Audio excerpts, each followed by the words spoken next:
On a peaceful morning, under a clear blue sky, a silent, desperate prayer hangs in the air. Meet Jiang Yihan.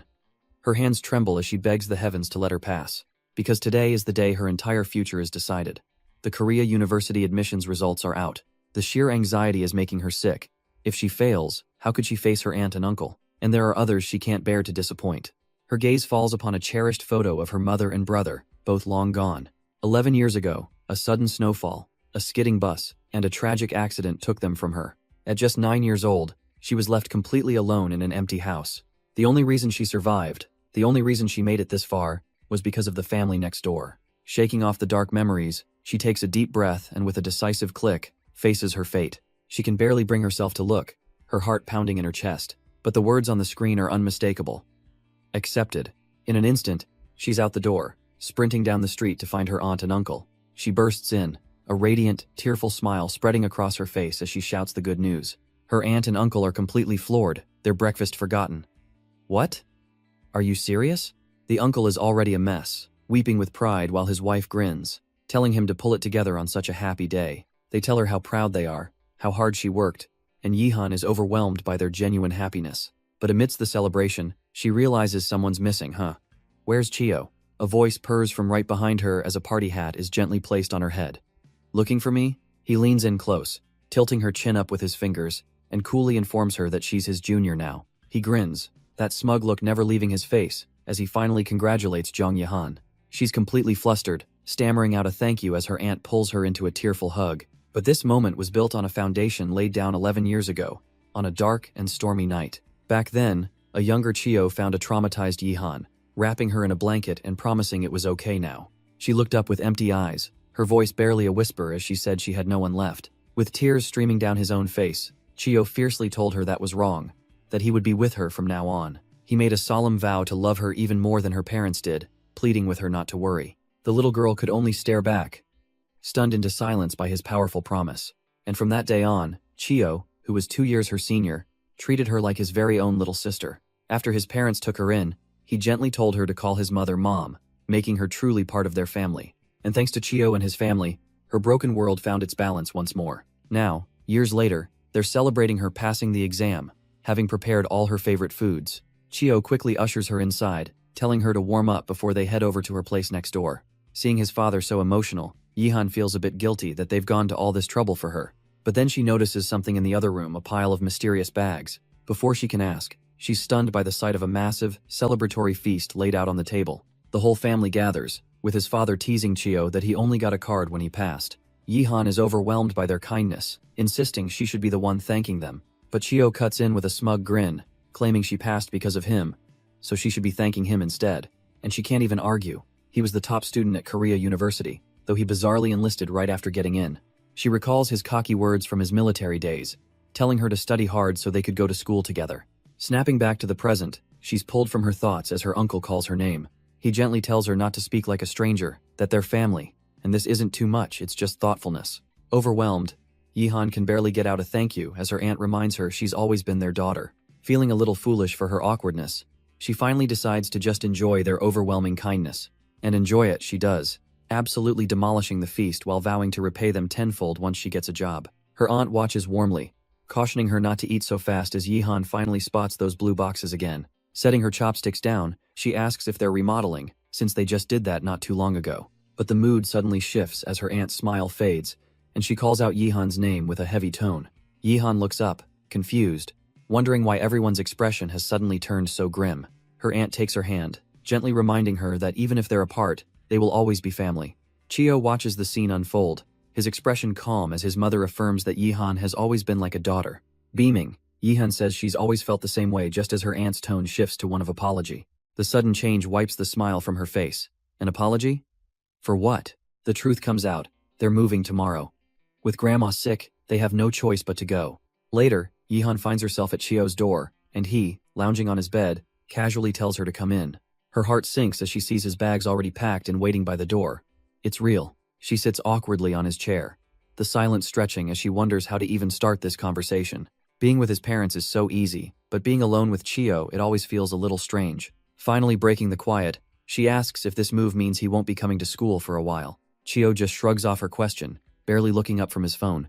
All this time he talked about them going to school together, and now he's just playing a game? The bitter realization sinks in. Was she the only one who took any of that seriously? Maybe wanting to stay together was just her own selfish hope. But before she can sink further into her thoughts, a hand suddenly grips her chair. He whips her around to face him, demanding she say whatever is on her mind. Startled, Yihan can only look away and stammer that it's nothing. He sighs, asking her what she's so afraid of, as if he's going to bite. Cutting straight to the point, he asks if she's just upset that he's leaving. And then he drops a bombshell, mockingly asking if she wants to live with him instead. With his arms crossed, Chio leans back, a smirk on his face as he tells her to just be honest. But Yihan can only swallow hard, the words getting caught in her throat. His eyes narrow. He knows exactly why she can't say it. He's always known that Jung Yihan is incapable of being selfish, even for her own happiness. She looks away, sadly admitting they aren't a real family, that what is done is more than enough. His hand tightens on his arm as he quietly agrees with her. Then, he reaches out, placing a hand on her head, calling her statement dumb precisely because they aren't family. Startled by his touch and his words, she scrambles to apologize, insisting that's not what she meant. But he's already turning away, leaving her to scream in her mind that of course she wants to go with him. The old fear creeps back in after today. Will she be all alone again, just like before? Her mind flashes back to her lonely childhood, always the outcast. She imagines him returning to that same cold, empty life he had before. To her, being apart felt like a confirmation they were never a real family. Being left alone just meant being alone again, a fate she knew all too well. Finally, finding her courage, she reaches out and grabs his shirt. He turns, a hint of a smile playing on his lips as he listens. She explains she was just upset, that it felt pointless to say anything when the decision was already made. But if she could, she'd want them to live together. Just saying the words out loud feels like a weight has been lifted from her heart. Bracing for rejection, she's stunned when he gently pats her head, praising her for finally being honest. He holds her gently, telling her this is exactly how she should ask for what she wants. He continues, saying she shouldn't be afraid to be selfish sometimes. Her outbursts are nothing to him. Yihan is completely moved by his understanding, thinking how mature he's become, only for him to ruin the mood by playfully telling her not to stress people out, making her instantly take it all back. With a thoughtful expression, Chio declares that if she wants it this much, then he supposes he has no choice. But then he just turns to leave, prompting a confused Yihan to ask what on earth he means. He offers a cryptic reply she'll find out tomorrow, leaving her totally bewildered. The next day arrives, and a voice calls out, revealing Chio's mother knows everything. Yihan looks outside to see a moving truck, hearing cheerful voices say they're all packed and ready to go. His mother then drops the bomb. She's so grateful Yihan is taking that rascal off their hands. And Yihan realizes with horror that he's moving in with her. Her uncle sobs uncontrollably in the car, telling her to eat well and visit often. Waving goodbye, her aunt cheerfully tells her to say hi to Grandma, and Yihan freezes Grandma. She whirls around to face Chio, the horrifying realization dawning on her. He just looks at her, feigning ignorance, asking why she's so shocked when she's the one who wanted this. A tiny, infuriating smirk plays on his lips. He then looks down at her with a confident smile, saying he's counting on her. Jung Yihan. She can only stammer, completely lost, asking what he could possibly mean by that. He reminds her of her own words that she wanted to live together if it was possible. Yihan frantically tries to explain she meant with her parents, but he just says it sounded like she didn't want to be separated from him. He then turns, his expression hardening as he asks her the million-dollar question. So, is she kicking him out? She frantically insists this isn't about kicking him out or not. He's twisting everything. Chio just lets out a tired sigh, as if dealing with a difficult child. He gently touches her shoulder, suggesting they go inside to talk, causing her to flinch away.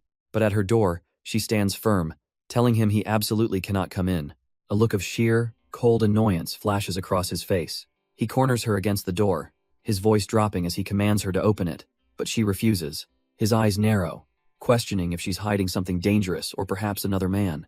Yihan denies it, thinking to herself that if anyone saw them now, he's the one who looks dangerous. He leans in closer, reminding her how she once let him into her house back in middle school. He says he waited for her to call him like she promised, but that call never came. He leans over her, his voice dripping with false sympathy, saying her behavior makes him sad.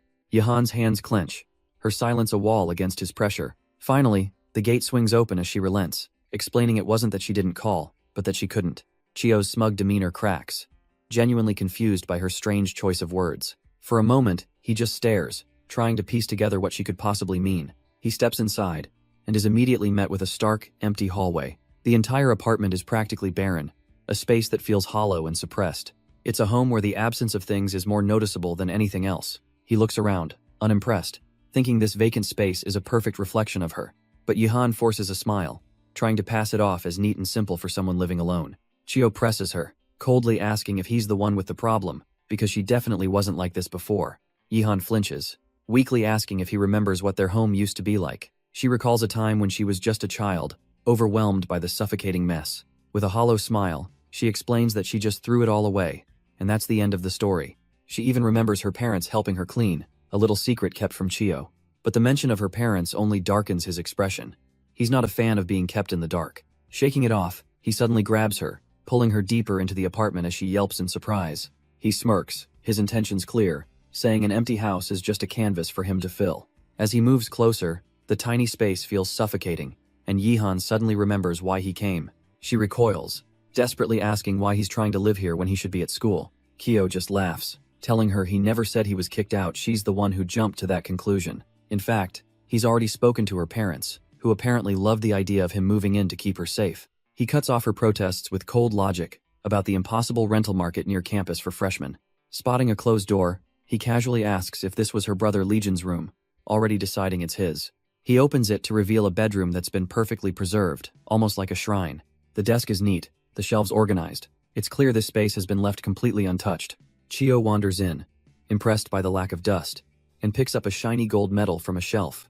Yihan just watches, completely frozen, as this intruder makes himself at home among her family's memories. He smirks, bringing the medal to his teeth as if to test if it's actually real gold. The sight triggers a sudden, vivid memory of her brother, Legion, doing the exact same thing.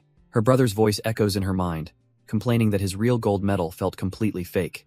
She's pulled back to the present by Kyo's voice, who smirks as he calls out her name. Yihan blinks, startled out of her reverie as he asks what she was spacing out about. He hands the medal back, teasingly telling her not to put it in her mouth like a kid. Without a second thought, he sits down in her brother's desk chair, remarking how perfectly it fits. A sad, knowing smile plays on her lips as she sighs. Her brother was always a big kid too. But the moment passes, and her expression hardens. She has one last thing to say to him. Standing before him, she states firmly that they absolutely cannot live together. Chio just leans back, completely unbothered, assuring her there's no reason for any misunderstanding. She can't accept that.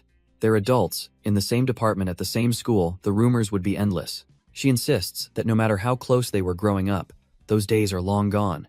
The situation would be uncomfortable for him, and she knows it would be for her, too. But Chio just smirks, utterly unconcerned, saying he won't be uncomfortable in the slightest. She's completely flustered by his casual attitude, begging him to please take this seriously. He calmly interlaces his fingers, dismissing her worries as something she doesn't need to think about.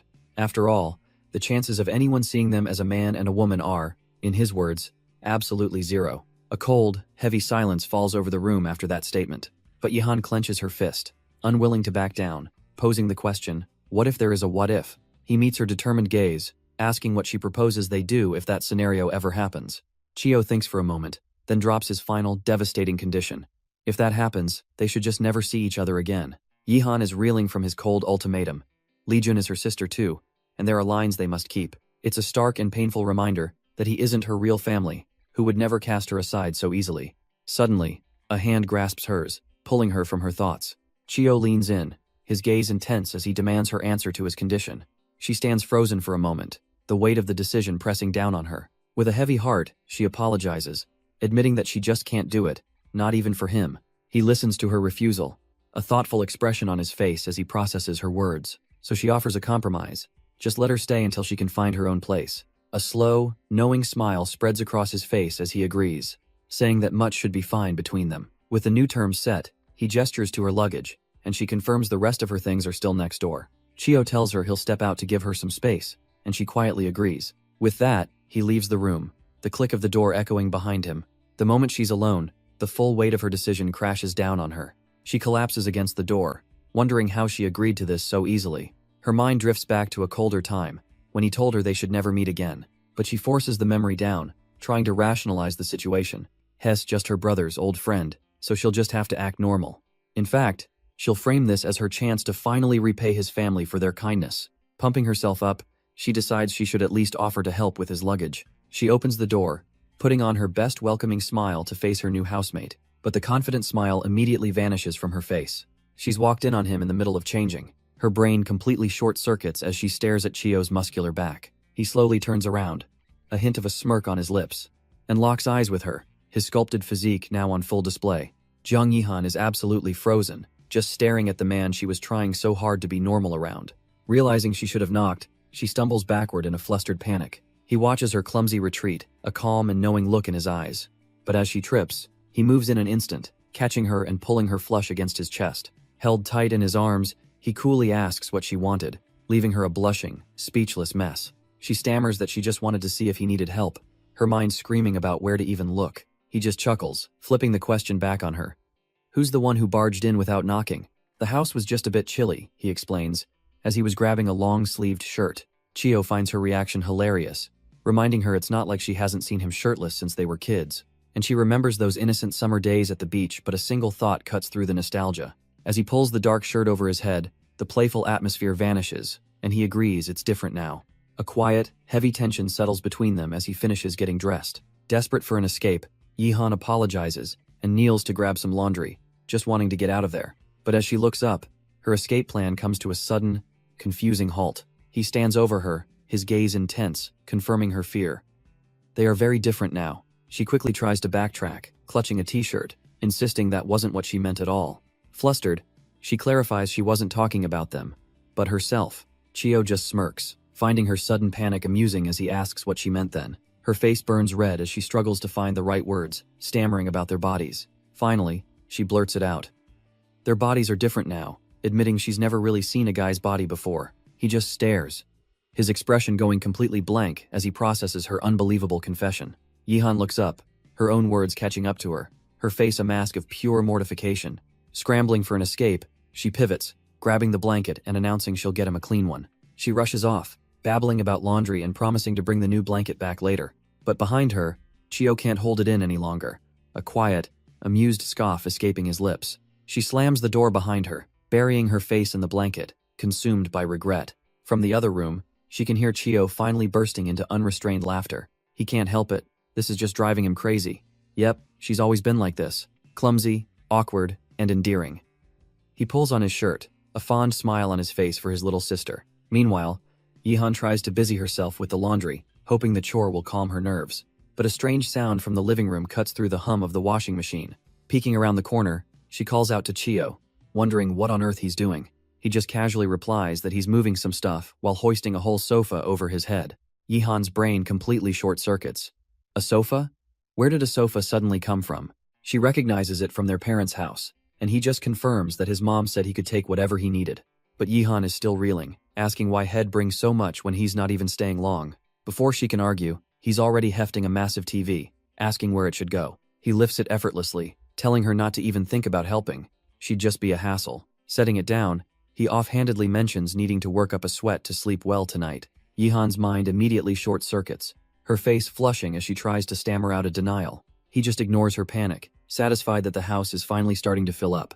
But for her, this is a nightmare. Her mind races, thinking of dust piling up on the new sofa. Then her eyes land on a plant, another thing she'll have to take care of so it doesn't wither. Her heart thumps in her chest as a dark, unsettling memory seems to wash over her. She resolves to keep her distance. If there's nothing to have, there's nothing to lose. Back in his room, Chio's sharp ears pick up on a subtle noise from the hallway. The door creaks open just a sliver, before quickly clicking shut again. He turns, a questioning look on his face, wondering what that was all about. Meanwhile, as the clock on the wall ticks by, Yihan lies awake in her own room. She tries to rationalize everything, telling herself it's only natural Head want to be comfortable.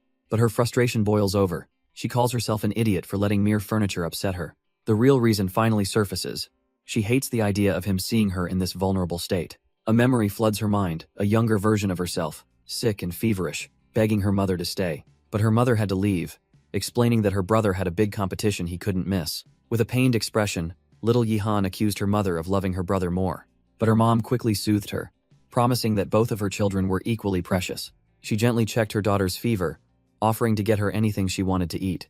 Thinking for a moment, a brilliant, slightly bratty idea came to Yihan's mind. Cake. It was a small act of defiance, a way to make her mother think of her on the way back. She reasoned that today was a special day, because her brother would win and she would get better. Her mother's heart seemed to melt at the sweet, innocent declaration. And so, the two of them sealed it with a pinky promise.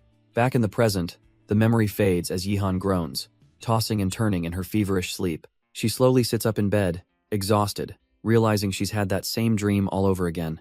Hunched over, She's crushed by the weight of that memory. It was supposed to be a good day. Her brother won his gold medal, and she recovered from her cold. But that perfect day was shattered by the twisted metal of a car crash. And the cake her mother promised was ruined. A tragic symbol of what was lost. A terrible thought worms its way into her mind. If she hadn't asked for that cake, would they still be alive? She glances at an old family photo, feeling like a ghost in her own home. It's only when Chio is here that she feels she can measure happiness again. Her eyes drift to the clock, and a jolt of surprise runs through her. How long had she been asleep? The laundry must have finished hours ago. She gets up, worried that Chio must be exhausted from cleaning all by himself while she was out. But as her eyes flutter open, she's met with a baffling sight. The entire apartment is immaculate. She wonders when he could have possibly done all this. He even washed and hung out her bedding while she was sleeping. A blush creeps onto her cheeks. He's taken care of everything. She peeks around and figures Chio must have stepped out for a moment. Needing to clear her head, she decides to get some fresh air on the rooftop. The biting cold is a welcome shock, snapping her fully awake. Her thoughts turn heavy, realizing the memorial for her mom and Legion is coming soon. But as she stares into the night, a flicker of movement down below catches her eye. In the alley, a familiar silhouette makes her heart stop. No, did she just see that? That person down there, her mind struggles to process what she's seeing. He looked exactly like her brother, an impossible, painful resemblance. Her thoughts drift, remembering how she'd often wonder about him. What would Legion be like if he were still alive? All grown up. Would he have become a judo athlete? Or chosen a completely different life? But this wasn't a daydream. The man from her imagination was standing right there. She scolds herself, trying to get a grip on her emotions. It must be because his anniversary is coming up, her mind is just playing tricks. She closes her eyes, hoping he'll vanish. But when she opens them, he raises a hand. The wind whips her hair across her face, obscuring her vision for a crucial second. The wind clears, and she's already gone, her hair and scarf trailing behind her as she sprints. Even as she runs, a part of her knows this is just a meaningless delusion, a trick of the mind, but she can't stop. She just has to check, one last time, to see with her own eyes. Elsewhere, Chio shivers as he walks, grumbling to himself about how Yi-han always finds ways to make him worry. He clutches a warm bag of snacks he bought, hoping this small gesture might lift her spirits. A small smirk appears on his face. He knows she'll pretend she doesn't want it, then eat every last bite. He recalls her flustered expression, feeling a pang of guilt for being so thoughtless with her brother's anniversary near. He resolves to comfort her properly when he gets home, but suddenly, he stops dead in his tracks. Up ahead, he spots a familiar figure and blinks in confusion. What is she doing out here? A fond smile spreads across his face, assuming she came looking for him, and he calls out her name. But she doesn't turn around, doesn't even seem to hear him. She just keeps walking, completely lost in her own world, a dazed expression on her face. He reaches out and grabs her arm, finally snapping her out of her trance as he calls her name. Chio pulls her around to face him, his smile vanishing as he demands to know what's wrong. His hands fly to her face, frantically checking for any sign of injury, his concern mounting. But as he looks into her unfocused eyes, he realizes something else is at play, and asks if she saw someone pass by. He runs a hand through his hair in confusion. A man? What is she talking about? His gaze hardens with resolve. Just tell him who it was, and he'll take her straight to him. And then she says it, the one name that stops his heart. Lee-jun, she saw her brother.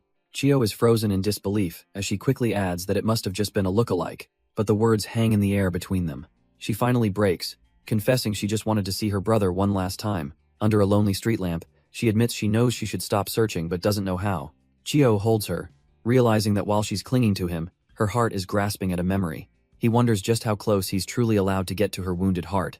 Suddenly, he drops to his knees, and she looks down in stunned silence. Tying her shoelace, he tells her it's okay to not be able to forget someone. But he looks up, his gaze firm, warning her not to get lost in the past. Because Jiang Legion isn't someone she needs to find, but someone she needs to let go. His eyes are filled with a quiet intensity, cutting through her confusion. He tells her there's no need to wonder how far she has to keep searching. He remains kneeling under the street lamp, his words finally reaching her. Her mind drifts to a memory of her brother's familiar, oversized shoes. She remembers how wearing them, despite how awkward they felt, made her feel less shaken. But now, reaching down, she takes Chio's hand, ready to go home. As they walk together, she wonders why he's holding on so tightly, as if afraid she'll run away. Finally breaking the quiet, she asks him where he disappeared to earlier. In response, he sheepishly pulls out a completely squashed fish-shaped pastry. He explains that he remembered how she used to wait all year for one as a child. Embarrassed by its state, he tells her to just throw it away. He'll buy a fresh one tomorrow. But to his surprise, she takes a bite, saying it's been a while and it still tastes good. It's a small thing, but the fact that the pastry is still warm feels incredibly comforting. Looking over at Chio, She's overwhelmed with emotion, telling him she's so glad they're like family, but she can't stop there. And with a deep blush, she confesses she likes him so much. He just offers a small, knowing smile, gently telling her not to be silly. And just like that, their new daily life began, though she quickly learned living together wasn't so simple. For instance, she proudly presents her first contribution to their new home, asking what he thinks. The camera pans to her masterpiece, a completely barren refrigerator. It hits her that she never had to worry about groceries before, remembering how her parents always handled it. But she has a solution, a cupboard stocked to the brim with every kind of instant noodle. A solution Chio immediately reports to his mom, as Yihan panics, vowing to go grocery shopping right now. Chio waves off her panic, deciding to just order delivery for now. Moments later, a scooter screeches to a halt outside their gate. The delivery driver smirks, recognizing the address immediately. He remembers his first time delivering here, checking his reflection in the mirror. He can't forget the beautiful girl who thanked him so sweetly at the door. Ever since that day, he's been counting the minutes until he got another order from her. He's pieced it all together. She always orders for one, so she must be alone. A beautiful woman living by herself in such a big house? He puffs out his chest, feeling protective. He frets over the danger, worrying what might happen if some weirdo latched onto her. And just then, the door opens to reveal Chio, greeting him with a simple hello. The driver's confident smirk dissolves into pure confusion, finding not a helpless woman, but Chio. Flustered, he stammers that he thought a woman lived here alone, his whole fantasy crumbling. Chio just smirks, a chilling glint in his eyes, wondering aloud if the man was mistaken. Just then, a voice calls out from inside, and a woman with long dark hair appears. It's Zhang Yihan, wondering why he's just standing there with a stranger at the door. The driver's face lights up, so she does live here. But Kaios' hand slams against the doorframe, blocking his view. He denies it flatly, his voice low and cold, as the driver's hope dies on his face. This isn't a house where she lives alone anymore, he clarifies, his gaze promising trouble. After all, the order in his hand is clearly for one Zhang Yihan. Later, Chio casually teases her about ordering so much takeout lately, the tension at the door already forgotten. He presses her, asking if she's really sure she orders takeout that infrequently. Yihan is confused. Why is he suddenly asking this? Did something happen at the door? The scene cuts back to the confrontation. Chio's voice low as he asks how the driver knew this was a single-occupant home. The driver flails for an excuse, insisting he meant nothing by it, just making small talk with a regular. But Chio's hand clenches, his tone darkening as he remarks how dangerous it can be for a woman alone. He leans in, a predator's gaze fixed on the terrified man, saying you never know who's just pretending to be friendly. With a chillingly polite smile, he thanks the driver for his concern. The door slams shut, leaving the driver utterly bewildered in the empty hallway.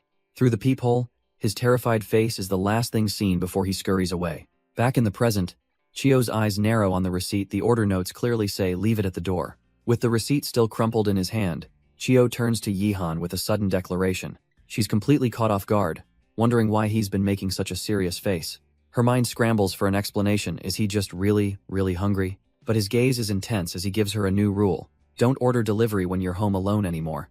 Before she can even argue, he abruptly turns away, muttering that he needs the bathroom. Yihan watches him go, deciding his strange mood must be from hunger since it's already lunchtime. She turns to finally open their food, but a sudden thought stops her in her tracks. A wave of heat rushes to her face as she realizes she isn't wearing a bra. She quickly pulls at her collar, trying to convince herself the thick pajamas were enough. He probably didn't notice. Meanwhile, in the bathroom, Chio grips the edge of the tub, cold water splashing, as he tries to calm himself down. Oh, he noticed. He decides he needs to be more careful, shaking off the lingering tension from that morning. Back outside, he bluntly tells Yihan to go to her room when she offers to clean up. He quickly invents an excuse, claiming he feels bloated and needs to wash the dishes himself. Yihan watches him, a knot of unease forming as she realizes he hasn't made eye contact once. Was the food that bad? Feeling awkward, she decides to at least clear the table. But her eyes widen when she glances at the receipt, almost 50,000 won for a simple lunch. It's a stark reminder that living together means all your expenses double, too. Retreating to her room, she sighs, the weight of her financial situation settling in. Her phone shows her university tuition has been paid, but she knows more costs are coming. Staring at her own reflection, she worries that the money she has won't be enough for long. Just as she's spiraling, her phone buzzes, pulling her back to reality. It's her aunt, her warm voice, a welcome sound, with her uncle right there beside her. Yihan happily chats with them, mentioning she just ate with Chio, and her family is just thrilled to hear her voice. But the pleasant call takes a sharp turn when her aunt casually asks if anything happened with Chio last night. Yihan stammers, immediately flustered, insisting that absolutely nothing happened, a little too quickly, a little too loudly. Her aunt and uncle exchange a knowing look. They can tell something's up but decide not to press the issue. After promising a visit soon, her aunt says just hearing Yihan's voice makes her miss her more. Then she gets to the real point of the call, asking if Yihan saw the money she sent over. Yihan's eyes widen as she checks her phone, seeing a deposit alert for a staggering 1.5 million won. Before she can protest, her aunt insists it's for her expenses now that she's with Chio and hangs up, leaving Yihan to sigh, overwhelmed by it all. Overwhelmed by her aunt's generosity, Yihan decides she can't just sit idly by. She carefully logs the 1.5 million won, vowing to repay this kindness and not let it pile up. Her mind is made up. It's time to find a part-time job and stand on her own feet. Meanwhile, Chio steps out after a shower, feeling a bit more refreshed, but he can't stop thinking about how Yihan was living with barely any supplies in the house. Just as he plans to ask her to go grocery shopping, he spots her rushing toward the exit. He calls out her name, confused, asking where she's off to in such a hurry. With a confident smile, Yihan ties up her hair and announces she's going to a job interview. Chio watches her, a faint smile on his face, momentarily stunned by her initiative. A memory flashes in his mind, a tiny Yihan hiding behind his legs, so different from the woman now. Chio lets out a weary sigh. A part-time job? She just can't sit still for a second. He presses her, asking if she's short on cash, certain his mom had sent her an allowance. But Yihan can't admit the truth, that she feels pathetic accepting money she hasn't earned, so she just smiles brightly and says it's time to be independent. He sees her resolve, a faint, understanding smile touching his lips. Then, without a word, he places a hand on her head, softly telling her to turn around. Yihan flinches, her cheeks flushing as he gently guides her. Standing behind her, he gathers her hair, telling her to hold still as she stammers, asking what he's doing. A distant memory surfaces. It was always Chio who tied her hair as a kid, never her aunt. But his hands feel different now, so much bigger and colder than she remembers. As he finishes the ponytail, she wonders if he's doing this for the woman she is now, or for the little girl he used to know. He finishes, noting they use the same shampoo, and wonders if she has any idea that it's not just her hair he desperately wants to hold on to. Yihan looks up at him, her heart pounding as she asks if he's all done. Chio's gaze is heavy as he tells her he should probably get going now. But as he moves, his hand brushes against her collar, stopping her cold. The words tumble out before she can stop them, a quiet plea for him to stay. She realizes something is different about him today, from his voice to his expression, and looking into his eyes, she knows her own feelings have changed as well. He pulls her close, whispering into her hair, asking her why he shouldn't leave. She looks up, her voice trembling as she asks if he'll stay if she tells him why. His serious gaze felt so distant, a stranger wearing a familiar face. She couldn't read him. The silence was heavy, with a question he wouldn't ask. The touch of his hand on her collar made her mind go completely blank. Grasping for anything, she stammers that she even bought new clothes today. Her clumsy, flustered reason seems to catch him completely off guard. Defeated, she asks if this means he's going to leave now anyway. But he just laughs, leaning into her and telling her to go on then, as far as she can. He admits he was expecting some big confession, not this. Suddenly, the tension breaks as his ears pop out, and he plays the lonely upperclassman card. He smirks, teasing that her desperate expression almost made him reconsider for a second. Steeling herself, she puts on her coat, promising to call him when she's done. With a quick goodbye, she turns and walks out the door, leaving him behind. He's left momentarily speechless by her cheerful thank you for helping with her hair.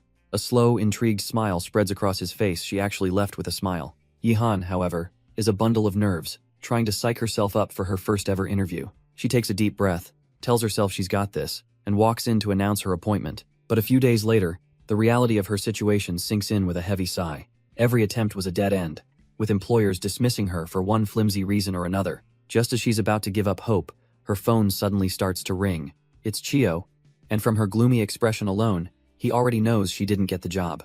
He lounges back, teasing her to just come home since she won't get the job anyway. But she insists this time is different, sighing as she explains it's for a new board game cafe. Her confidence is clearly shaken, and he tries to tell her not to stress over part-time work. She quietly thinks to herself that this is his strange way of cheering her up, a way only he has. He just wanted her to start university without any worries, especially since she missed out on high school. With a faint, distant smile, she thanks him but says she needs to go. He's caught off guard as she quickly ends the call, thanking him for his concern.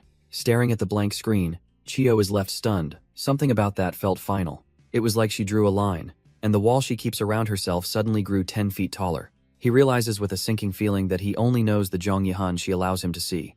Yihan walks alone, lost in thought, admitting to herself that she's terrified. If she lets her guard down for even a moment, everything she's endured might just crumble away. The memory surfaces of her high school classmates, always trying to invite her out, And she remembers her polite smile as she turned them down with the same excuse every time. They'd always gossip afterwards, some annoyed she was so distant, others asking for a little compassion. But she never wanted their pity. She stood on her own 2 feet, resolute in her path. After all, her one true purpose, the one she chose, was to ensure Chio never had to worry. With a clenched fist, she steels her resolve, pushing forward. She pulls out her phone, almost calling him, but then a notification pops up. Her interview location has been changed. Arriving at the new, unfamiliar address, she takes a breath and announces her arrival. She's greeted by a bald, intimidating man, and her heart sinks. Is this the owner? But then, a different man approaches, correctly identifying her as Jong Yi-han for the interview. He introduces himself as the manager with a smile that doesn't quite reach his eyes. She follows him inside, feeling a small wave of relief that he seems gentle enough. Unseen by her, the bald man watches them go with a cold, unreadable expression. But as they walk down a narrow, run-down hallway, her initial relief begins to curdle into suspicion. The manager opens a door, and her face pales at what she sees inside. The interview room is nothing more than a tiny, shabby bedroom. He offers a flimsy excuse about the main office and casually gestures for her to sit as he settles into his chair, telling her not to be nervous. Her internal alarms are screaming. His casual tone manages to calm her nerves, and she tries to believe this is just a simple chat. The questions are normal, the conversation flows smoothly, and for a moment, it feels like a real interview. He compliments her respectful nature, and with a smile that still feels off, he offers her the job. A wave of pure joy washes over her. She was so desperate, and she eagerly accepts his offer. She admits just how badly she needed this, and his eyes glint with a cold, predatory understanding. The manager then pivots, prying into her life at a prestigious university and how she pays for it without parents. With a heavy heart, she explains they've passed away, and this job is her first step toward independence. He puts on a flimsy show of apology for being insensitive, which she quickly waves off. But his expression shifts as he says everyone has their story, then suggests she's suited for something different. Her relief evaporates into a chilling confusion. What could he possibly mean by that? He leans in with a conspiratorial smile, saying he doesn't offer this to just anyone. It's her quiet, innocent, and calm demeanor, he explains, that customers find so appealing. The true nature of the job finally clicks, and a cold dread washes over Jong Yi-han. He quickly tries to downplay it. It's nothing serious, just being a companion, chatting over a few drinks. His face twists into a predatory smile as he asks why she'd struggle for minimum wage. Disgusted and horrified, she stands to leave, telling him she'll pretend this conversation never happened. But he calls after her, his voice dripping with a smug certainty that she's just putting on an act. As she walks away, she realizes it's not just fear gripping her heart. It was the sickening way he saw right through her desperation, her complete helplessness. A chillingly familiar feeling, reminding her of a past where being seen as just a pretty, helpless thing ended badly. But just as the manager puts his hands on her, a familiar silhouette appears behind them. A memory flashes through her mind of Chio, his eyes burning with a protective fury. She remembers how simple things used to be back then. He was just her older brother's friend who lived next door, nothing more. Their lives were separate, only crossing paths by pure chance. But that all changed the day he first called her his little sister. It's a moment burned into her memory, the day he declared she was under his protection. For the first time, she felt like someone had drawn a line in the sand just for her. Snapping back to the present, she watches him approach, wondering how he even knew she was here. He meets her gaze with a calm, unwavering confidence, ready to step in once again.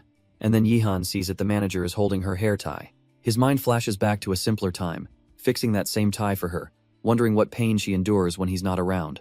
That simmering worry from the past now fuels a cold, silent rage. Peeking from behind Chio, Yi-han feels the strange tension, noting how this feels less like a cafe and more like an interrogation. But Chio is already putting the pieces together, a basement office with no signs and no cameras. He looks the manager dead in the eye, stating the obvious. This isn't an interview, it's a setup. Chio then gestures to the hair tie, demanding to know what that has to do with anything. The manager just laughs, trying to play it off like Chio is overreacting to their shabby office, though he knows he's poked a hornet's nest. But Chio isn't listening to the excuses anymore. His voice drops, a chilling warning not to address Yi-han so casually, finding the sound of her name from this man's lips utterly grating. The manager just smirks, calling Chio a nosy boyfriend who's getting in the way. He then turns his oily charm on Yi-han, explaining how vulnerable kids without families are. He paints a pathetic picture of girls being used and tossed aside by men who only pretend to care. But Chio cuts through the garbage, telling Yi-han to wake up and see where she truly belongs. Seeing the rage building in him, Yi-han quickly steps in, telling Chio not to let the man's words get to him. She then plays her own card, holding up her phone and announcing she's recorded everything. But it's a desperate bluff. She admits to herself that she didn't actually record a thing. Before she can second-guess herself, Chio's hand gently covers hers, stopping her.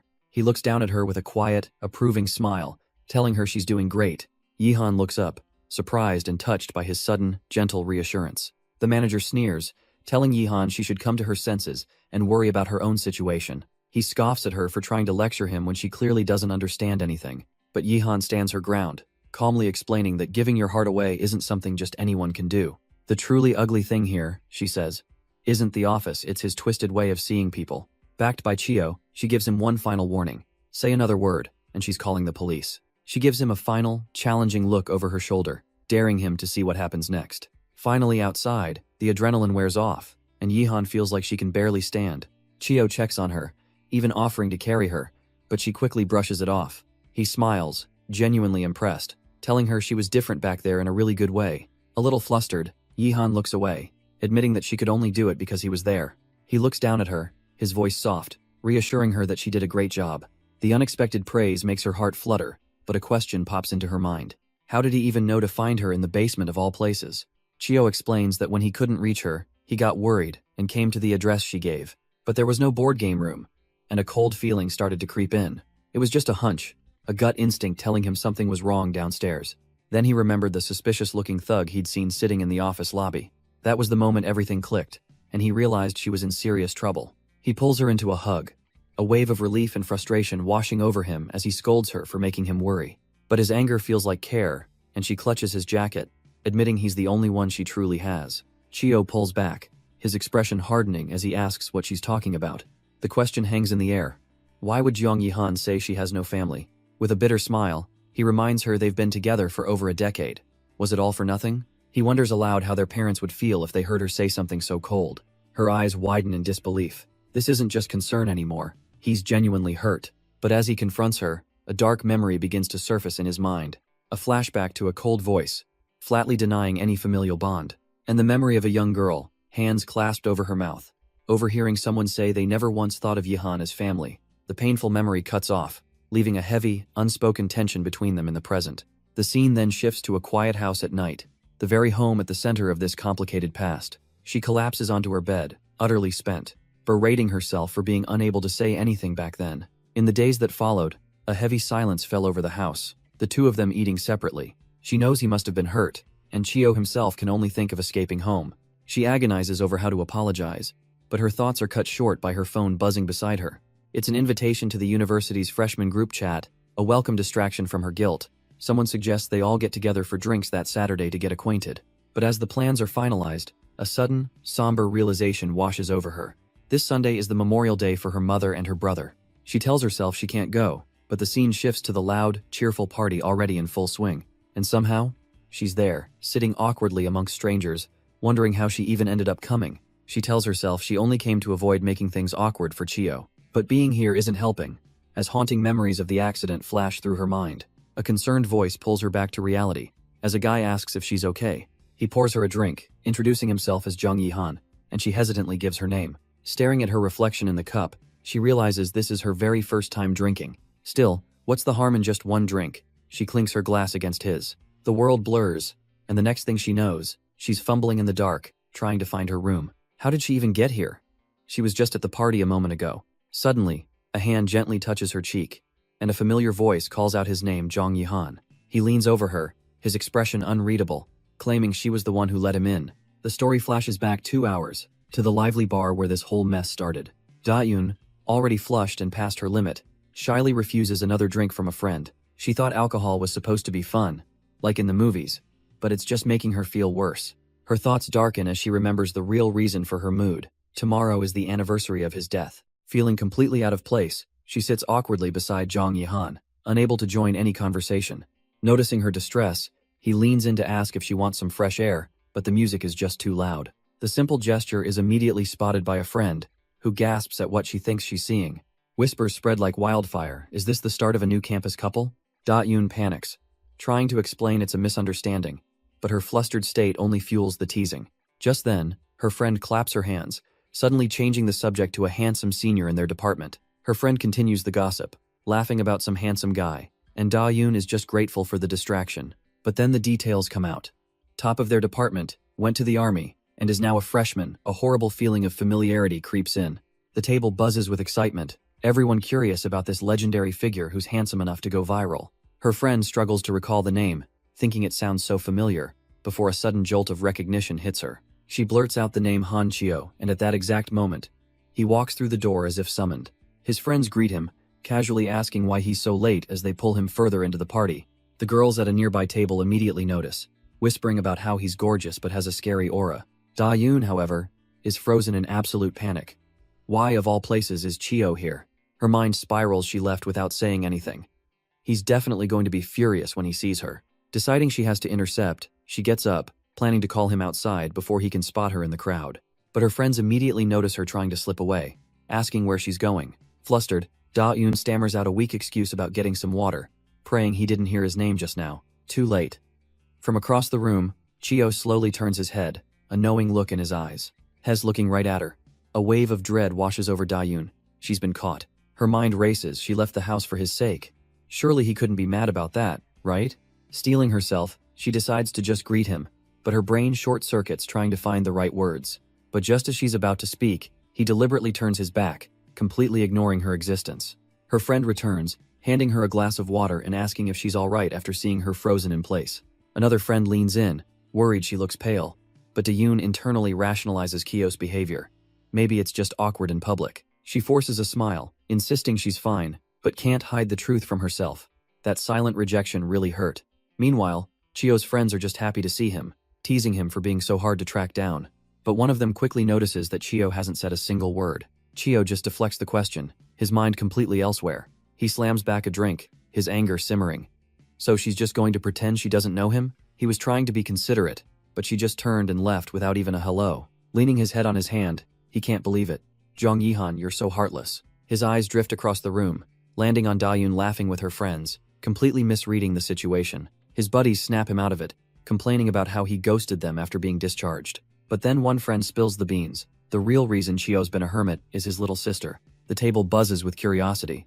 But when someone asks if his sister is pretty, Chio's gaze turns sharp and cold. Across the room, his eyes land on Da-yoon, a soft, warm blush gracing her cheeks.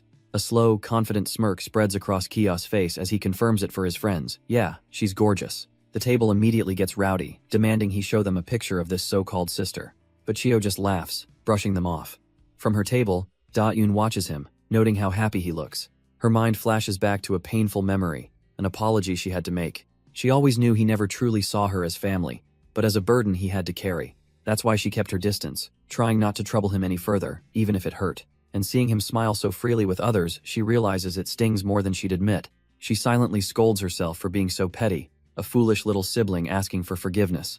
Later, through a drunken haze, she feels herself being lifted as Chio's voice calls out her real name, "They're here." She weakly protests, trying to pull away, but he's already decided they're going. The next thing she knows, a gentle hand is brushing hair from her face, stirring her from her drunken sleep.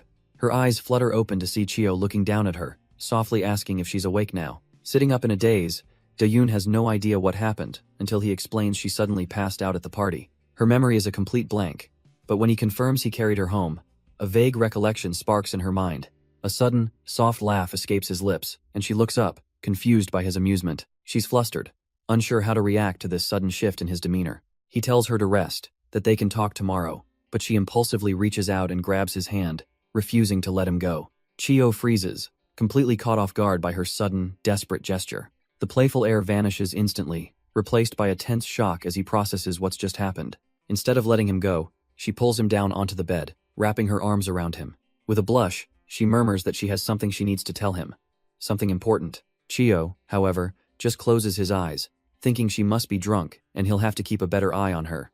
But she calls his name again, her touch firm, pulling him out of his thoughts. She asks if he remembers that day, the very first day he ever called her his sister.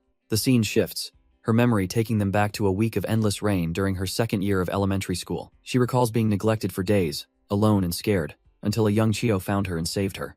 With tears in his eyes, he'd made a desperate, fierce promise to love her more than her own parents did. To a broken little girl, it was a miracle, the exact words she needed to hear to feel safe again. She remembers how all her tension finally snapped, and she collapsed, unconscious, in his arms. The only things she remembers from that moment are his ragged, breathless panting and the cold rain on her face before waking up to the sterile, medicinal scent of a hospital. From her bed, She could hear a nurse trying to get family contact info from Chio, but he just cried, his voice breaking as he insisted she was his sister and begged them to save her. Seeing him so fiercely protective, so desperate for her sake, that image was burned into her mind forever. The official story was simple, almost comical in comparison. She just fainted from hunger. Back in the present, she snuggles closer, fondly recalling how his parents took her in after that. She hesitates, unsure if he even remembers that distant day with the same weight she does. But as she starts to apologize, his hand covers hers, his voice cutting through the quiet. He remembers it perfectly, pulling her into a tight embrace, calling it the day she became his sister. Morning light filters in as Hong Da-yoon slowly begins to stir. Her eyes open, and a wave of confusion hits her. When did she even pass out? The answer becomes immediately clear as she finds herself still wrapped in Chio's arms. She vaguely recalls their emotional conversation from last night, but the details after that are a complete blur. Then, a soft memory surfaces, his hand gently stroking her hair. She remembers the immense comfort and warmth that lulled her to sleep. But now, back in the present, the bed feels uncomfortably hot. Deciding to avoid any morning awkwardness, she carefully plans her escape. Just as she starts to move, however, his arms tighten around her, pulling her back. Suddenly she can't breathe, trapped in his sleepy death grip and wondering how to get out. He was awake the whole time, teasingly asking where she thought she was going. After a sleepless night, he muses that it's her turn to suffer. But just as he thinks that, he feels something unexpected. He looks down to see her hand planted firmly on his chest, and her leg is wrapped tightly around his waist, putting them in a very compromising position. The awkwardness jolts Da-yoon awake, and she springs up, flustered and apologizing for clinging to him. Chio sits up, brushing it off as nothing, though internally he's thinking that was a very close call. To clear the air, he suggests they get ready to visit the memorial park, his eyes lingering on a photo of her late mother and brother. Once outside, he asks if she's ready, gesturing toward a sleek, expensive-looking car. Da-yoon is completely stunned, but Chio casually explains his father left it for him, a fact he'd simply never mentioned before. Da-yoon starts to worry about how her uncle will manage, but Chio cuts her off with a smirk, telling her not to worry and just get in. Inside the car, he leans over to buckle her seatbelt as she admits she feels bad making him drive. A memory of his father's warning echoes in his mind before he tells her, with surprising sincerity, that she's the only one he'll ever drive around. With that settled, he gets ready to pull out, mentioning it'll be about an hour's drive. And just like that, they smoothly merge into the city traffic, on their way to the memorial. As they drive, his words keep replaying in her mind.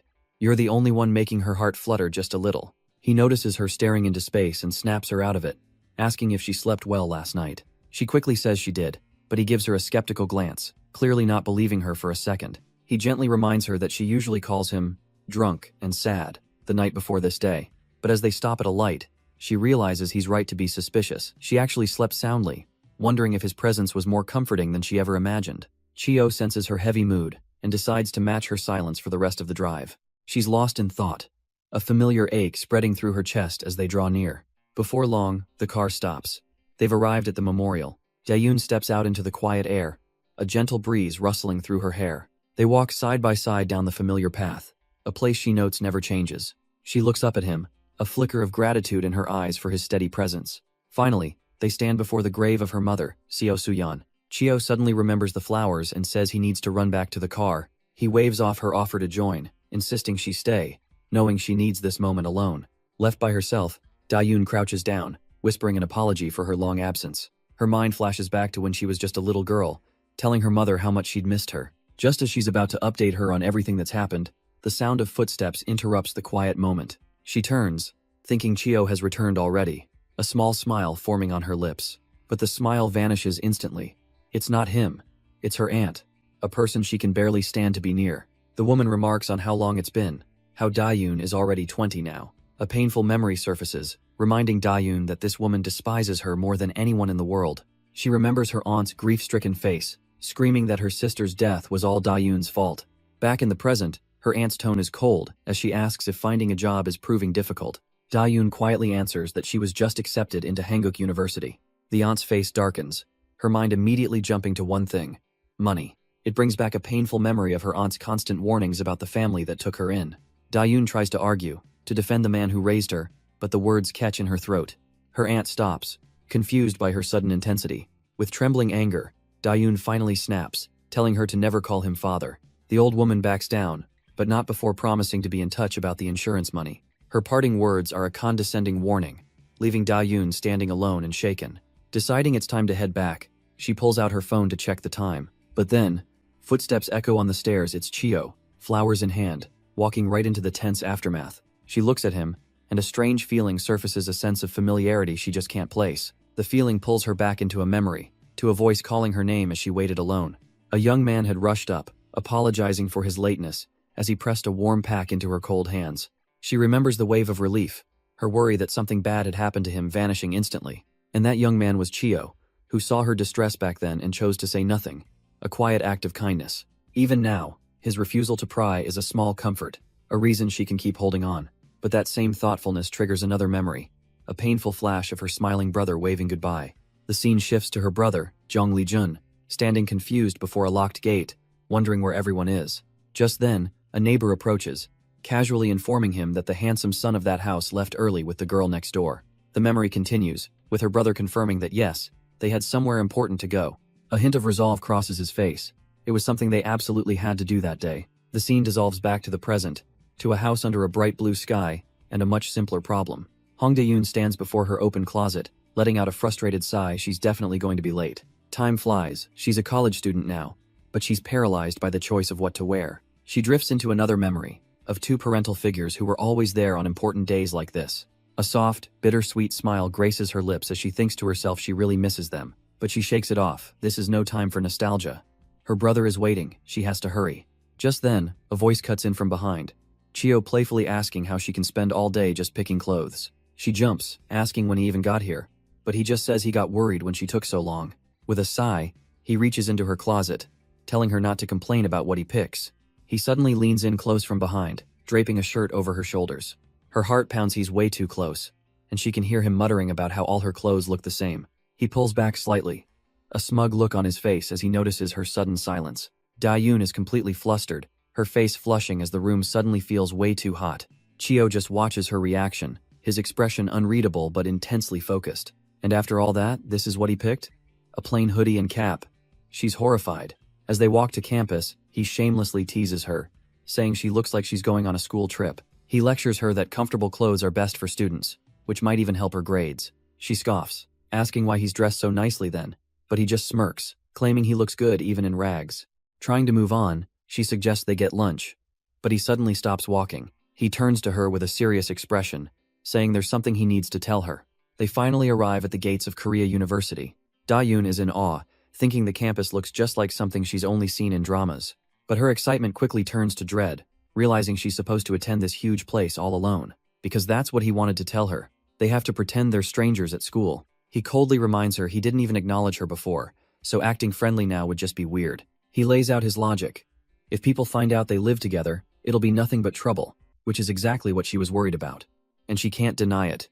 She's an adult now, but the thought of everyone knowing their situation is terrifying. Defeated, she pulls her cap down, admitting to herself that he's right, but his hand gently stops her, pushing the cap back as he tells her not to worry so much. He leans in, suggesting they just think of it as a fresh start, a senior and a junior in the same department. Simple as that. Now on her own, she walks through the campus halls with a new resolve. She can't rely on him forever. Finally, she finds her classroom. Visual Design Department, a 301. She steps inside, looking for a place to sit, when a hand shoots up and a familiar voice calls out. Da-yoon's face lights up, relieved to find an old friend there on her very first day. Elsewhere, a phone call connects two strangers, Chio on one end, and a young man, Jong Yi-han, on the other, inquiring about a rooftop apartment. Chio listens for a moment before confirming that now is a good time to talk. A sly smile plays on his lips. Something about the caller's deep voice has caught his interest. Yi-han listens patiently as Chio cuts to the chase, asking when he'd like to see the place. Eager to move, Yi-han asks if this evening would work, but Chio hesitates, mentioning the apartment is probably a mess. He seems to be testing the kid, wondering about his rush, and even warning him about how uncomfortable rooftop apartments can be. But Yi-han isn't deterred in the slightest, brushing off the warning as if it's no big deal. Seeing his resolve, Chio relents, offering to tidy up after his classes so Yi-han can stop by tonight. But his offer to help triggers a painful memory for Yi-han, a cruel voice calling kids without parents a nuisance who shouldn't bother others. Suddenly withdrawn, Yi-han quickly backtracks, apologizing for being a potential trouble. On the other end, Chio just smirks, finding this kid's sudden apology fascinating. But Yi-han's at judo practice and is being called away by one of his seniors. He quickly ends the call, promising to check the place out in 3 days, leaving Chio hanging. Judo, huh? Chio thinks, a sly, predatory smile spreading across his face. This is getting interesting. But Yihan's mind is already somewhere else, replaying the memory of Da-Yoon's kind, handwritten note. Da-Yoon herself is in class, completely unable to focus on the lecture. Yihan can't stop replaying her words, trying to decipher what she could have possibly meant. He spirals, wondering if she pitied him, if he's the weird one for taking it the wrong way. At the same time, Daeyoon's friend whispers to her, noting that she doesn't seem like the type to have bad intentions. The lecture finally ends, but for Yihan, the class on overthinking has just begun. Just as class wraps, his friend suggests lunch, but Yihan quickly shuts it down, claiming he's already eaten. That's when she introduces him to Juyong, the girl from that drinking party a while back. Juyong flashes a bright smile, extending the invitation to everyone, saying she's been dying to try the cafeteria food.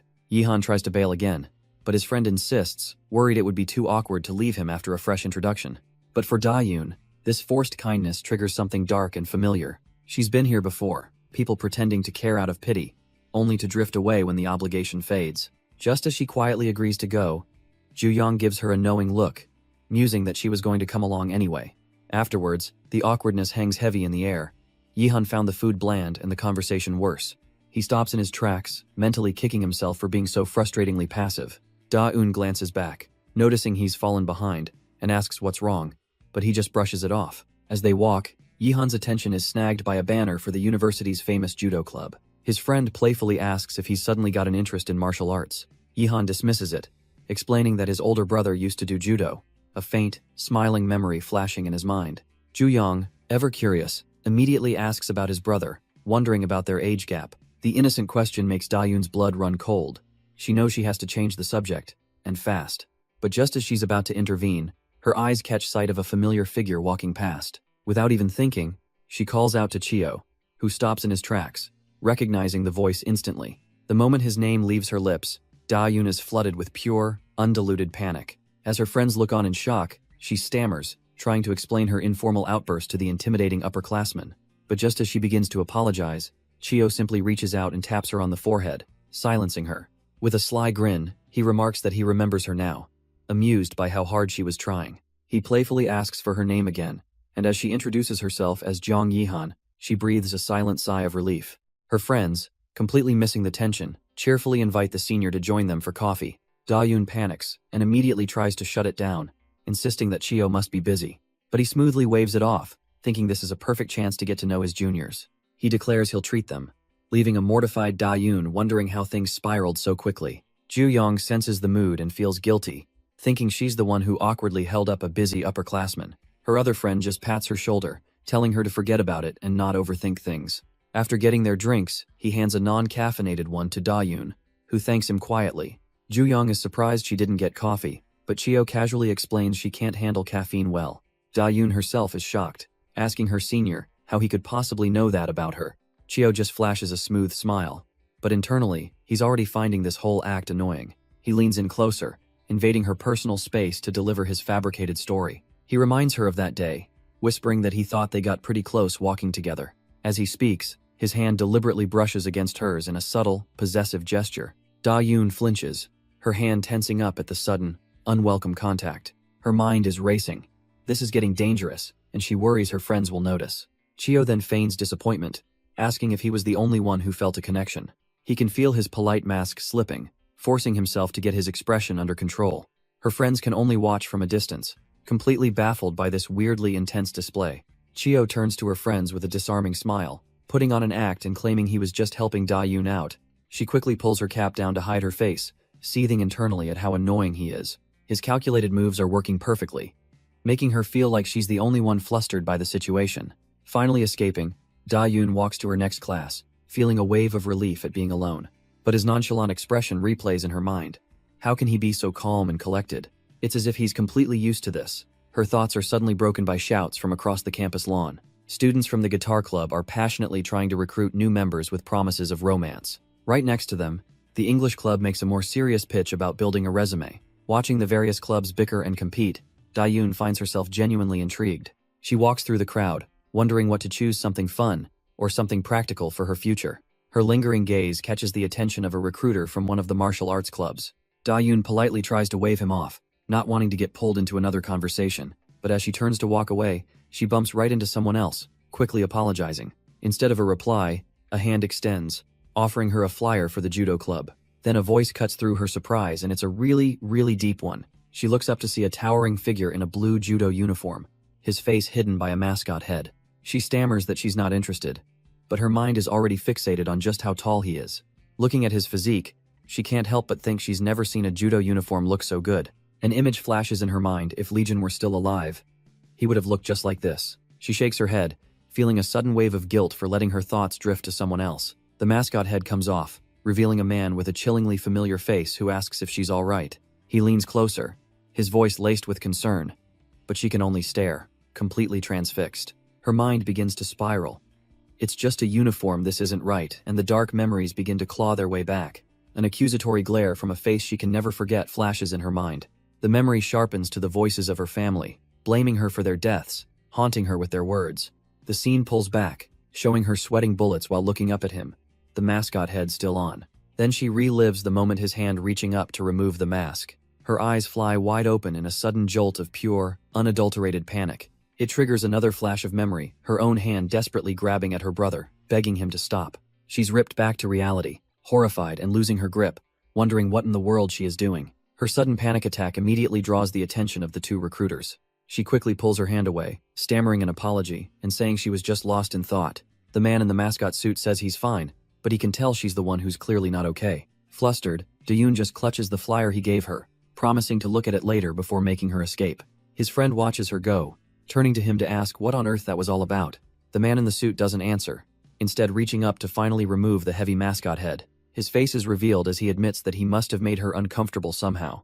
But Da-yoon is already gone, practically running to put distance between herself and the trigger. She desperately tries to convince herself that what happened that day was just an accident, something she couldn't control. But the memories flood back anyway, a younger version of herself, being screamed at, blamed for her sister's fate. She walks away from the campus, trying to leave the memory behind.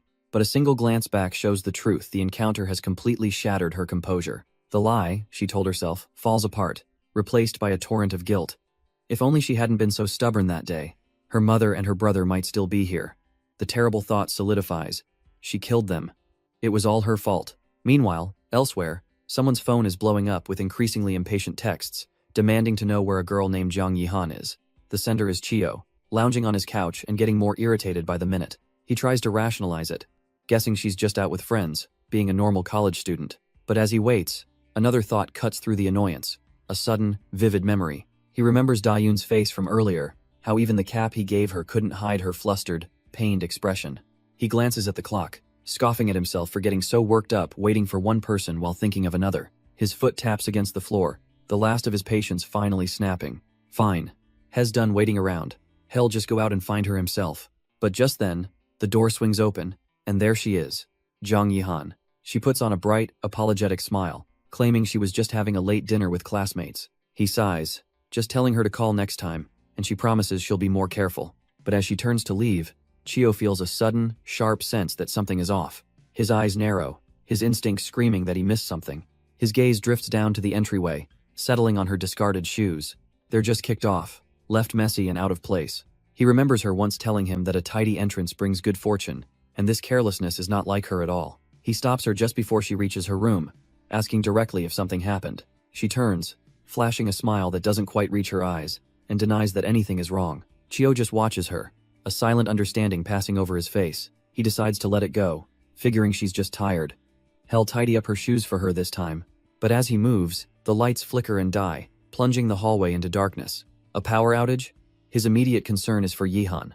She must be surprised. He turns to go to her, but a sudden, chilling premonition stops him in his tracks. He stares at her door, listening for any sound at all. But there's nothing.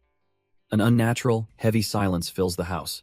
And that eerie quiet triggers a memory, pulling him back to another day just like this one. His hand closes around the doorknob, turning it with a soft click. But then he pauses. Something feels wrong. He needs to think for a second. Inside, Yi-han leans against the door, pleading to be left alone. This is why she hesitated to live with him. She can handle her pain by herself, but when he's here, she can't hide a thing. Chio understands this silence is her shield, her way of coping with the darkness. And he knows she needs her space, but he also knows what she truly fears. So he pushes the door open, telling her he's coming in regardless. He gently cups her face, seeing the terror in her eyes. Her real fear was that no one would open this door for her. He asks her to tell him what happened, but she flinches, certain he won't believe a word she says. Wiping a tear from her cheek, he asks softly if he truly needs a reason to trust her. She confesses she saw a vision of someone who looked just like Legion, her deceased brother.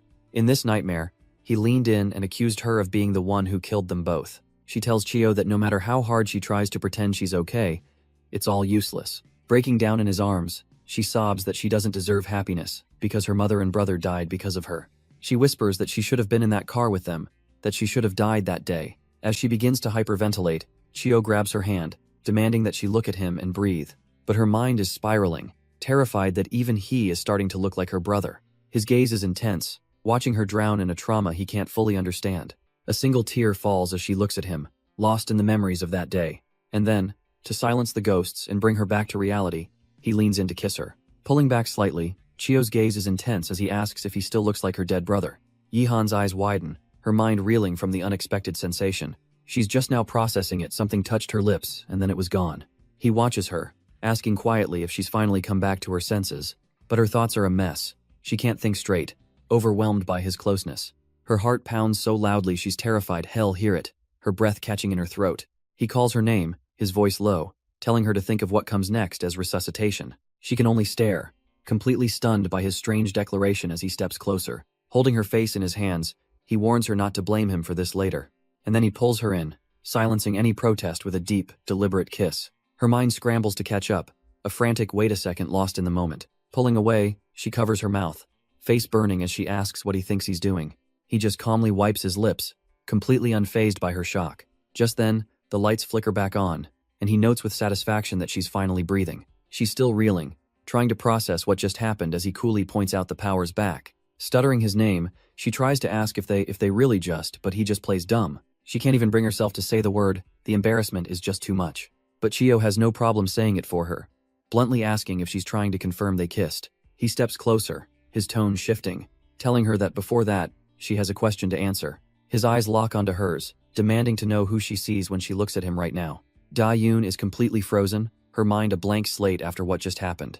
Barely able to meet his gaze, a blush creeping up her neck, she stammers that he looks like her brother. Her thoughts race. Of course she can't look at him, not when he just stole her very first kiss. But as she's lost in her own embarrassment, she notices the look in his eyes, something knowing and intense. He just smirks, telling her not to make a big deal out of it. It was just simple mouth to mouth. She can't believe the nonsense has spouting, but he just presses on, asking what else it could have been. His tone darkens as he reminds her of the state he found her in, completely breaking down at the sight of her brother. He asks what he was supposed to do, watching her fall apart right in front of him. That, he explains quietly, is why he did it. Softly apologizing if he surprised her. And in that moment, she understands she wasn't the only one who was falling apart. He whispers another soft apology, and she can only stare, completely lost for words. Burying her face in his chest, she insists she wasn't trying to make him feel sorry for her, but he just holds her tighter, his voice low as he asks her to promise never to say those things again. With a small voice, she agrees, and for him, that simple promise is all he needed to hear. He finally lets go, turning to leave her to rest after the emotionally draining day. But as she watches him go, she can't help but feel pathetic, always relying on Chio to pick up her pieces. Just as he reaches the door, he stops and calls her name, catching her completely off guard. She turns back, confused, as he starts to give her one last piece of advice. He tells her that if this ever happens again, instead of her brother, she should try thinking of him instead. And with that stunningly bold suggestion, he leaves her a blushing, stammering mess. She meekly asks if she can really do that, and he just smirks, casually declaring himself her Oppa now. And with that devastatingly smooth line, he exits the room, the click of the door sealing her fate. Da-yoon is left completely alone, her heart pounding a frantic rhythm in the sudden silence. Flashes of their time together flood her mind, leading to a single, terrifying thought. Does she actually like Chio? The next morning, a voice from outside calls for Yihan, announcing it's time to head out. Chio, whose real name is Yihan, finally drags himself out of bed, grumbling that Da-yoon is going to be late. But a quick scan of his apartment reveals an empty space where she should be. He then spots a little note she left behind on his desk. A small, amused smile plays on his lips as he reads it. She ran away. Later, he arrives at the university campus, a bit earlier than usual, without his flustered housemate to wait for. Her friends immediately notice something is off, one of them leaning in with a sly, knowing smile. They ask if something happened yesterday, and Da-yoon can only offer a flustered, unconvincing denial. In class, she tries to focus, but her mind is racing. She didn't get a wink of sleep last night. Just then, her phone buzzes, and a notification from Chio pops up, asking if she made it to school. A deep blush colors her cheeks as she stares at the screen, realizing she has to finally admit it to herself. Meanwhile, Chio smirks at his own phone, seeing she's read his message but hasn't replied. He seems to be enjoying this, wondering how long her little silent treatment will last. But Da-yoon clenches her fist, deciding this momentary waver of her heart doesn't mean anything. She has to stop now. Her mind flashes back. He's always been the only guy in her orbit, so these feelings must be an illusion. She touches her lip, trying to convince herself that's all it is, just a simple mistake of the heart. She tries to downplay it, telling herself that moment with Chio wasn't even a real kiss. Best to just put it out of her mind and never think about it again. After all, even Yihan once told her the chance of them being romantic was absolutely zero. And Chio himself had warned her that if she ever had any ideas, they should just stop seeing each other for good. Lost in these rejections, she's jolted back to reality as a voice calls her name. Her friends laugh, pointing out that she's been completely zoned out. Ju-young then mentions she knows a senior in the PE department and asks if Da-yoon wants to go on a group date. Da-yoon starts to decline, but then a thought hits her. Maybe this is exactly what she needs. One of her friends is already busy checking Yihan's schedule, but Da-yoon's mind is elsewhere. Meanwhile, Chio arrives at a doorway, confirming he's in the right place, looking like he's got business to attend to. He peeks into the lecture hall, telling himself hell just check if she's safe and then leave. And there she is, sitting in the back, looking small from his vantage point. But just as he's about to turn away, he hears her voice ring out with a sudden decision. She's going on the group date, and a shadow crosses Kaio's face as he realizes she's running away again. While her friends cheer her on, Chio can only watch as she dives headfirst into this new distraction. The topic, of course, immediately shifts to her ideal type, a question meant to help with the matchmaking. Da-yoon is caught completely off guard, admitting she's never really thought about it. Her friends laugh, teasing her for being so vague and playing coy. But the simple question hits her harder than she expected, making her genuinely wonder, has she ever, in her life of constant struggle, actually stopped to think about who she likes? She tells them no one comes to mind, but a memory of Chio's voice cuts through her thoughts. Suddenly her face is burning red, and she frantically insists she's not interested in dating at all. But one of her classmates isn't buying it. Seeing right through the flustered act with a smirk, she watches Da-yoon's erratic behavior, finding her attempt at playing innocent incredibly annoying. And she decides then and there that she and Da-yoon just don't click. Meanwhile, at a 2-4-hour sauna, someone is being called out for overstaying their welcome. It's Chio, and the manager scolds him for practically living there, sleeping on the floor like a vagrant. She brings up her own nephew, an athlete, and how much money his parents had to pour into his career. Chio can only agree, as the manager urges him to be grateful and stop making his own parents worry. Her words about kids running away from home over nothing seem to strike a painful chord with him. Chio walks on, thinking about the money he secretly earned. It should be enough for a deposit on a new rooftop apartment. He pulls out his phone, confirming the viewing. It's the only place he can afford, so there's really no choice. Suddenly, a little boy runs by, his mom chasing after him, but the kid stops dead, pointing at Chio and calling him a tiger. That word jolts a memory from yesterday, the man in the tiger mask, and the girl's utterly shocked face. What did she see? Before he can dwell on it, the boy runs right into his leg with a thud. The mother rushes over, forcing her terrified son to apologize to the intimidating stranger. Chio tries to brush it off, but his hardened expression only makes the child burst into tears. As they hurry away, he sighs. He's used to this.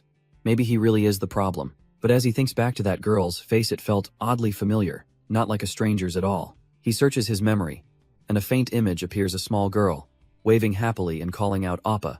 Elsewhere, Seo Yujin picks up his phone to the sound of his friend desperately begging to be saved. Hess about to hang up, assuming it's another complaint about their coach, but his friend's strange request stops him cold. The scene shifts to a university class, where the professor makes a last-minute announcement that sends a chill through the room.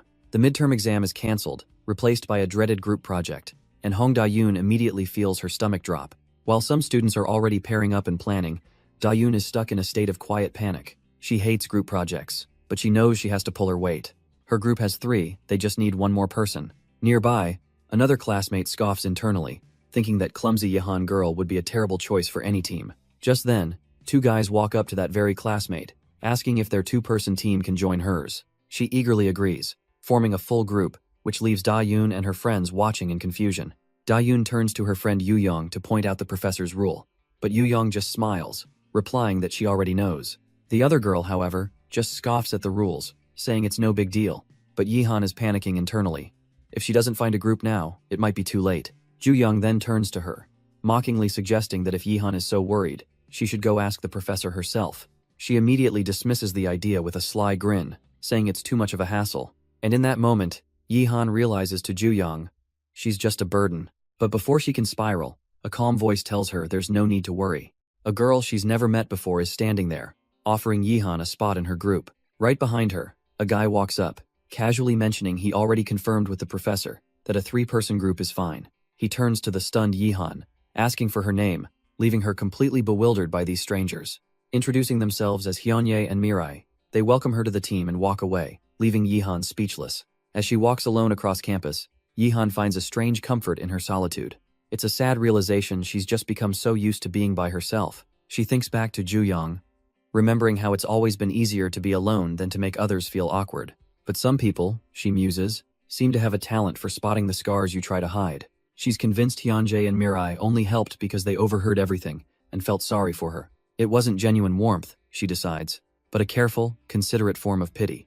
And it leaves her feeling small, trapped in a kindness she can't refuse, but that hurts to accept. Her mind drifts to other times friends tried to include her, their good intentions feeling just as heavy.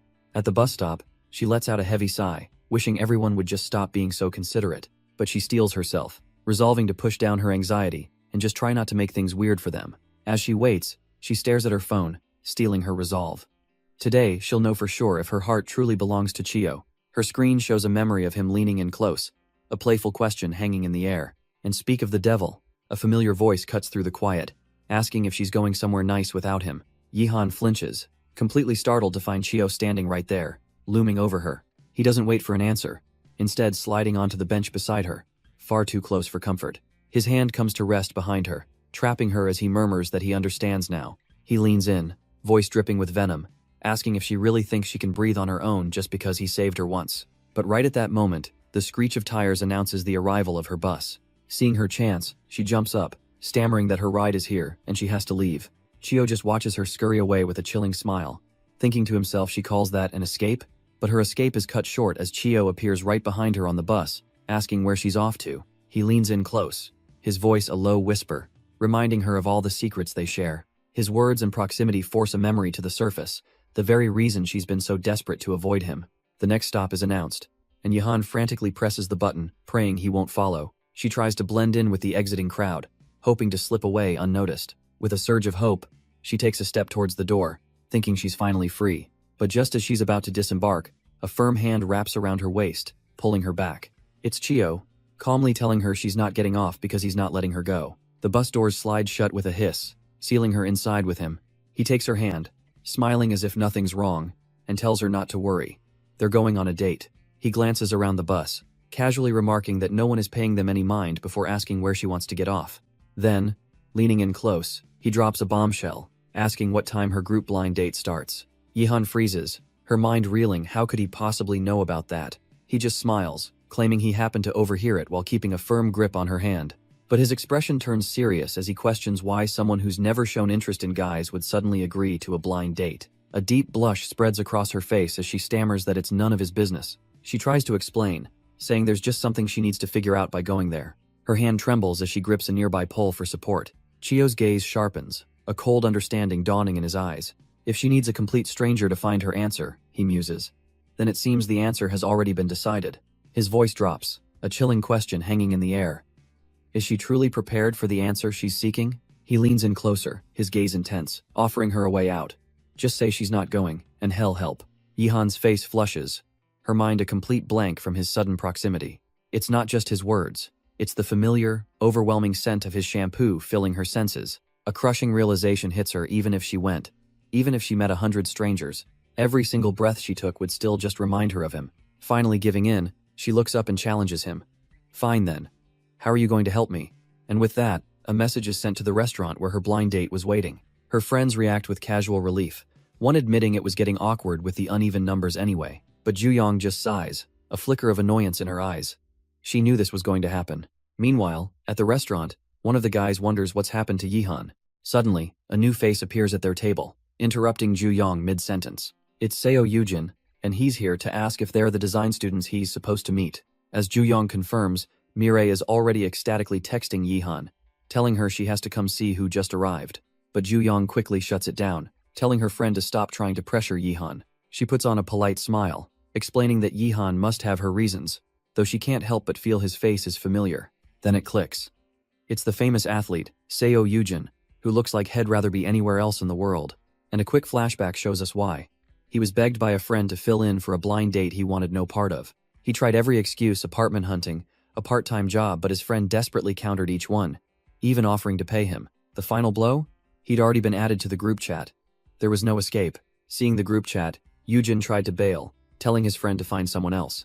But his friend played the ultimate guilt trip, showing him a photo of Yihan and begging him, just this once forcing a reluctant sigh of agreement. So back in the present, he arrives at the cafe, immediately asking if Zhang Yihan is there yet. Deep down, however, his goal wasn't the date. He simply wanted to apologize for what happened that day. Unaware of any of this, Yihan is busy crafting an excuse, texting her friends that she's sick and relieved they bought it. But she's not sick at all. She's sitting in a fancy restaurant, looking completely bewildered. Across the table, Chio stares her down, cutting straight to the point. Why does she think he brought her here? Yihan can only take in the opulent surroundings, the quiet music, and a meal that looks more expensive than her rent. Chio smirks, asking if the high-class atmosphere isn't to her liking. But she's not intimidated. She's confused. She came because he said he needed help, not for a date. He then drops the real reason, coolly suggesting this is just practice for her blind date. And Yihan is left utterly speechless. She stammers, trying to process his words. So the help he needed was this? He just confirms it with a simple, infuriating yep. Chio leans forward, his gaze intense, and makes his proposal crystal clear. She's going to do that blind date with him, as practice. With a cocky smirk, he adds that she'll never find a better guy to practice with anyway. Yihan feels like she's been completely cornered. And yet, as absurd as it all is, she finds herself agreeing, nervously fidgeting with her dress. She tries to calm her racing heart, thinking she's a lost cause if she actually starts developing feelings for him during this lesson. Seeing her turmoil, Chio smoothly pivots, telling her they should eat while they talk before the expensive meal gets cold. Yihan takes a hesitant bite of the steak he already cut for her, and her eyes widen in surprise. It's incredible. She's so used to simple, home-cooked meals that she never imagined food like this. Chio just watches her reaction, looking pleased. But even after the delicious food, she can't shake her confusion, pointing out that people their age don't usually go on dates to places this fancy. Chio explains coolly that the choice of venue always depends on who you're with. He details how a place like this is perfect for breaking the ice without the pressure of a noisy, crowded restaurant. Yihan is surprised by how specific and thoughtful his reasoning is. Asking if he's been on many blind dates, she can't help but assume a guy like him must get set up all the time. He doesn't exactly deny it, giving a vague, "It's not like I haven't." But then he leans in, his gaze fixed on her, saying that today, he's with her, so he can't mess it up. Flustered, Yihan quickly reminds him and herself that this is only supposed to be practice. He just smiles, agreeing, but adds that she's still his partner for this practice. Her heart skips a beat. It feels so unfair for him to say things that blur the line like that. Then, he smoothly moves on, asking if she knows the most important part of a blind date as his foot inches closer to hers. He explains that if someone compliments your name, it's a clear sign of interest, and now has curious about her. Hess always wanted to see how she'd react to someone other than him, so he puts her on the spot, asking how she'd respond. Chio smirks, telling her to just say whatever she wants. He's clearly testing her resolve. After a brief hesitation, Yihan seems to find her footing. With a small, genuine smile, she looks him in the eye and says he's handsome too. She immediately falters, wondering if that was the right thing to say for their little practice session. But the compliment lands, and hard. Chio lifts a hand to cover his face, barely managing a response. Oh, he was not expecting that. He thinks to himself that he's just dug his own grave. Yihan is completely taken aback when he finally lowers his hand and says that he likes it. She's blushing, thinking she made him happy. But Chio knows she has no idea what he's really thinking. But wait a minute, Chio's mind starts racing. Is it really okay for him to say he likes this? If all he's doing is helping her practice a compliment shell use on some other random guy, he runs a hand through his hair, the pleasant mood suddenly vanishing. On second thought, he tells her, he doesn't think it's a good idea, leaving Yihan completely baffled. He claims most guys don't like that sort of thing, a flimsy excuse that sobers him up instantly. Yihan just stares, the emotional whiplash leaving her speechless. She stammers out an agreement, wondering if maybe he really didn't like it after all. But she remembers how he reacted just moments ago, so what kind of response does he actually want? As she blushes, she debates whether she should just keep asking him about it. But before she can say a word, he calls over a waiter, smoothly ordering wine to change the subject. Not wanting to be left out, Yihan shyly asks if she can have some wine too, admitting she's curious. Her mind is already hazy with the romantic atmosphere, a soft smile on her face. Chio looks over at her, a knowing smirk playing on his lips as he simply agrees. But when the drinks arrive, the waiter pours a glass of wine and sets down a virgin mojito. Yihan stares at the fruity drink, completely baffled, but he just tells her to give it a try. She takes a sip, and while it's good, she realizes she's been had. It's non-alcoholic. He just laughs, teasing her for already whining for a drink, and she pouts about being treated like a kid. Taking a slow sip from his own glass, he asks if this atmosphere isn't enough to set the mood. His playful demeanor vanishes as he lowers the glass, his eyes fixed intently on her. The sudden shift in his gaze makes her heart skip a beat, wondering why he's staring at her so intensely. He takes a slow, deliberate sip, his eyes never leaving hers. And as Yihan watches him, a sudden wild thought crosses her mind. She feels a strange thirst, a familiar heat that reminds her of a past encounter. The memory is so vivid she can almost taste it again. As if reading her thoughts, a sly smirk spreads across his face as he offers her a sip. Yihan is completely caught off guard, her mind going blank. Her face flushes a deep crimson, mortified at what she was just thinking. She quickly covers her face, stammering that her drink is fine, but he can see right through her. She takes a desperate sip of her mojito, wondering if it's actually making her drunk. His gaze intensifies, his voice low as he simply calls out her name. Her heart pounds as she works up the courage to ask him something she's curious about. The question throws us back in time, to a group date where Ju Yong asked him the exact same thing. What's his ideal type? Seo Yujin, stone-faced as ever, claimed he'd never thought about it. Ju Yong mentions that's funny, because his answer is almost identical to Yihan's. She then tries a different approach, pointing out he's only been drinking water all night. But he shuts her down coolly, explaining he has a match coming up and needs to manage his weight. Finally, she mentions that the other person, Yihan, doesn't seem to be coming. That name is the first thing that seems to get his attention, his fingers tapping his glass. Ju Young is absolutely livid, realizing he was silent the entire time because he was only waiting for Yihan. And with the person he came to see being a no-show, he simply grabs his bag and leaves without a second thought.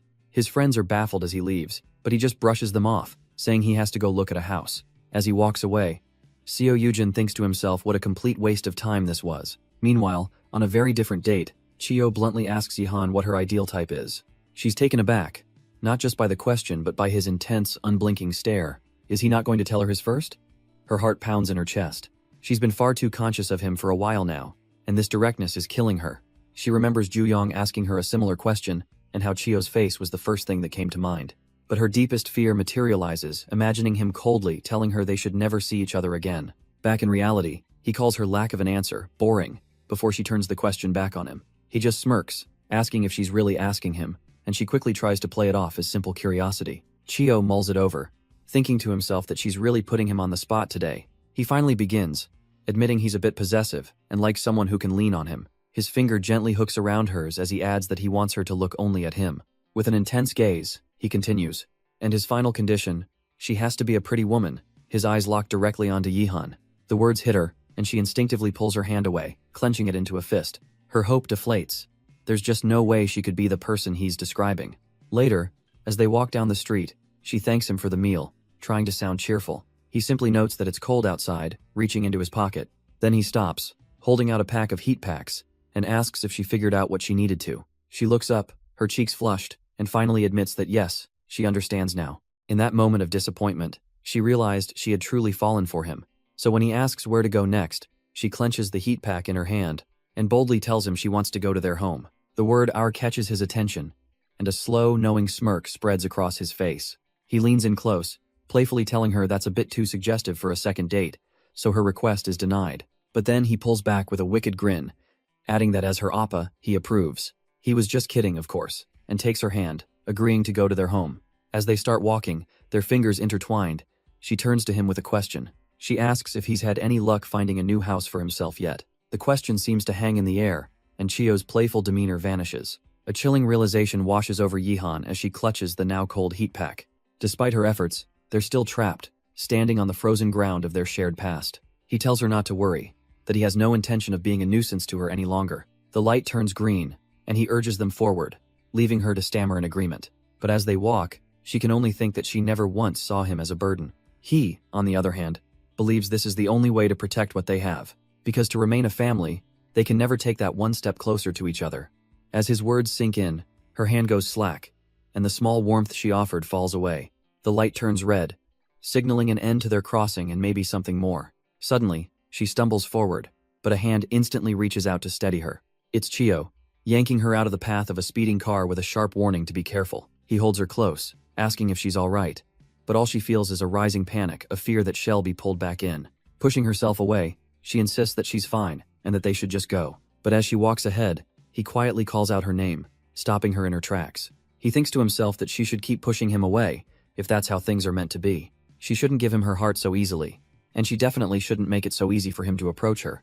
In that tense silence, their thoughts seem to mirror each other, both stuck on the other's name. Arriving at her building, he tells her to head inside first, leaving her to wonder where he's going. He casually explains that someone is coming to see the rooftop house, so he's just going to clean up. Yihan's heart sinks. She supposes it makes sense that he'd eventually pass the place on. He gently tells her to get some rest and hurry inside before she gets cold. She looks at her own empty family home, realizing that if Chio leaves too, she'll be truly alone. With a heavy heart, she starts to head inside, but he calls out to her, stopping her in her tracks. He clarifies with a knowing look he might have confused her, but he's not selling the place, just leasing it. He teases her not to have such pointless thoughts, and as she gets flustered, he playfully tells her to never mind. Promising he'll be back soon, he leaves her blushing at how he still treats her like a kid. But she clutches her coat, a small, relieved smile on her face. She's just glad he's not going away. Alone in the rooftop apartment, Chio rolls up his sleeves, finding the place clean enough. His mind drifts back to the past, when he used this very room to hide from Jong Yihan. He was just a high school kid then, unable to process his feelings, or her simple, earth-shattering confession. The memory of her saying "I like you" still echoes in his mind, causing a fresh wave of pain. He clenches his fist in frustration, cursing the boy he used to be. The memories keep coming, this time of a girl he used to date back then. She had been clingy and sweet, wondering what fun they should have since they hadn't been on dates. But even as she tried to pull him close, he was a million miles away. So he just dropped the bomb on her, coldly suggesting they break up. To his surprise, she just smiled, revealing she always knew he was only dating her to get closer to someone else. He lied straight to her face, claiming he didn't like her either, that they should stop wasting each other's time. But she wasn't having it, marching right back to him, refusing to let him get the last word. As he walked away, she screamed the one question that would stop him in his tracks. Was it about Jong Yihan? She pushed harder, accusing him, yelling that walking away now was the same as admitting he liked his non-blood-related sister. And just like that, he stopped, his voice dropping to a low growl, warning her to watch her mouth. How could I possibly like her? He spat back. He repeated the words to himself, trying to believe them, that there was no way he could ever have those feelings. In the present, Chio reflects on that moment, the day his rebellion finally died. He stares at an old photo of him and Jiang Li-jun, a painful reminder he sees as a punishment. No matter how much time passes, his anxiety always leads him right back to this place. It's an old, familiar fear that the spot he desires will inevitably become someone else's. Back in his apartment, Chio cringes, wondering if he sounded pathetic on the phone earlier. He tries to shake it off, impatiently waiting for the person who's supposed to view the place. And just then, the doorbell rings. A man stands in his doorway, greeting him simply. Chio instantly recognizes that low voice from their call. But as his eyes focus, that same old anxiety comes rushing back. The fear that the one thing he wants will be taken from him. The man he fears is standing right there. He introduces himself as Seo Yujin, but Chio feels like he can't breathe. The dark hair, the pitch-black eyes, he's a perfect image of the man from his past. But as Chio stares, his racing mind catches a detail. The voice and aura are definitely different. It makes no sense. How can a person be both the same and a complete stranger? Before he can process it, Seo Yujin brushes past him, announcing he's coming in. The sudden movement knocks a picture frame off a shelf, and it shatters on the floor. It's a photo of him and the man from his past, young Yijun, a ghost he thought was long gone. Eugene stops, his eyes landing on the broken image of two bruised but smiling boys. He looks up from the photo, a faint, unnerving smirk playing on his lips. Chio's voice is barely a whisper as he finally asks the question burning in his mind. Staring into those familiar dark eyes, he demands to know who this man really is. The confrontation triggers a memory of a young boy, a prodigy, praised for his chilling precision. A boy already being called the next national representative. He had the perfect, proud smile of someone who knew they were the best. And from the darkness, another boy watched, his eyes filled with a sad, desperate wish. If only he could be like that, maybe then his parents would finally come for him. The memory fades, and all that's left is the shattered frame on the floor. Seo Yujin's smirk widens, drinking in the turmoil he's caused. Chio's voice is barely a whisper as he calls out to him. The man's gaze is sharp, unwavering, as if he's been waiting for this. Face to face, Chio finally asks the impossible question burning inside him. He knew it couldn't be true, but he had to hear it from the ghost standing in his apartment. He'd pictured this face, this exact gaze, countless times in his head, but seeing it for real shatters every bit of reason he has left. A wave of indescribable longing rising up. Entangled behind that longing is an even stronger emotion, pure, unadulterated fear. His hand clenches at his side, trembling with a terror that has nothing to do with seeing a ghost. It's the chilling intuition that this man's very existence threatens to destroy everything he's protected. Seo Yujin's expression is unreadable as he softly asks what Chio even wants him to be. In that moment, something inside Chio snaps, and he bows deeply, completely broken. He changes his question entirely, now desperately asking if Seo Yujin knew Zhang Lijun. In response, the man pulls out an old photograph of himself and the real Lijun, musing that he wasn't the type to just disappear. Then, holding out the photo, he offers his condolences, a final, cruel nail in the coffin of Chio's hope. Seo Yujin hands over the photo, apologizing for his reaction, but Chio just numbly replies he's used to it. But alone with the picture, a hollow feeling grows. He knows it's not him, yet this truth feels so wrong. Staring at the photo of the real Li Jun with a younger, bruised version of himself, he feels no sense of closure. His thoughts are cut short as Seo Yujin leans in, getting uncomfortably close. He asks if the resemblance will be a problem for their contract, a veiled threat hanging in the air. A bitter smirk crosses Kyo's face. He knows he's cornered, and any answer he gives is meaningless. Meanwhile, Hong Da-yoon is meticulously logging every penny Chio has spent on her. She stares at the growing list, feeling crushed by a debt she fears she can never repay. Tired of always being the one receiving help, she desperately wishes she could be useful to him for once. Closing her notebook, she notices the time her brother is late, and a seed of worry begins to sprout. A sound from the doorway pulls her attention, and she turns with a bright, relieved smile. He's finally back. She admits she was starting to worry, then asks if he found a new place. Chio confirms he's moving out tomorrow, and her happy expression becomes a little more complicated. But he can't shake the dark mood from his earlier encounter, asking if she's sure nothing happened. He's torn. How can he tell her what he saw? The lie feels heavy, but the truth feels heavier. She notices his weary expression, her own worry returning. Inside, Chio is just plain terrified. He knows if he confessed, she would immediately rush out to find that person, and the thought of her leaving, maybe for good, is a suffocating fear he can't bear. He knows this possessive feeling is childish, but he can't seem to control it. So he leans in close, and instead of the truth, he tells a clever lie that he saw a ghost on the roof. He continues the lie, telling her the ghost looked like someone who used to resent him, and it was terrifying. Her expression softens with concern as she gently touches his face, asking if he was really that scared. Leaning into her hand, Chio sells the performance, admitting that he was truly afraid. Later that night, the house is still, but Hong Da-yoon lies awake, unable to forget the look on his face earlier. She thinks back to her own horrifying encounter, now convinced she understands what he must be feeling. A wave of pure empathy washes over her. He must have been so scared. In his own room, Chio is also wide awake, cursing himself for acting like such a possessive child. A soft knock breaks the silence. It's her, asking if he's asleep. He tells her to come in. She finds him awake, just as she suspected, admitting she couldn't sleep either. He notices she's come prepared, asking why she brought her pillow with her. A smirk plays on his lips as he realizes what she's planning, even as she insists she was just worried. Standing firm, Hong Da-yoon announces that she's going to stay with him. She reasons that seeing a ghost is scary, so she'll just keep him company until he falls asleep. Chio is amused, thinking she's the one who needs protecting, and tries to tell her it's really okay. But her disappointed expression hits him. She actually stayed up all this time because of him. As she turns to leave, apologizing for keeping him up, his hand shoots out and grabs her arm. He tells her to stay right where she is. Letting the facade drop, Chio decides to lean on her just this once, and quietly admits that he's scared. Her entire face brightens with surprise and a small, happy smile, glad he's finally opening up. Taking charge, she tells him to scoot over and make some room.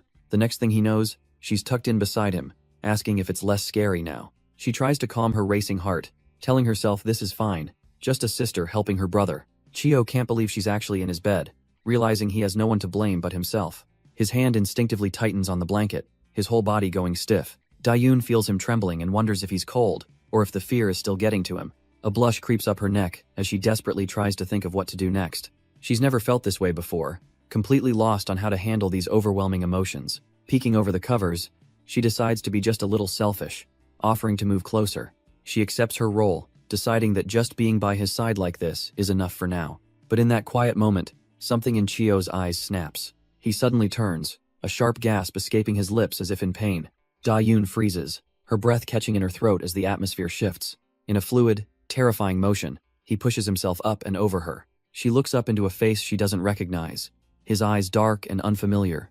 He corners her completely, leaving no room to move, no space to escape. The air itself feels heavy, charged with a palpable sense of danger. Her mind races, desperately trying to understand this sudden, violent change in him. He leans down, his voice low, and calls her by a different name, Jong Yihan. His own voice is hoarse as he whispers, asking if she's confused by his actions. He presses down, demanding to know the reason, but she can only stammer that she doesn't understand. He counters, asking her why she isn't avoiding him then. His eyes darken as he leans in, offering to give her a real reason to be afraid. Pinned beneath him, she just looks confused, insisting that she trusts him because he's her Oppa. His hand clenches, frustrated by her answer as he asks why she's so utterly defenseless. Would she be this careless with anyone else?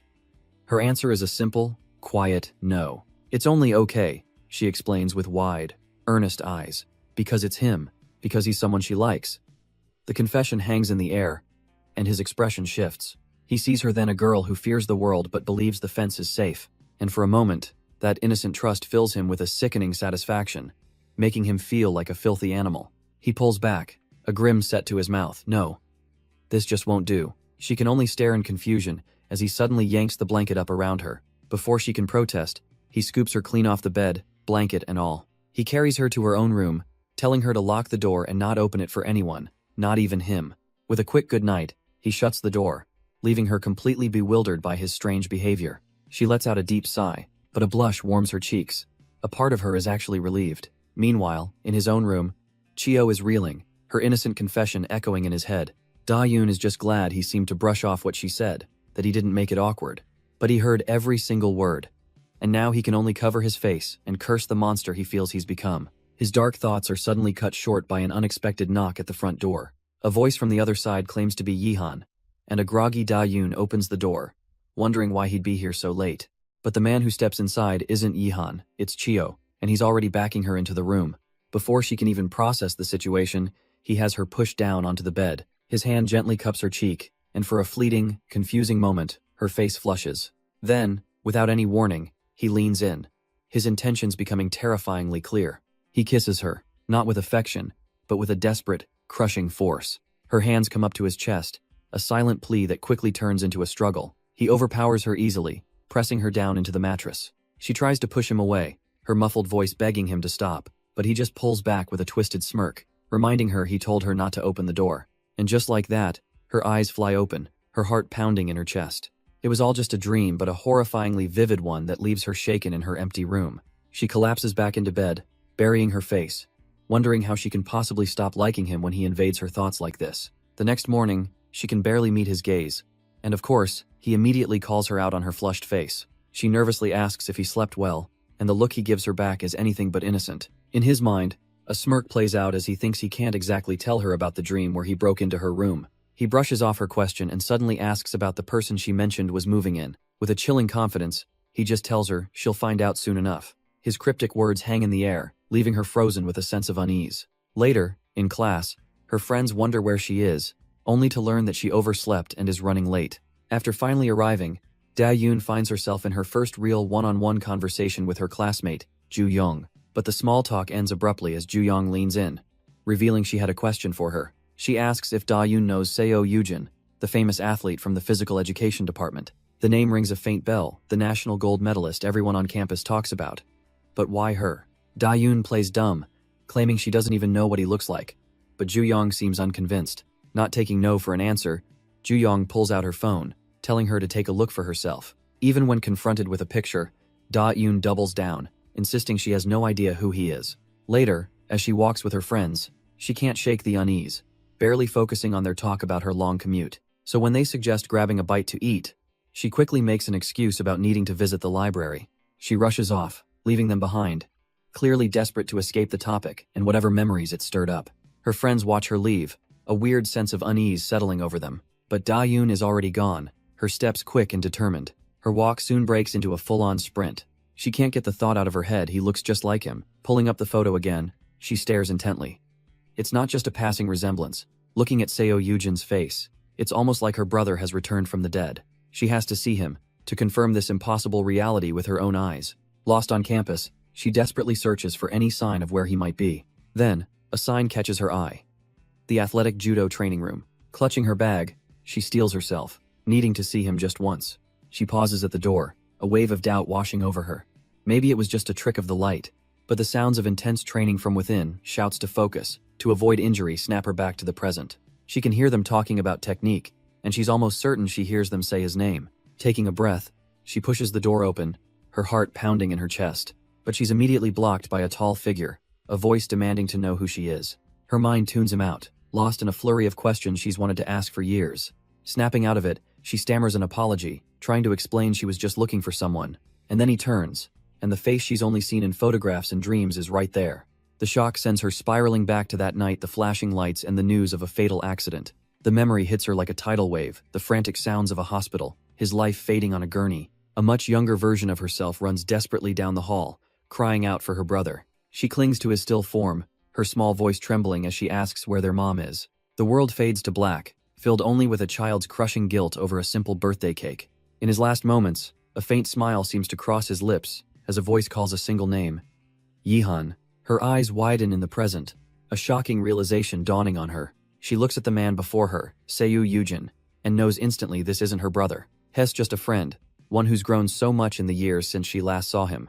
Then she spots him, the real Zhang Yihan, his eyes cold and his voice devoid of any warmth. She turns away, the quiet denial escaping her lips. Of course it couldn't be him. A single tear traces a path down her cheek as the reality sets in once more. Her brother is gone. Seiyu Yujin stops, his expression softening with concern as he realizes she's crying. Overwhelmed, she tries to apologize, but he simply watches her, thinking she has nothing to be sorry for. He glances at his own hand, realizing he has nothing to offer to wipe her tears. So instead, he gently reaches out, his fingers brushing through her hair to comfort her. The sudden touch startles her, her tear-stained face looking up in a daze. He speaks softly, telling her she should stop crying now, or her head will hurt later. His simple kindness triggers a memory, her brother's warm hand, his gentle smile, telling a young Yihan that it will all pass. The memory is so vivid, she can almost hear her brother's voice comforting her. But the tender moment is shattered by the whispers of other students in the hall. Noticing the unwanted attention, Seiyu Yujin moves without a moment's hesitation. He quickly drapes his large jacket over her, shielding her tear-streaked face from view. He turns to the onlookers, coolly telling them she's just a friend, nothing to see here. But they press for a better look, and Yujin's gaze turns sharp and dismissive. Hidden beneath the hood, Da-yoon can only look on, small and overwhelmed. Elsewhere, in a campus lounge, the daily grind of university life continues as usual. A group of students complains about their schedules, completely unaware of the quiet drama unfolding nearby. As his friend tries to get him to sign up for an elective together, Chio is already focused on his phone. He coolly turns down the offer with a cryptic smile. He has to match his schedule with someone else, leaving his friends feeling utterly betrayed and confused. The friend in the cap changes the subject, asking if he's still living with his sister since their parents moved. Chio nonchalantly confirms he is, at least until he gets kicked out. The others start complaining about living with family, recalling how Chio always had to ditch them to look after his sister. And it seems nothing's changed, as he pulls up Yihan's entire class schedule to sync with his own. They tease him for acting like her dad, but he silently justifies it better him watching her than some random creep. His friend just stares back, processing Chio's unwavering, almost militant devotion. His friend finally asks the obvious question, isn't he being just a little overprotective? Kio's face darkens. The scene cuts away. And elsewhere on campus, Hong Da-yoon is finally feeling a bit better. She's mortified, thinking about how she just cried in front of a total stranger, and even took his jacket. Stammering, she tries to properly apologize for what happened earlier. Seiyu Yujin just stares back at her, his expression unreadable as he listens. Then he breaks the tension, saying if she's truly sorry, she could give him his clothes back because he's freezing. As she hands over the jacket, a sudden thought hits her. How did he even know her name? Yujin freezes. He remembers seeing it in a group chat, but admitting that would just sound weird. So he opts for the most bizarre explanation possible, telling her it was written all over her face. An awkward silence hangs between them after his truly terrible excuse. Yujin finally cracks a smile, admitting he was just kidding, and Da-yoon has to force a laugh. He clarifies that they were both in the group chat for a mixer she didn't attend. Then he leans in, smoothly adding that he remembered her name because it was pretty. The sudden, direct compliment leaves Da-yoon completely flustered and speechless. A memory surfaces Kyo's voice telling her that's not just politeness, it means they're interested. But just as her heart skips a beat, Yujin abruptly announces he's leaving. She can only stare in confusion as he turns to go, her mind reeling. He walks away, leaving her wondering why he wouldn't ask for her number or anything else. As he walks off, he notices something. Da-yoon is following him. He glances back, his mind racing. Why does he get the feeling she's been on his tail for a while? He recalls her saying she came here to find someone. Could that someone have been him? But the thought doesn't flatter him. Instead, it dredges up a bitter memory. He remembers another girl from his past, her voice feigning concern as she asked if he lived at the orphanage. She told him he must get lonely, and then, with a pitying smile, asked him out. Snapping back to the present, Yujin whips around, stopping Dayun cold. He confronts her directly. Flustered, she quickly tries to deny it, waving her hands in defense, but his gaze is hard and cynical. A misunderstanding, he scoffs, clearly not buying it for a second. To get her off his case, Yujin gestures to a nearby building and bluffs that it's his house. At that very moment, another man is walking down the same street, lost in his own thoughts. He questions if his own actions are overprotective, but quickly decides he might not be wrong. A memory surfaces of Dayun, fragile beneath him, and his deep-seated fear that she'll disappear if he ever lets go. This is Zhang Yihan, and he's just finished speaking with Yujin, who was apologizing for the earlier confrontation. Now, Yihan watches from a distance as Yujin boldly tells Dayun that he's her new next-door neighbor. Completely oblivious to the lie, Dayun looks relieved, remarking that they'll be seeing each other often. A hopeful, almost blushing smile appears on her face at the prospect, but Yihan's gaze lingers on them, sharp and unsettlingly focused. But his confident approach hits a snag when Dayun clarifies that there's been a misunderstanding. This isn't the house next door, this is her house. Yujin freezes on the spot, his smooth facade crumbling as he realizes he's been caught. He stammers out a clumsy apology, hand flying to the back of his neck in embarrassment. Dayun, ever so sweet, just tells him it's fine, noticing how his ears are blushing a deep red. Trying to recover, he doubles down, claiming he just moved in next door today and got confused. Oblivious to the lie, she lights up, finally understanding. So he's the new neighbor. A warm, hopeful smile spreads across her face as she asks him to please take care of her. But just as the air settles, the whir of an electric scooter cuts through the quiet street. Dayun then casually adds that she heard the owner's son lived there, and Eugene's world stops. She struggles for a moment, trying to recall the name she was told. Then it clicks: Chio. And as if summoned, the real neighbor appears right behind Eugen. His eyes are cold and calculating as he offers a simple, unwelcoming hello. Chio's hand rests protectively on his sister's bag, his gaze fixed on Eugen. Eugen is completely thrown. His sister? He forces a casual reply, trying to hide his shock. The brother offers a token gesture of help, his tone dripping with insincerity. He then turns, holding out a hand, and calling for someone named Yihan to come home. The sudden tension in the air makes Dayun's cheeks flush a deep crimson. Eugen can only stand there, a complete outsider to this sudden family affair. Chio smoothly pulls Dayun away, dismissing Eugen with a curt farewell. And from the shadows, another figure, Yihan, had been watching the entire exchange. Left standing alone, Eugen can only think about how effortlessly Chio acts like a good brother. A bittersweet smile forms on his lips as he wonders what it would be like to have a family of his own. The scene shifts, and we're now in the quiet chill of the early morning. It's Chio, out for a run, trying to work through the lingering tension from the night before. He breathes in the cold air, a moment of peace in the pale dawn light. But his mind drifts, picturing a warm, smiling memory of his sister, Dayun. The pleasant thought is shattered as a bead of sweat rolls down his face, the memory turning painful. Hez thrown back to a dark time, holding his sister's hand in a hospital bed, an IV drip taped to her arm. Her weak voice echoes in his memory, asking if he wasn't being just a little overprotective. He doubles over, gasping for breath, the morning run doing little to calm his haunted thoughts. Damn it, the memory claws at him, a raw and relentless guilt he can never seem to outrun. He finally makes it back home, the sound of the door opening slicing through the quiet apartment. Chio walks in, surprised to find Ju-young already awake and waiting for him. She greets him with a soft, welcoming smile, telling him she's been waiting to eat together. His tense expression softens just a little, a quiet acceptance of her care. A full breakfast spread is laid out on the table, a stark contrast to the turmoil in his mind. As they eat, she breaks the comfortable silence, saying she's been curious about something. She glances at him, a hint of a smile on her face, but her question is anything but casual.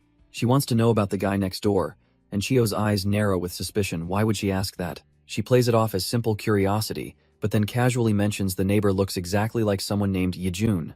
The topic continues, even as they brush their teeth, with her adding that the new guy also does judo, a detail that makes Chio even more suspicious. Her mind is clearly consumed by this, wondering about the newcomer's past and if he ever crossed paths with this Yejun. Finally, Chio can't take it anymore, pointing out that she's been talking about their neighbor, Zhang Yihan, all day. Hess, deeply unsettled. She's usually so quiet and reserved, this obsession is completely out of character. A dark, possessive thought cuts through his frustration. He's the one who's here for her now. Ju-young looks up at him, her eyes wide with feigned innocence. as if she has no idea what he's thinking. But as she places a hand on his shoulder, her act begins to crack under his silent glare. A faint, knowing smile touches her lips as she realizes she's gotten under his skin. Then she twists the knife, asking if he's worried she'll start treating the neighbor like a brother, all because of a simple resemblance. His expression hardens. She knows him better than that. He wasn't even interested yesterday. But her words clearly struck a nerve, and he turns away, sinking into a quiet, resentful mood. Ju-young watches him, completely baffled. Is he actually sulking right now? He tells her not to look, and the sight of this possessive man pouting makes her stifle a laugh. She reassures him, promising that she would never think of him in a platonic, brotherly way. But then her expression softens, admitting she's often imagined what Yejun would be like if Head lived. Seeing the neighbor felt like that fantasy had come to life. Though she knows it's not really him, looking at him is like glimpsing the future her own brother was robbed of. A flood of painful memories returns the guilt she tried to bury along with him. She remembers his voice, how he never blamed her, and confesses that maybe, deep down, she wanted him to. She keeps seeing the neighbor, she explains, because it's her way of chasing her brother's forgiveness. With a gentle smile, she tells Chio not to be upset, because the only person she can truly call family is him. That's all he needed to hear, and he gently rests his head in her lap. He's addicted to this feeling, this fragile sense of family she gives him. He's a man shackled by his own heart, clinging to her, desperate not to be left behind. He buries his face deeper, seeking a comfort he's never known. Ju-young looks down, a soft blush spreading across her cheeks as she admits it tickles. Her hand finds its way to his head, her fingers sinking into his surprisingly soft hair, and she wonders if she could let go of her guilt. Could she finally call his parents mom and dad? But a part of her hesitates, wondering if his parents would even be happy to hear it. If she did, could it finally change the strange line between them? The word family has always been a shield for her true feelings, hidden just beneath the surface. But suddenly, Chio stirs, sensing the shift in the air around her. He looks up with a lazy, knowing smile, asking her what she's doing. And in a moment of pure, unfiltered panic, Ju-young blurts out that she likes him. The words escape, and she instantly freezes, horrified at her own confession. A deep blush floods her cheeks as her mind goes completely blank. She knows she should say it was a mistake, that she didn't mean it, but she can't speak. All she can do is stare, terrified that he might have understood what she really meant. She can only stand there, mortified, her mind completely blank after the slip-up. A heavy, suffocating silence fills the room, stretching the moment into an eternity. But then, the quiet is broken by his voice. Chio speaks, his tone low and clear, cutting right through her panic. He slowly reaches out, his hand moving towards hers. Taking her hand in his, he looks her dead in the eye and asks if she likes him. She stammers, trying to backpedal, insisting she meant she likes him as family. But his grip tightens, not letting her squirm away so easily.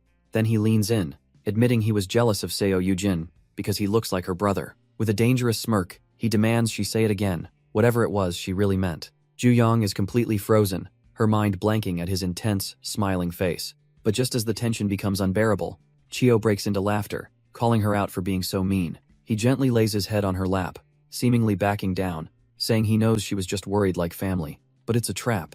His eyes open again, sharp and unwavering, as he asks her to say it again. She's a blushing mess, trying to deny it, begging him not to press so close. He doesn't care what she meant. Whatever it was, he wants to hear it. And Ju-young knows she's been completely cornered. Finally, she gives in, whispering that she likes him, but his quiet demand comes instantly. Again, he rests his head comfortably, a deeply satisfied smile on his face as he waits to hear it once more. This is exactly what he wanted. Hearing those words from her, it feels good. Meanwhile, far away, Seo Yujin shifts restlessly in his sleep, a troubled sigh escaping his lips. His sleep is anything but peaceful, haunted by visions of a painful past. The nightmare throws him back to the orphanage where it all began. He's on the ground, being kicked and taunted for being a pale imitation of the great Jung Yejun. The bullies twist the knife, sneering that it's no wonder his parents abandoned a worthless brat like him. Just then, a sharp voice cuts through the air, the headmaster, and the boys freeze in terror. As the punks scatter, she rushes over to a shaken young Yujin, asking if he's all right. But the boy is broken, finally admitting he can't take it anymore. Crushed by expectations he can't meet, he confesses to her that he failed at the competition, that he has no talent at all. She pulls him close, her expression hardening with a difficult truth. She tells him to stop his whining. If he hates being called a fake, he has to become strong enough to prove them all wrong.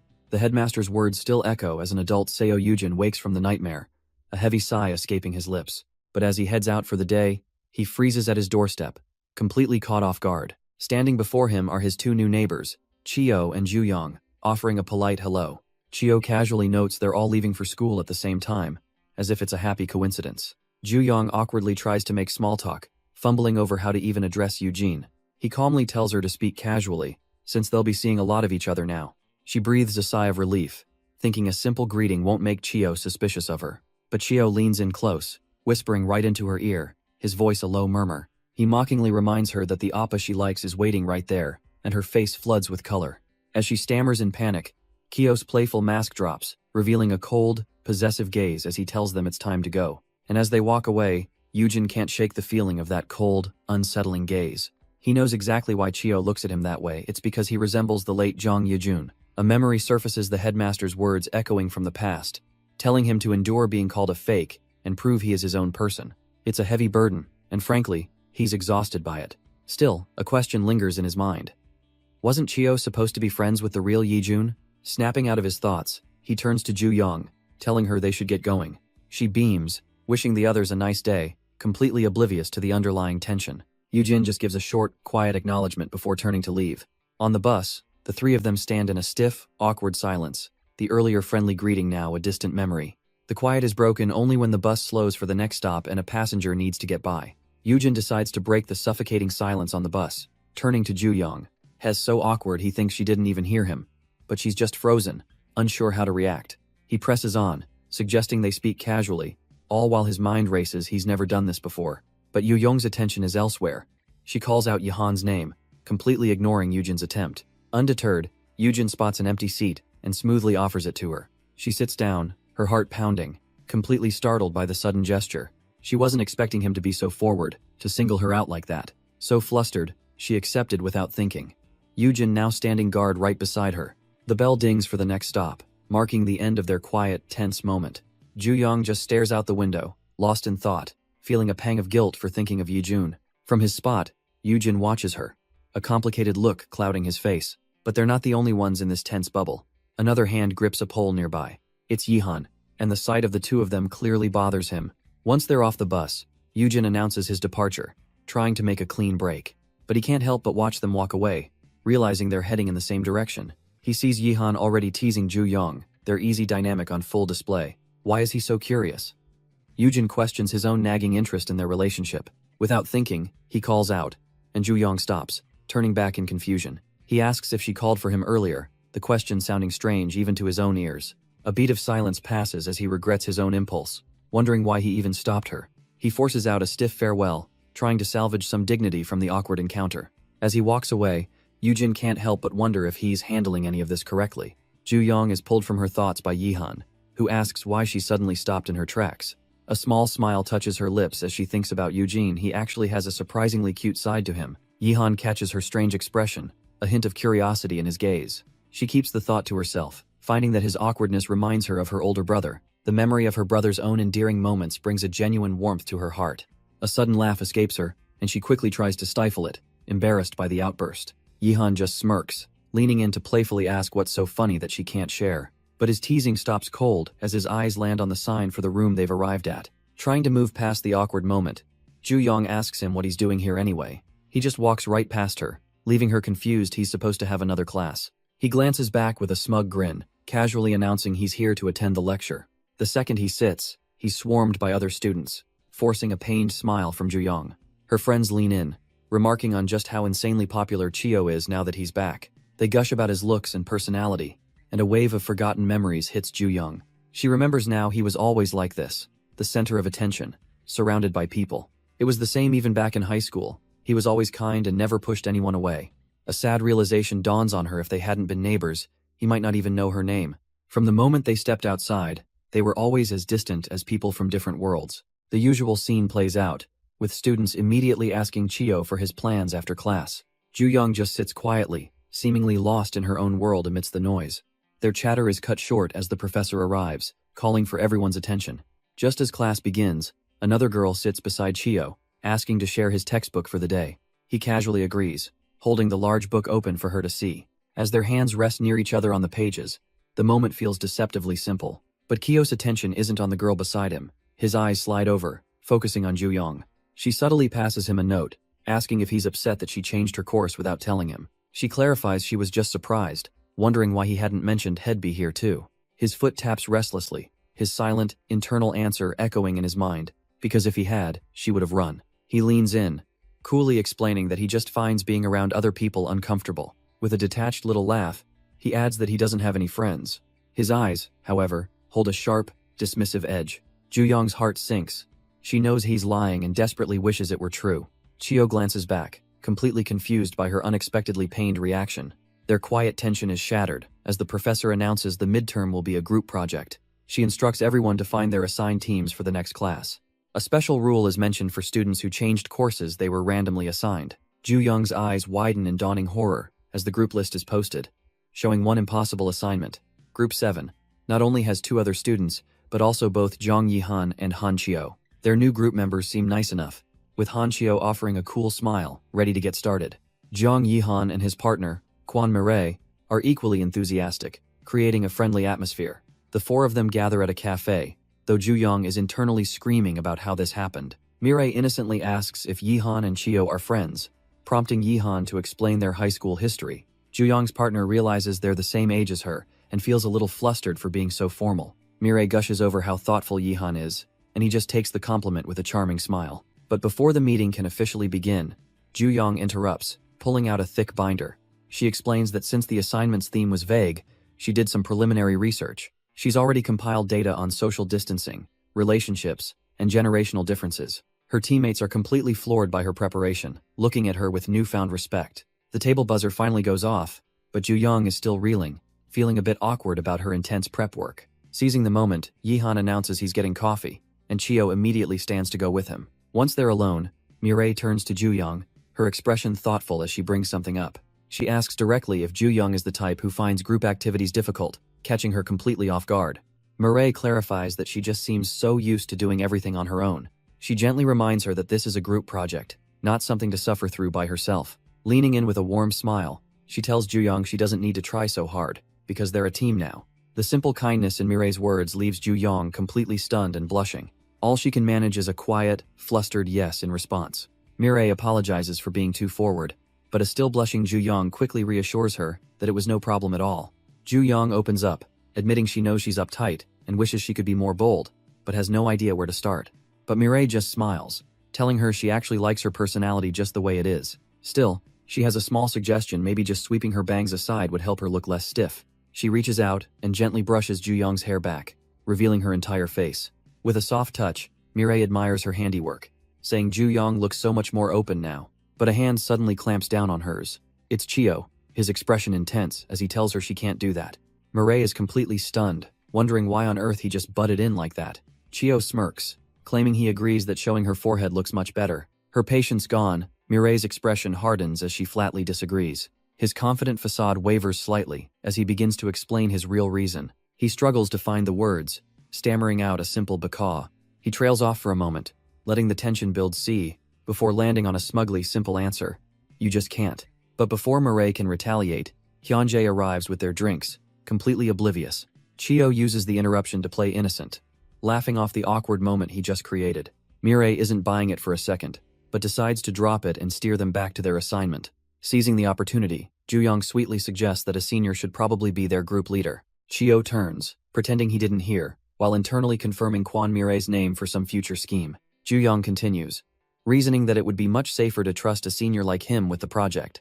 She frames it as a favor to them all, putting him on the spot as he and Mireille share a tense, challenging stare. Cornered, Mireille clenches her fist but has no choice but to agree, settling the matter in Ju-young's favor. But as Ju-young turns away, a strange and unwelcome thought strikes her. Could this feeling be jealousy? The next day, a voice calls out for Jang Yi-han, marking the start of a new, calculated move. Chio turns with a knowing smirk, feigning surprise as he asks if something is wrong. He's waiting by a car, holding the door open for a very confused Ju-young, who wonders why the sudden change. He brushes it off, saying it's just more comfortable than a crowded bus, especially since they're running late. Once they're inside and on the road, he casually mentions there's something else he forgot to tell her. With a sly smile, he reveals he rearranged his entire schedule so they'd have more classes together. Ju-young, however, just asks to be dropped off near the entrance so no one sees them, much to his surprise. Instead of answering, he leans in close, gently touching her forehead and asking if she's hurt, completely shattering her composure. He looks over with a knowing smirk, remarking on how strangely quiet she is today. Ju-young is completely flustered, stammering a weak denial as he holds her hand. Chio just smiles, letting the topic drop as he focuses on the road, a new thought seemingly crossing his mind. Her mind, however, begins to spiral, recalling that every girl he ever dated was beautiful. She remembers the popular girl from high school, who also went to their university, and even Kwon Mireille, realizing they all fit a certain type that she definitely does not. It all traces back to yesterday, to that moment that left her so confused. He had asked her not to hide her face, wondering aloud why he thinks she looks better this way. Her eyes widened, a firm no escaping her lips as she tried to regain some control, but his true intentions were far more possessive. He wants a girl who will rely on him, look only at him, and accept his every move. And the final, unspoken requirement hangs in the air. She must be beautiful. The car stops, and he coldly tells her to get out, leaving her to wonder what it's like to be loved for her looks. Her mind flashes back to a university classroom where a popular girl greets the handsome Jong Lee-jun. Ju-young herself had spotted Chio, her face lighting up with a cheerful hi. Though he looked less than thrilled, the popular girl immediately tried to connect the two, asking Chio if he'd arrived with Lee-jun. She then turned her full attention to Lee-jun, asking if he could help her with a research project after class. But before he could answer, Chio cut in, volunteering to help as well, much to Ju-young's surprise. The girl fires back that she was only asking Lee-jun, but Chio stands firm, thinking she's just trying to use him. Lee-jun himself, ever calm, simply offers his help if she wants it, unfazed by the tension. Ju-young, sensing the awkwardness, meekly steps in, wondering if Kio's just being proactive because she's the group leader. The girl, Mireille, stammers, caught completely off guard by Chio's icy intervention. Later, after they've finished, Ju-young sighs in relief, feeling she's finally found the right path forward. She and Mireille had worked together, with Mireille admitting she was totally lost until Ju-young stepped in to help. Ju-young is just glad it all worked out, thinking to herself that she'd worried for nothing. As they pack up, Mireille offers to buy her dinner as a proper thank you for all the help. But Ju-young sees the real motive, noting that Mireille was perfectly capable on her own, and must have wanted to talk privately. Mireille is taken aback for a second, surprised by the quiet girl's insight. A small, knowing smile crosses her face as she admits Ju-young is too sharp to fool. She confesses that their tense encounter from the day before has been weighing on her mind. Even though Ju-young apologized, Mireille felt bad and then uses the moment to ask if Yihan is always so difficult to work with. Mireille opens up, admitting her blunt nature made it hard to keep friends in school. She remembers how lonely and difficult it was trying to figure things out on her own.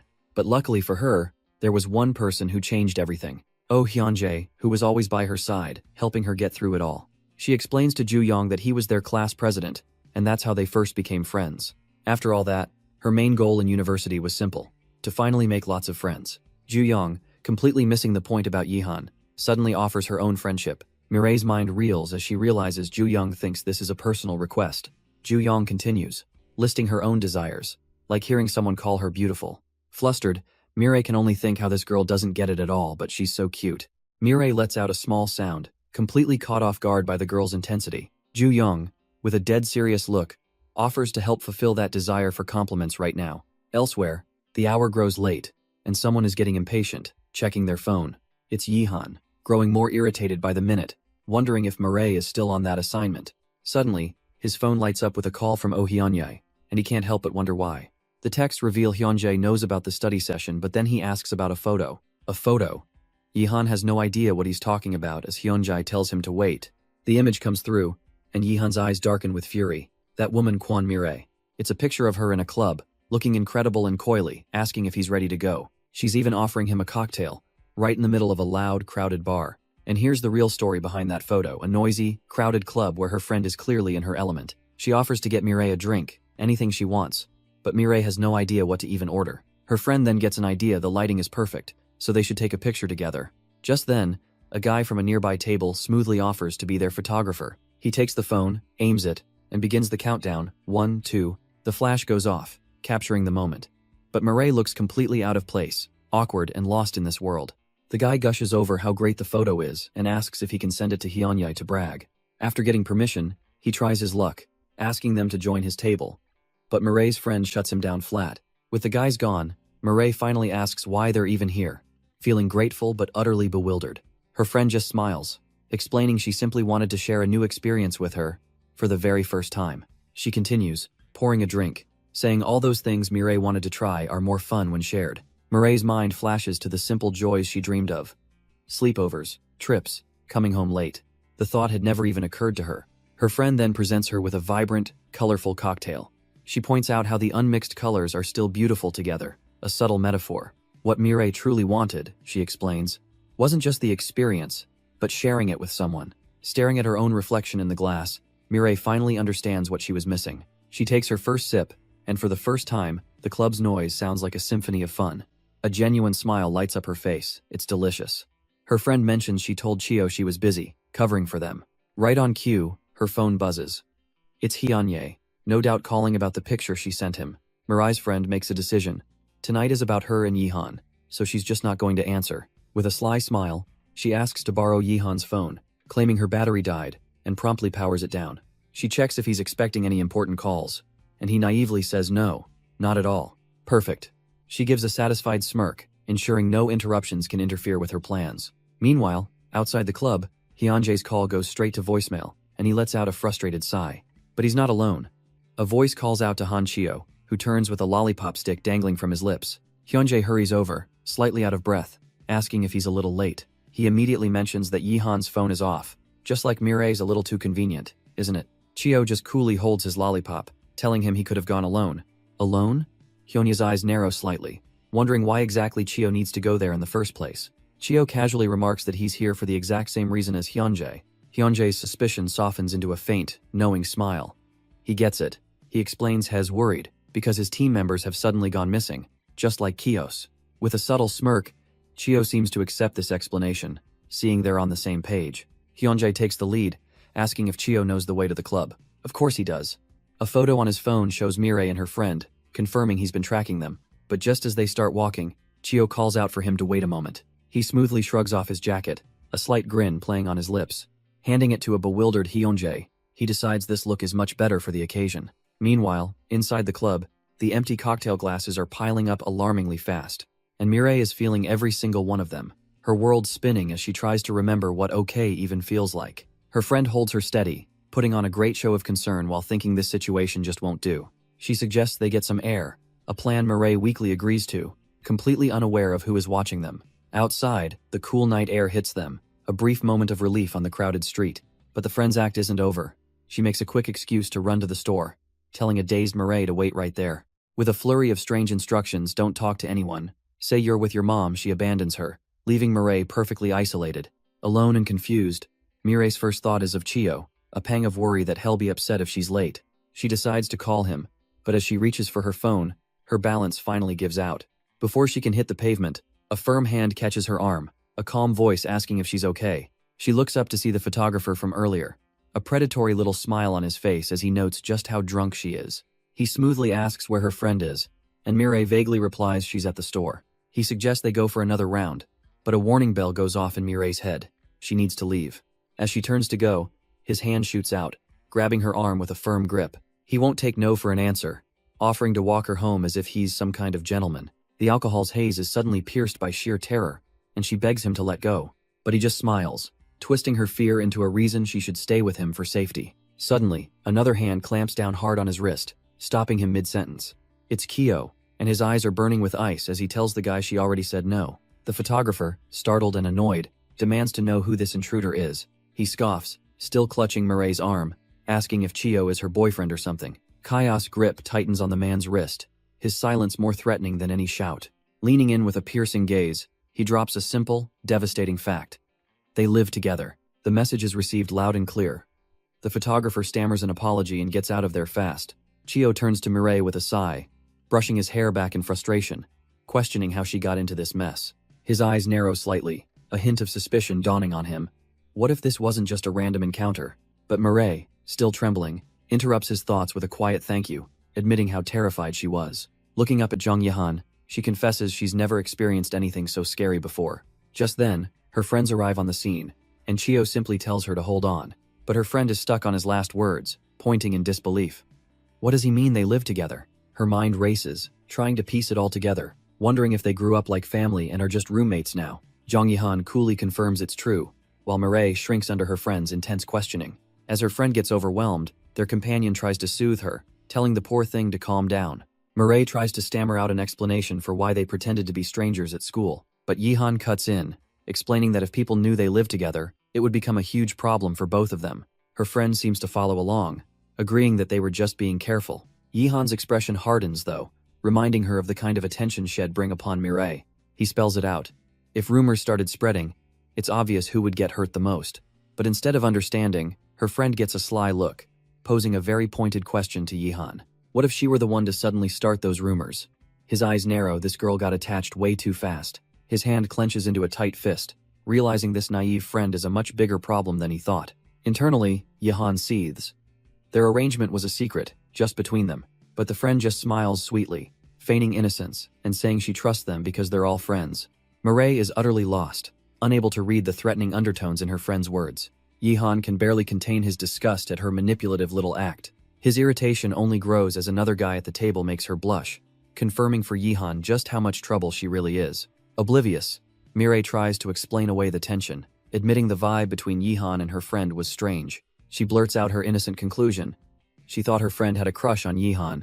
The friend is struck completely dumb, shocked that her power play was misinterpreted so childishly. Yihan quickly dismisses the idea, playing it off as a joke to kill this dangerous conversation. The other guy breathes a sigh of relief, thankful that the painfully awkward moment is finally over. Yihan steps in, declaring he'll be the one to see the girl home, while Hyunjae agrees to wait. The friend immediately notices the new outfit, asking where she got it, but her eyes are clearly on Yihan.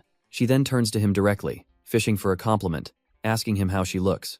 Yihan is completely thrown, realizing she's asking for his opinion, and he can't process why he's so worked up. A thought flashes through his mind. She should have covered up more, or would that just be worse? He grabs her shoulder, fighting to regain his composure, telling himself he is not this pathetic. Suddenly, he turns his cold gaze towards Kwan Mireille, his tone dropping dangerously low. He warns her never to lure him to a shady place again before mocking her revealing top. Yihan then tries to drag Hyunjae into it, asking for his opinion, as Mireille demands to know why he's being so childish. She snaps, asking if he thinks is her boyfriend, but Yihan just grabs her, declaring he's her brother, and she's killing the mood. To Yihan's surprise, Hyunjae smoothly agrees, admitting he isn't a fan of revealing outfits either. With the matter settled, the other group waves them off as Yihan and a fuming Mireille get into their taxi. Meanwhile, Hyunjae and Mireille's friend walk off, her head spinning from her first cocktails. She leans on him, wondering aloud how two people could live together and feel nothing for each other. She decides it must be impossible unless their relationship is just like hers and Hyunjae's. As the night ends for them, they decide it's time to head home as well. In the quiet of the taxi, Mireille can't stop thinking about how Yihan never once called her pretty. It's a small, stupid thing, but it hurts, making her question the feelings she's not supposed to have. Her spiraling thoughts are cut short when she suddenly feels his intense gaze on her. He quickly turns away, covering his mouth and muttering that it's nothing, she just seems unfamiliar tonight. Just as she's about to get out, his hand gently stops hers. A silent wait. He leans in close, his voice low as he points out she never buckled her seatbelt. Mireille freezes, a memory surfacing of how he always used to do it for her. She decides that maybe, just this once, she should be the one to help him.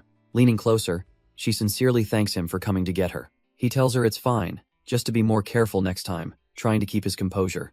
But the seatbelt is stuck, and the proximity is driving him mad, his face flushed as he silently begs her to hurry up. Finally, back at their apartment, the tension breaks as the door clicks open. She playfully asks who's showering first, but Yihan immediately yields, internally singing military songs to calm down. As she walks away, Hes left alone, wondering what to do about the unbearable thirst that's eating him alive. Fresh from her shower, Kwan Mireille walks out only to stop in her tracks.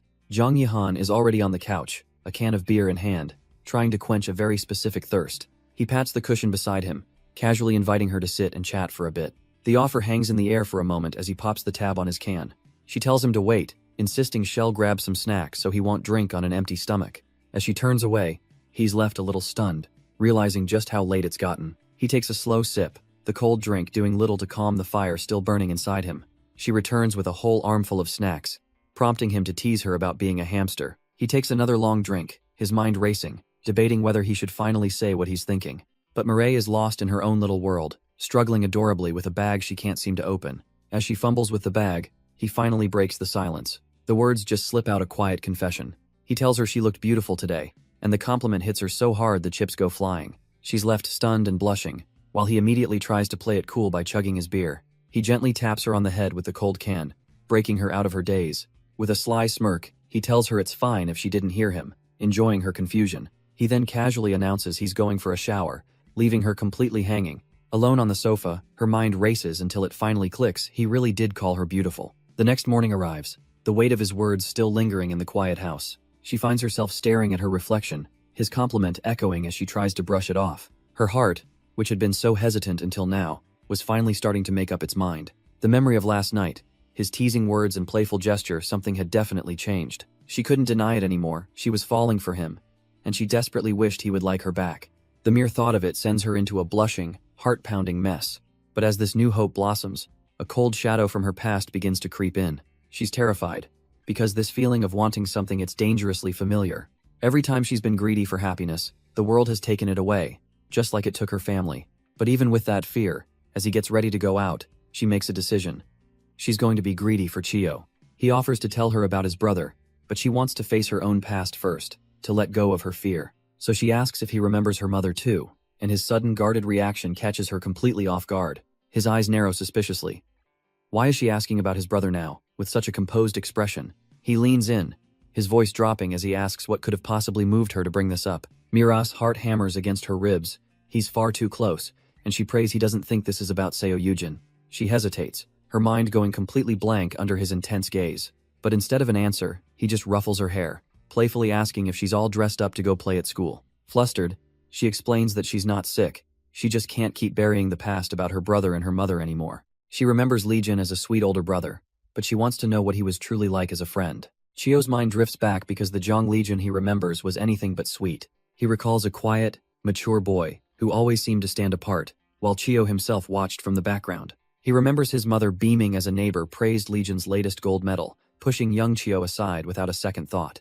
But Chio always knew that behind the humble smiles and public praise, his brother was just lucky. That genuine, gentle side of him was reserved for only one person. Lee Jin would lovingly pat his younger brother's head, asking why Yihan bothered to wake up so early.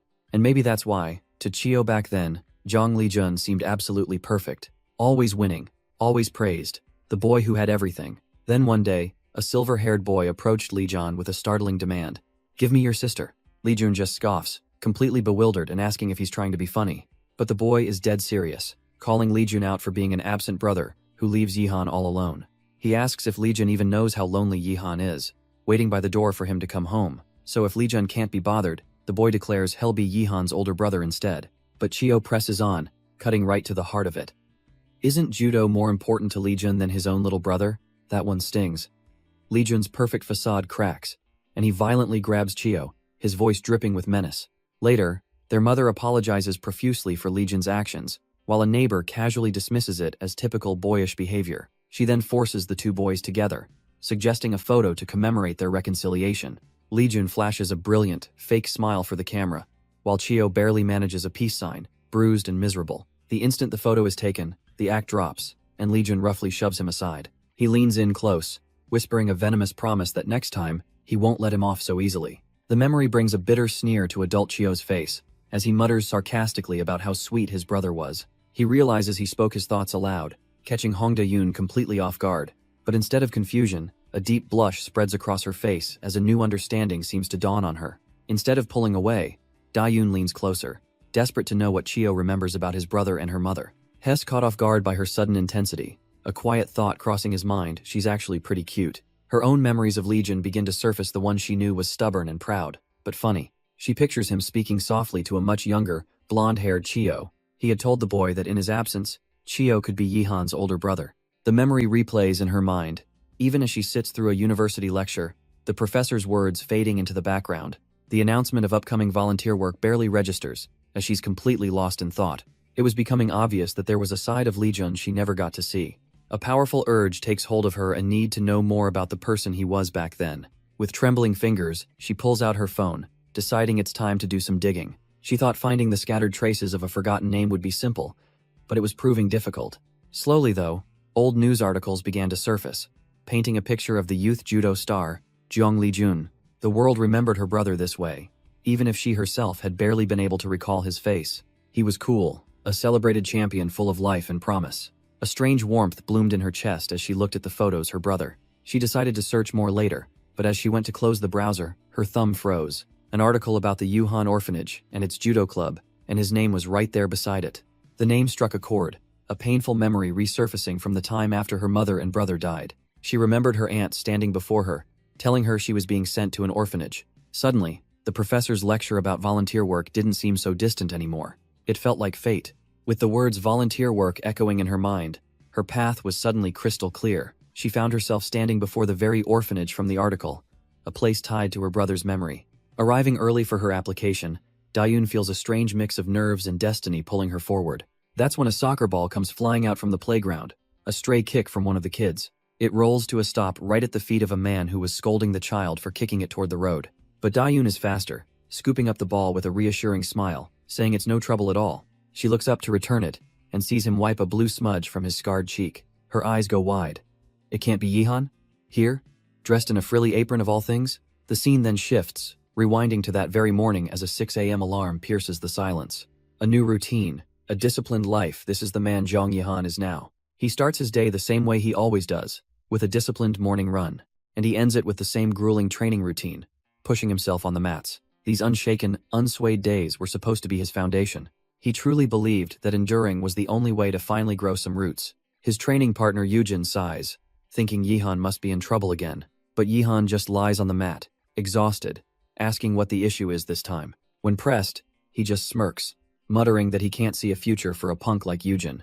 The truth is, something else is off. He hasn't seen his neighbor, Ju Yang, even once since that day. He's been practicing over and over, his mind replaying every possible move.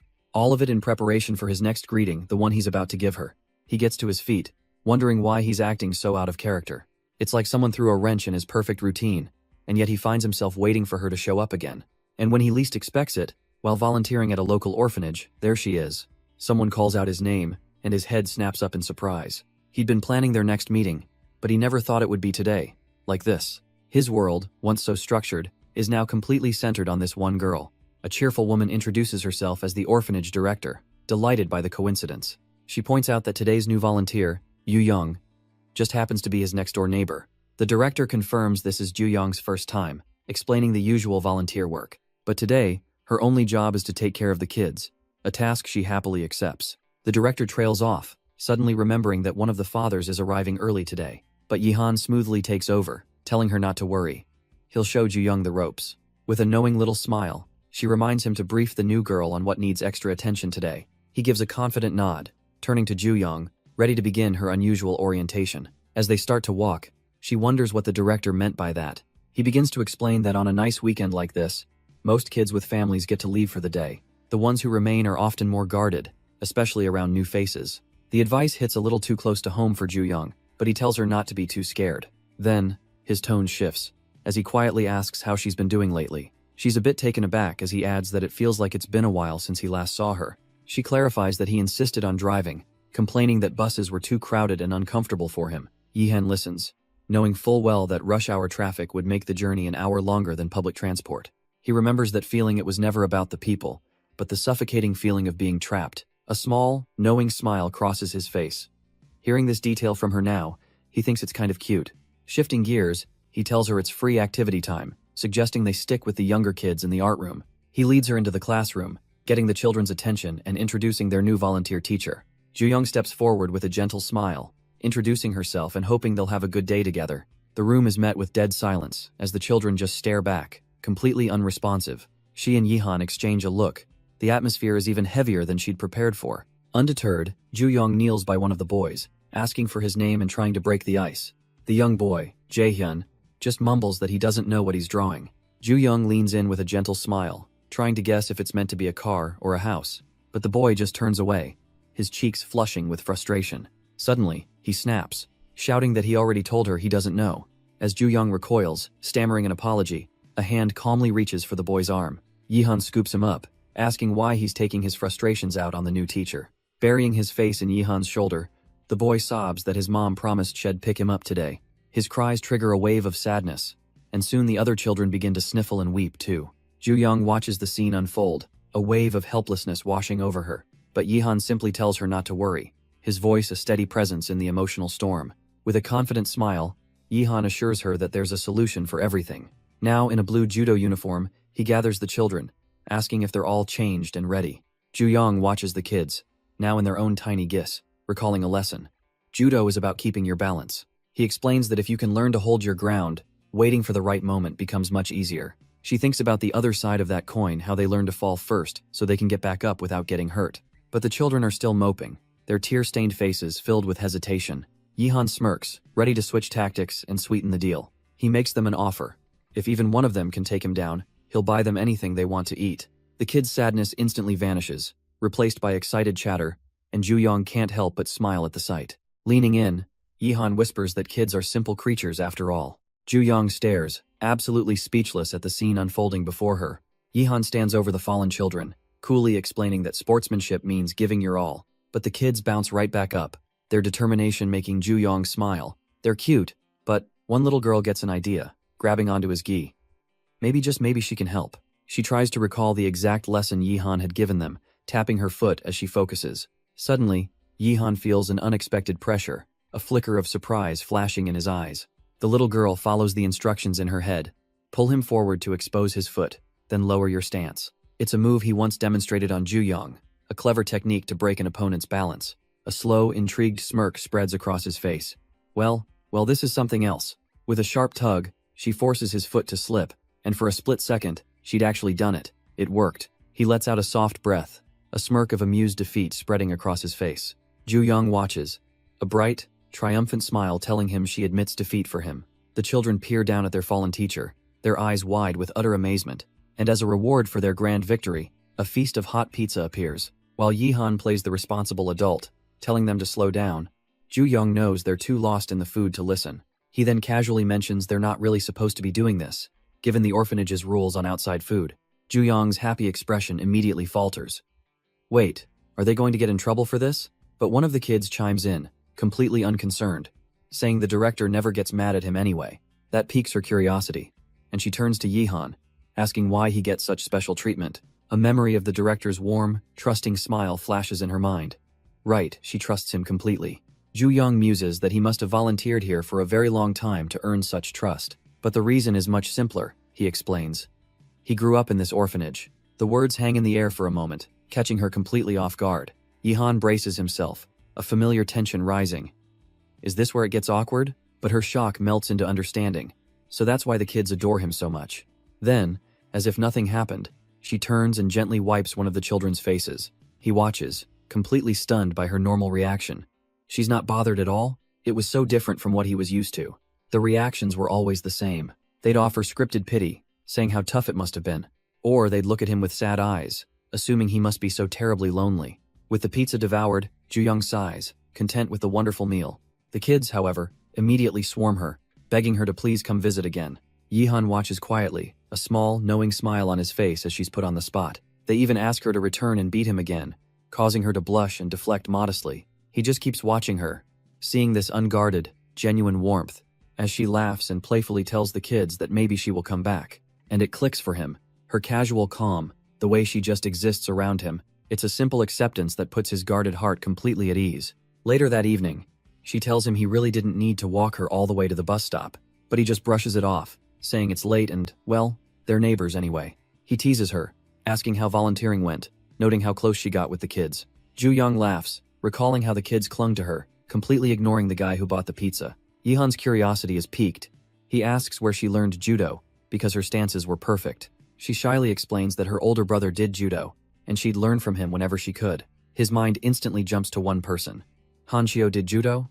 He always knew the guy was built, and a memory of Kia's chiseled physique from the sauna flashes in his mind. So that's why. He voices his surprise, admitting he just can't picture a guy like Hanchio doing judo. But Juyong just looks at him, her expression shifting as she realizes his mistake. No, she clarifies. The one who taught her was her biological brother. My brother, she says, dropping a name that stops his world. Zhang Lijun, the athlete. And just like that, with one name, Yihan's entire world tilts on its axis. All those moments, her sad eyes, her strange kindness, it all clicks into place with devastating clarity. He finally understands. She wasn't looking at him at all. His hand clenches into a fist. That name, it was happening again. It's the name that got him beaten and called a fake. The name that defined his entire painful existence. He's lost in the crushing weight of his past when a gentle touch on his sleeve pulls him back. Juyong looks up, her expression laced with concern, asking if he's surprised. Surprised? That doesn't even begin to cover the storm of emotions swirling behind his eyes. She quickly explains she wasn't trying to hide the truth, just worried it would make him uncomfortable. But he takes a step forward, his voice low and firm, telling her not to call him you anymore. Now that he's finally accepted the truth, he gently takes her hand. He looks down at her, reminding her of their promise to speak more casually. The next morning arrives, signaling a quiet, new beginning for them. Yihan zips up his tracksuit, preparing for his daily morning run. A sleepy Ju-young appears in the doorway, asking if he's heading out already. He just smiles, gently poking her forehead and telling her to get more sleep. But she refuses with a bright, happy blush, insisting she'll wait for him. He's a little surprised she seems to be in a strangely good mood. As he runs, he thinks about how happy she's been since her volunteer trip yesterday. Lost in thought, he's brought to a sudden halt by his untied shoelace. He pauses his run, wondering why his shoelace suddenly came loose. But as he crouches down, a familiar face with silver hair is already kneeling there. It's Chio. Ju-young is completely blindsided. What is this guy doing here, of all places? Chio just smiles, suggesting they run together since they've bumped into each other. With no easy way out, Ju-young falls into pace beside him, a sense of unease creeping in. He glances over, confused by the strange, almost happy look on Chio's face. Chio then casually mentions he heard they're the same age, telling him to speak informally. Ju-young's guard goes up instantly. How could he possibly know that? With a sly look, Chio asks if he didn't hear about him from someone named Yihan, and then he drops the bomb. He knows Yihan is the sister of the late athlete, Zhang Lijun. Ju-young's eyes narrow as he finishes his thought, his voice laced with suspicion, and he adds that Chio is nothing but a stranger to her. For a moment, Chio's smug expression tightens, clearly not expecting the pushback. But he recovers instantly, turning his back as if the conversation is beneath him. He heard from Yihan that the two of them got quite close, he says casually. Then, with a taunting smile over his shoulder, he asks if that's all Ju-young heard. Chio simply walks away, leaving Yu-young frozen in place. A wave of confusion hits him. What else was there to hear? The distance between them grows, the unspoken question hanging in the air. Ju-young just scoffs to himself, convinced he already knows everything he needs to. But as Ju-young walks off, a smug voice seems to echo in his mind, or maybe not? He turns to see Chio looking back, his eyes glinting with a hidden meaning. In a flash, Chio is jogging back towards him, closing the distance instantly. With a wide, unsettling smile, he suggests that maybe Ju-young only heard what he needed to. Ju-young's face is a mask of cold fury as he tells him to just go with that. Chio simply smirks, his condescending silence more infuriating than any words. Later that day, the scene shifts to a quiet kitchen where Chio is washing dishes. He casually asks the girl living with him about her volunteer work from yesterday. Specifically, he wonders if she happened to run into a certain Seo Yujin there. She's stunned, he knows, but Chio calmly explains they met jogging, and her name came up. A quiet thought bubbles up in her mind. Did those two somehow get close? Chio immediately senses her distraction, asking what's wrong, but she quickly brushes it off. Hes not buying it though, getting right to the point and asking if she's worried about him and Yujin. She's shocked he could read her so easily, and he just smirks, pressing to know why she's so curious. Flustered, she turns away, unable to come up with a reason and insisting it's nothing. The topic suddenly shifts to the past, as Chio asks her what she remembers about his brother, Legion. He leans in closer, his gaze intense, admitting he's desperate to know anything she can recall. She begins to describe the Legion she knew, a stubborn boy who pretended he didn't have a temper. But despite his flaws, she concludes, he was still a good person, and a memory of Chio's own sadness washes over her. She feels a pang of guilt, realizing Chio must miss his brother terribly, and excuses herself to work on an assignment. Her mind jumps to a conclusion: he must be worried about what Seo Yujin said yesterday. But just as she's about to walk away, he reaches out and firmly grabs her wrist. She's stunned, asking what happened, and suddenly her memory flashes back. She recalls the promise he gently reminded her of, to call him by his name. The simple request suddenly feels impossibly heavy. Looking at him, her vision blurs, seeing both the man before her and the ghost of his brother. She knows, deep down, that he is not Legion, but the resemblance is haunting.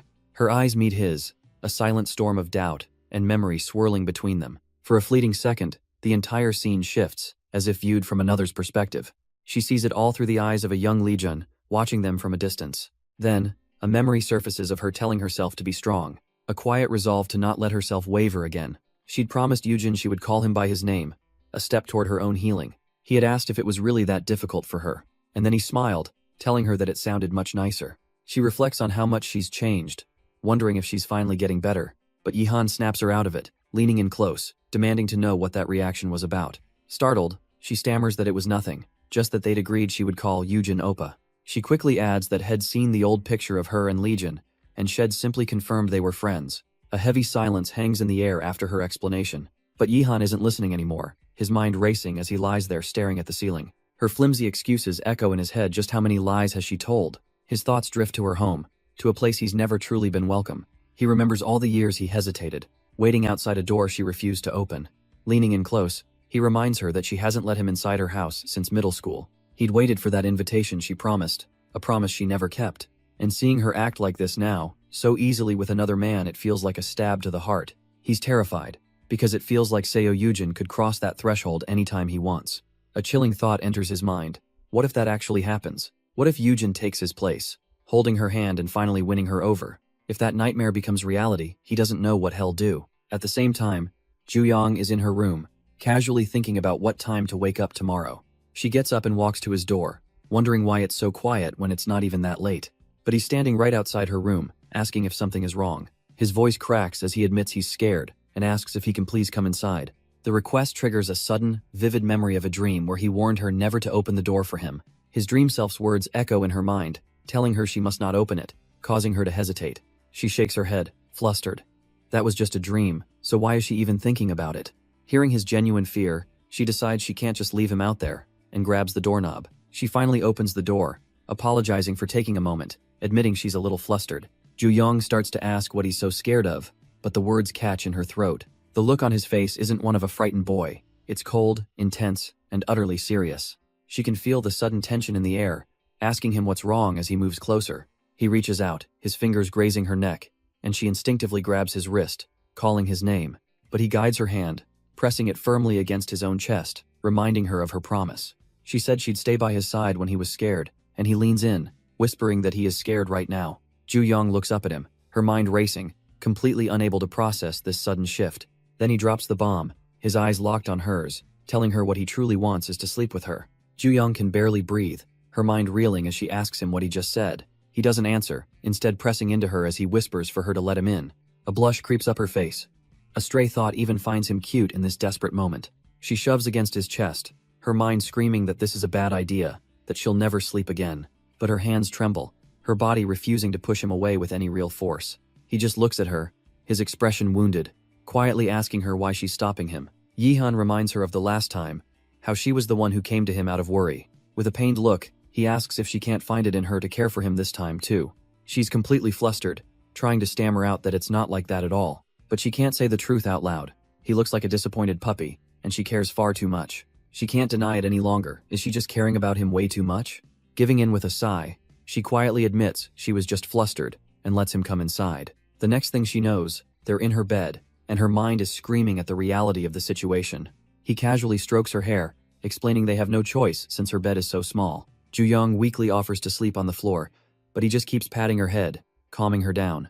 But it's no use. Her heart is pounding. This is just way too close for comfort. Trying to create some space, she suggests turning around so he won't be uncomfortable either. But the moment she tries to shift away, his hand darts out, gripping hers tightly. He pulls her back against him, his voice a low whisper reminding her that he's scared. Trapped in his embrace, she freezes, completely overwhelmed by his sudden, desperate closeness. Her heart is hammering against her ribs, and she's terrified he can hear it. How can he just lie here with her and feel absolutely nothing at all? But beneath the covers, his hand clenches into a fist, betraying a hidden tension. Gathering her courage, Ju-young whispers into the dark, asking what he's so scared of. He gives no answer, only pressing his face deeper into her shoulder. So, to break the suffocating silence, she playfully reaches up and pinches his cheeks. Startled, he asks what she's doing, and she warns him to stop clenching his jaw so tightly. A small, genuine laugh escapes her lips as she tells him he looks silly. She keeps her hand on his face, marveling at how smooth his skin is. He lets out a soft chuckle, but his mind is screaming, desperate to escape this family he fought so hard to create. His toes curl over the edge of the bed frame, a small, unconscious sign of his deep-seated anxiety. The image of his late brother, Lee Jun, flashes in his mind, and he desperately wonders if he's a worthy substitute. He softly asks Ju-young if he should dye his hair again, maybe back to black. She doesn't like that idea at all, questioning why he'd bring it up just to feel more like a family. Her patience worn thin, she confesses that she doesn't want to stay his little sister forever. The confession calms him, and for a fleeting moment, he feels like he can finally breathe. A faint, genuine smile appears as he rests his head against her, finding solace. But the fragile peace shatters when she calls him by his full name, her tone suddenly serious. His eyes open with a sharp, questioning intensity, wondering what she's truly thinking. Then she whispers her own conflicted heart. A part of her honestly wishes she were just his sister. She trails off, the weight of her own words hanging in the air. But Chio doesn't hesitate. his hand gently guiding her closer. His eyes lock onto hers, searching for the truth behind her conflicted heart. They're inches apart, the unspoken tension finally reaching its breaking point. She finally admits it, that a part of her truly doesn't want to be just his sister. And with that, she leans in, closing the gap between them. The kiss is soft, a confession more powerful than any words could be. He pulls back just for a moment, whispering a quiet apology into the space between them. She breathes out his name, Chio, a sound laced with both shock and acceptance. He responds by pulling her down, deepening the kiss as a new day begins. She can only breathe his name, lost in his gaze as he looks down at her. Any attempt to speak is cut short as he leans in again, claiming her lips. The kiss deepens, passionate and leaving no room for doubt or retreat. But as he moves to her neck, a flicker of panic races through her mind. This is all so sudden. Her body betrays her, toes curling as she thinks she can't handle this. He holds her tight, the intensity of it all, leaving her completely breathless. Just when she might catch her breath, he lays her back down, refusing to stop. And amidst the chaos in her mind, a new thought surfaces. This actually feels good. Her resistance melts away, a blush creeping across her cheek as she gives in. Her hand floats up, and she wonders, does he feel this way too? She sinks into the embrace, her body responding to his touch as he holds her close. But in a flash, something snaps within him, a dark memory surfacing in his eyes. He suddenly stops, his hand gripping hers, the heated moment completely shattered. The room falls silent, filled only with the sound of their heavy breathing. Lying beneath him, Ju Young looks up, her face flushed with confusion and concern. The man she sees is no longer the one from moments ago. His expression is hollow and pained, and the instant she truly met his gaze, a terrible understanding dawned on her.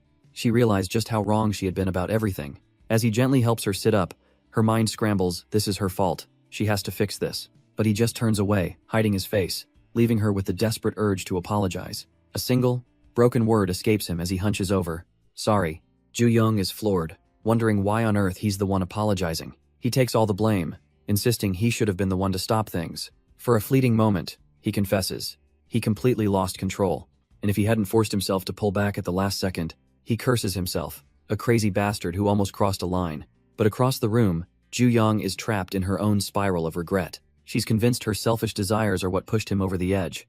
Just as she prepares to take the blame, he slowly turns to face her, and she freezes. Seeing the unbelievable truth, tears are silently streaming down his face. He sees her trembling and his voice softens, asking if she's afraid of him now. Gently reaching for her, he pleads for her to look at him, offering a quiet apology. But she flinches, and it's her turn to apologize, her voice breaking with unshed tears. He tenderly wipes her cheek as she finally confesses the reason for everything, because she loves him. His expression fills with a deep sorrow as he remembers her warning from long ago. She breaks down completely, apologizing for her selfish feelings, knowing it would only hurt him. He pulls her into a hug as she whispers that she's sorry for loving him. Sobbing into his chest, she takes all the blame, convinced this is all her fault. Just then, a voice from behind the closed door asks if they've calmed down yet.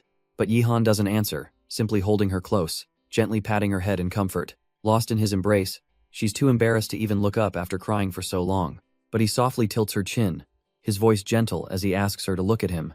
To her complete shock, he's the one who apologizes now, his gaze full of regret. He admits those harsh words he spoke before about never seeing her again were careless. They were just a line he drew to keep himself from crossing it, and he's sorry for ever scaring her. A spark of hope flickers in her eyes as she asks if this means they can keep seeing each other. A small chuckle escapes him as he playfully asks if she was planning to use this as an excuse to disappear. Her hand finds his, their fingers lacing together in the quiet moment. Gathering all her courage, she looks him in the eye and asks if it's okay for her to keep loving him. He meets her gaze, a soft smile playing on his lips as he begins to tell her the honest truth. He tells her that her feelings aren't wrong, but he doesn't think they're the right answer either. Pointing to their shared history, he suggests that her love might just be a product of familiarity. Her heart sinks as she asks if he just thinks she's confused. He smiles faintly, assuring her that even if she is, that's okay. But that's not the answer she wants. Suddenly, she pushes him back onto the bed, her eyes ablaze. Before he can even question what she's doing, she leans in and silences him with a kiss. Pulling back just enough to meet his stunned gaze, her cheeks are flushed with a fierce new resolve. If he won't believe her words, then she'll just have to make him believe. Yihan simply looks up at her, a strange calm in his eyes as he agrees to hear her out. The scene then cuts away to a hospital, a voice asking if Yihan is feeling any better now. A much younger Yihan walks with a little girl, telling her they can go home once her mom is done with the paperwork. Seeing the bandages on his face, she looks up with concern, asking if he's really all right. He gives her a reassuring smile, telling her he's fine, and her face lights up with pure relief.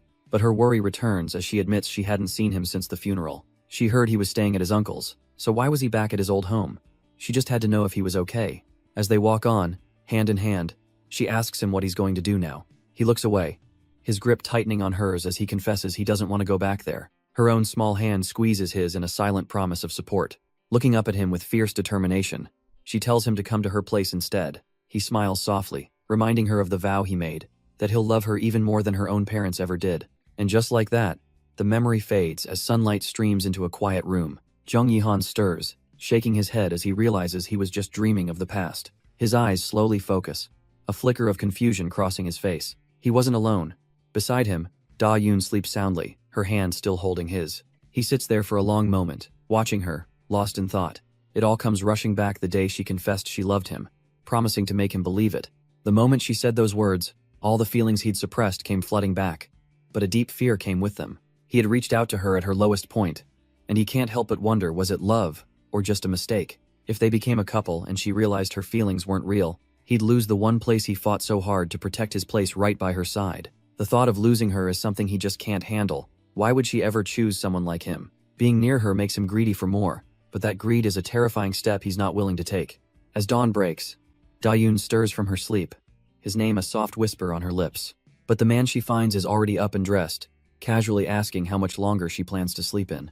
He points to the time on her phone. She's late, having slept right through her alarm after such a rough night. Her mind flashes back to their kiss, her cheeks burning. How could she have slept so soundly after everything? Yi-han simply tells her to hurry up and get ready for school, his tone completely nonchalant. Da-yoon stares, completely bewildered. What is going on with him? She's certain she confessed, but he's acting so normal, she's starting to wonder if it was all just a dream. She tries to speak up, but he just turns back with a questioning look, as if nothing ever happened. Recording Zollers. Grasping his hand, Da-yoon lays it all on the line, asking if he knows that she loves him. She repeats her confession, her heart pounding as she wonders why he isn't saying anything back. Yi-han simply smirks, deciding that if she doesn't believe him, he'll just have to make her. He turns away, coldly telling her that he knows, and she should just go get ready for school. He leaves her alone on the bed, stunned. So it wasn't a dream, but what was that reaction? The second he's out of sight, however, the cool demeanor shatters. He slumps against the wall, realizing he is in deep trouble. Later, they're driving in an awkward silence, the morning traffic mirroring their stalled conversation. Da-yoon tries to make small talk about exams, feeling a strange wave of relief wash over her.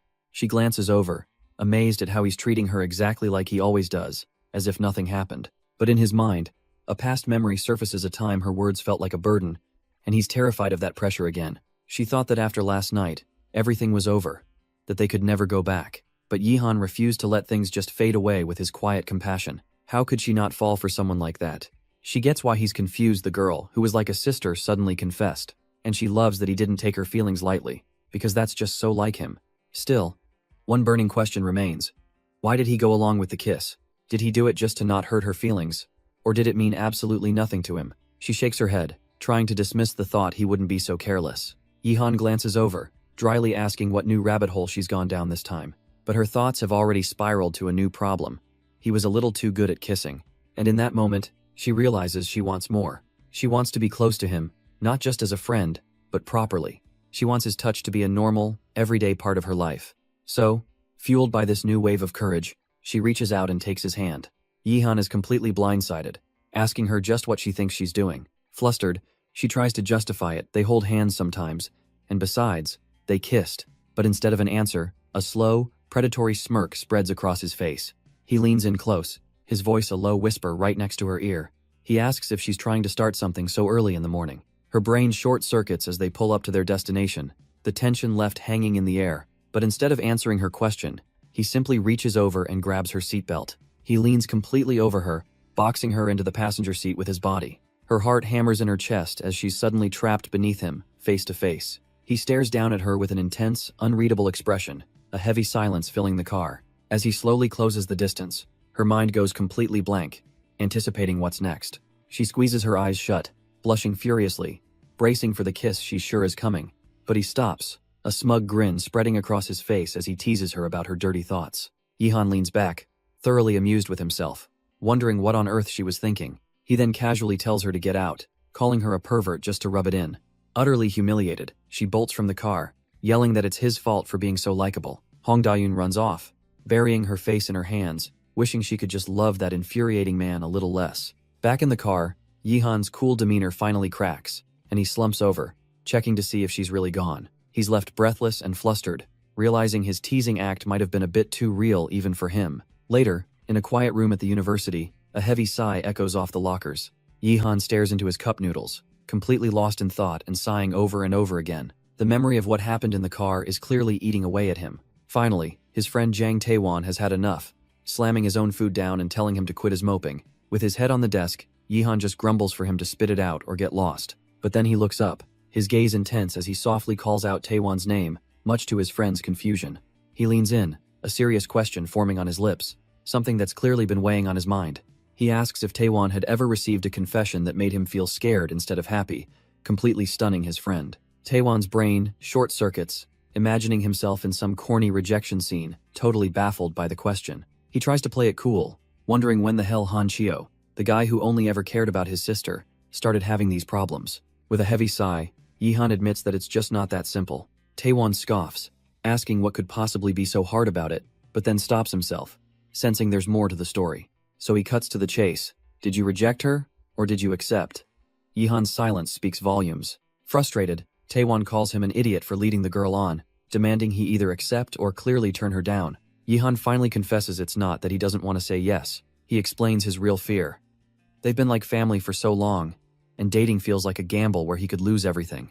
Accepting means responsibility, and making the wrong choice would only end in a regret he can't bear to face. Taewon's words cut deep, accusing him of just running away from his feelings. The next day at university, the question of what to do next hangs heavy in the air. Inside, a lecture drone on about the established pecking order of the world. For Dayoon, however, the only thing on her mind is the boy walking beside her. She glances over at Yihan, who sits there looking completely calm and collected.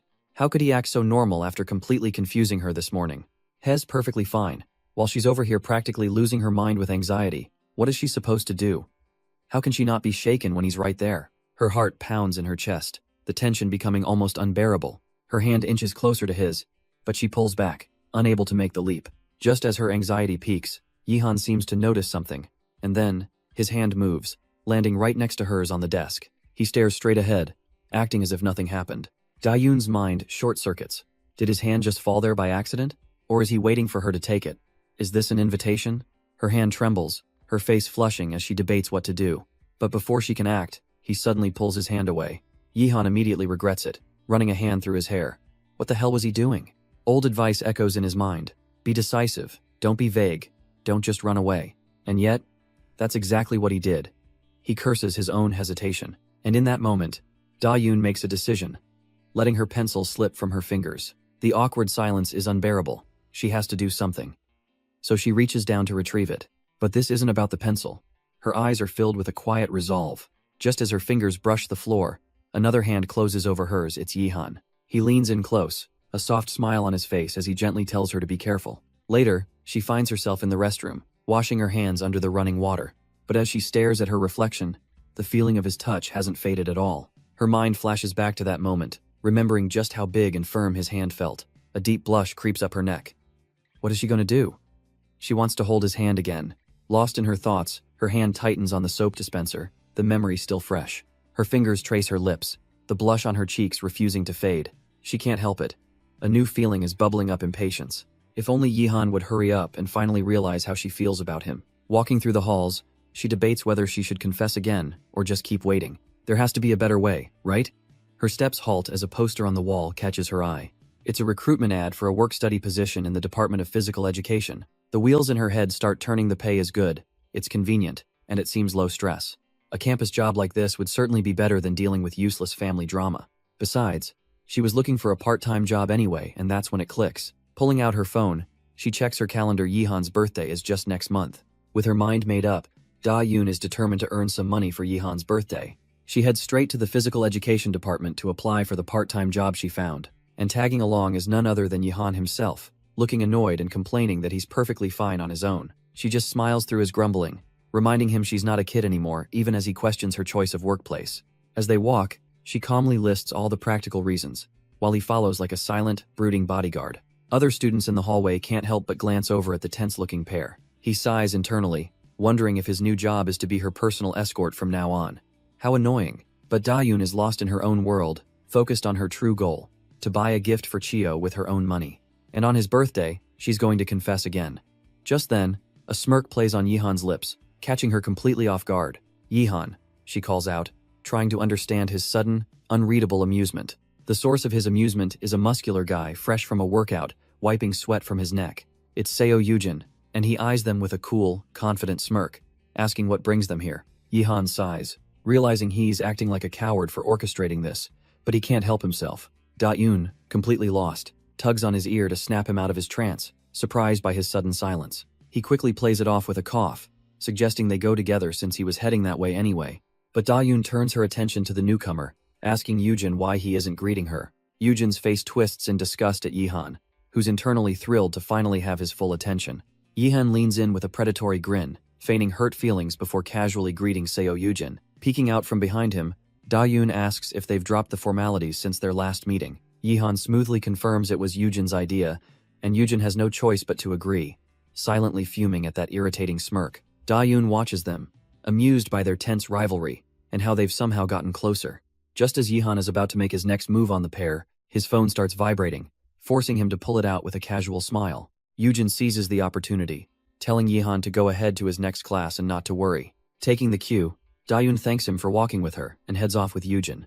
Finally alone, Yihan's playful demeanor vanishes as he sees the caller ID, his father. He answers, immediately getting an earful for the delay, but he calmly says he was on his way to class. His father cuts him off with shocking news he's at the hospital with Yihan's maternal grandmother. The situation is grim. She's showing signs of dementia and keeps asking for her granddaughter. His mother tries to comfort her, as his father warns Yihan that he might need to come visit very soon. His father's words hang in the air, asking if he'd be willing to come. Yihan is silent, the weight of the request settling on him. Meanwhile, at the department office, a new task is being laid out: simple clerical work and warehouse management. Hong Da-yoon accepts the responsibility from her senior, relieved that it doesn't sound too overwhelming for the semester. But as she turns, she's surprised to see a familiar face already there. Yujin, what is he doing here? When Da-yoon is told to head to the warehouse, Yujin immediately asks if he can come along to help. She insists she can handle it alone, but a quick look at the cluttered equipment room reveals her overconfidence. Yujin joins her anyway, and they both stare at the mess. This is clearly not a one-person job. He quickly takes charge, pointing out he'll move the heavier, more dangerous equipment. Flustered, Da-yoon thanks him, admitting she was worried about being a burden since it wasn't his job. But Yujin just looks at her, a faint smile on his lips, telling her plainly that he's helping simply because he wants to. Da-yoon is a little confused by his good mood, asking if he actually enjoys cleaning. Yujin simply agrees, clarifying that it's not the cleaning itself that he likes. Just as she announces they've finished organizing her side, her foot slips on the damp floor. With a loud crash, the plastic buckets she was holding go scattering across the ground. He rushes over instantly to check on her, but she's just dying of embarrassment. As he helps her stand, she looks down, realizing her clothes are now completely soaked. But before she can even process it, Yujin is already pulling off his own shirt. He offers it to her, saying he can just change into his taekwondo uniform anyway. Flustered, she can barely look at him, thinking it's not about whether the shirt is clean or not. And somewhere across town, completely oblivious, Zhang Yihan calmly checks his phone. He reads the text from Da-yoon, a rare and cute request to be picked up early. Looking up, a confident smirk graces his lips as he hears her call his name. And there she is, blushing slightly, as she thanks him for coming to get her. But his eyes immediately scan her for any injuries as he sheds his own jacket. He drapes it over her shoulders, telling her to put it on while she stammers her thanks. She hesitantly asks if it was a bother, and he looks at her, amused by the very idea. His expression turns serious, his gaze sharp and unwavering as he begins to answer. Clutching his jacket, she remembers what he once said about liking people who accept his gifts. So if that's his preference for others, what about his own? Building her courage, she asks him directly what kind of person he's attracted to. He takes a moment, then reveals he's a bit possessive, wanting someone who only has eyes for him, someone who simply accepts his actions, almost taking them for granted, which leaves Da-yoon stammering. Her face flushed, she looks up at him and declares that next time, she'll be even more troublesome. The response catches him completely off guard, a slight blush creeping onto his own cheeks as he wonders where she gets this from. She tells him to let go since they're at school, but his gaze darkens as he murmurs that no one is watching. Except someone is watching, as Seo Yujin stands observing them from across the school grounds. He notes to himself that despite everything, Da-yoon still ended up refusing Yihan's jacket. Yihan, meanwhile, is lost in his own world, thinking about how this place represents a distance he can never quite cross. A knowing smirk plays on Yujin's lips as he silently tells Yihan to stay right where he is. His eyes narrow with a cold, calculating focus, the silent challenge hanging heavy in the air. Because from this moment forward, Yujin vows, he'll be standing right by Yihan's side. Later that night, in a small rooftop room, someone else is lost in thought. Yihan lies restlessly in bed, the day's events replaying in his mind. He stares up at the ceiling, thinking back. At first, he'd tried to keep his distance, telling himself not to get involved. But he just couldn't, not when Dayun always looked so fragile, like she could collapse at any moment. A sudden memory sparks in his mind. He remembers the very first day he came to see this house, looking up and wondering, who was that girl? And why was she staring down at him with such an intense gaze? A soft laugh escapes him as he covers his face. It was the exact same look she gives him now. But the perspective shifts, cutting to Seo Yujin, lost in a memory of his own. He remembers waving to her that one day just because she looked sad. And in that moment, for the very first time, he saw her smile. It was a sight so rare, so captivating, that he instantly craved to see it again. As he began to collect these precious new expressions, he realized she had completely embedded herself in his heart. Snapping back to the present, he splashes his face with water, the past clinging to him. He's not a kid anymore. He knows exactly what this intense feeling is. Seeing Zhang Yihan gave him a sliver of hope, a feeling that he might actually have a chance with her. But the bitter truth remains. He can only ever be a substitute, never the one who is truly chosen. A twisted thought begins to form. If the only thing he has is this face, what if he starts acting just like him? A dark, unsettling smirk crosses his face. Maybe then, he could finally make her look at him, and only him. And so, Seo Yujin's new life begins on campus, where everyone knows him as the elusive Yihan. Elsewhere, Hong Dayun is getting an earful from her friend for being too busy with volunteering and work. Yujin's friends are on his case too, wondering when he'll ever have time to hang out with them. When they ask why he suddenly took a part-time job, his answer is vague yet full of intent. His friend is so baffled, he even offers to just buy whatever it is Yujin wants. Meanwhile, Kwon Mirai is dealing with a very different kind of frustration. Her group project is an absolute dumpster fire, with one guy plagiarizing and another completely ghosting. Her friend, however, is the picture of calm, casually stretching and saying it'll all work out. But for Mirai, whose scholarship is on the line, this is no joke, and she desperately wishes she just teamed up with Yihan. As class ends, Da-eun gives a cheerful goodbye, heading off to her next mysterious appointment. Mirai's friend tries to offer some last-minute encouragement, but Mirai can barely muster a response. She's completely tuned out, her mind fixated on the impending doom of her group presentation. All she can do is imagine the praise Yihan is getting, how he effortlessly carries his team to success. She lets out a frustrated sigh, while her friend bizarrely whispers that it's a relief. Mirai demands to know what's so relieving, and her friend admits she's just happy to see Yihan getting along with others. But her gaze lingers a little too long, and Mirai calls her out, asking why she's so invested in him. The friend gets flustered, trying to brush it off as a forgotten memory from middle school. She then shifts gears, her tone turning somber as she admits she finds Hong Dayun, the girl Yihan is with, pitiful. And then the gossip starts, whispering of a dark rumor that Dayun's own family died because of her. The friend adds that there's even talk of her secretly living with a high school boy, a secret Dayun herself is desperately trying to keep. Mirai's friend continues, explaining that because Dayun is a timid orphan, people feel free to spread vicious rumors. But then her tone shifts, revealing a sharp frustration with Dayun for just taking it all and never fighting back. Mira's eyes narrow, cutting through her friend's fake pity. Hong Dayun, don't you think? That you might be the only one who actually sees her that way? The question hangs in the air as class is dismissed, but Dayun is completely oblivious, happily deciding to find a nice gift for Yihan after class. She imagines him with his friend, knowing he'd just refuse if she asked him what he wanted directly. So, she pulls out her phone and types in a very specific search. Gift ideas for confessing. Her screen fills with options, sneakers, cologne, an espresso machine as she wonders what he would like. But just as she's lost in thought, a hand clamps down on her shoulder, startling her. She looks up to see Mirai's friend, a smug and predatory grin spreading across her face as she asks if Dayun is planning to confess. With a disbelieving tone, her friend lays it all out. Da-Yoon confessed, got brushed off, and is now planning a second attempt for his birthday. Da-Yoon sheepishly admits that for now, things have just returned to how they were before. Her friend's expression darkens with rage, demanding to know who this guy is so she can go take care of him. But she forces herself to calm down, realizing anger won't help the naive girl in front of her. She looks Da-Yoon dead in the eye, her tone suddenly serious, and tells her to rethink confessing to Yihan at all. The words hang heavy in the air, leaving Da-Yoon to wander the campus track, lost in her thoughts. Her phone buzzes with a text from Yihan himself, casually saying he'll come pick her up. She slumps onto the bleachers, feeling a heavy sigh escape her lips as the message complicates everything. Her friend's warning echoes in her mind. He has no intention of accepting her feelings. He just wants her by his side.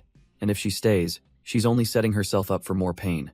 And speak of the devil, Yihan is on the field, leading a training run with his group.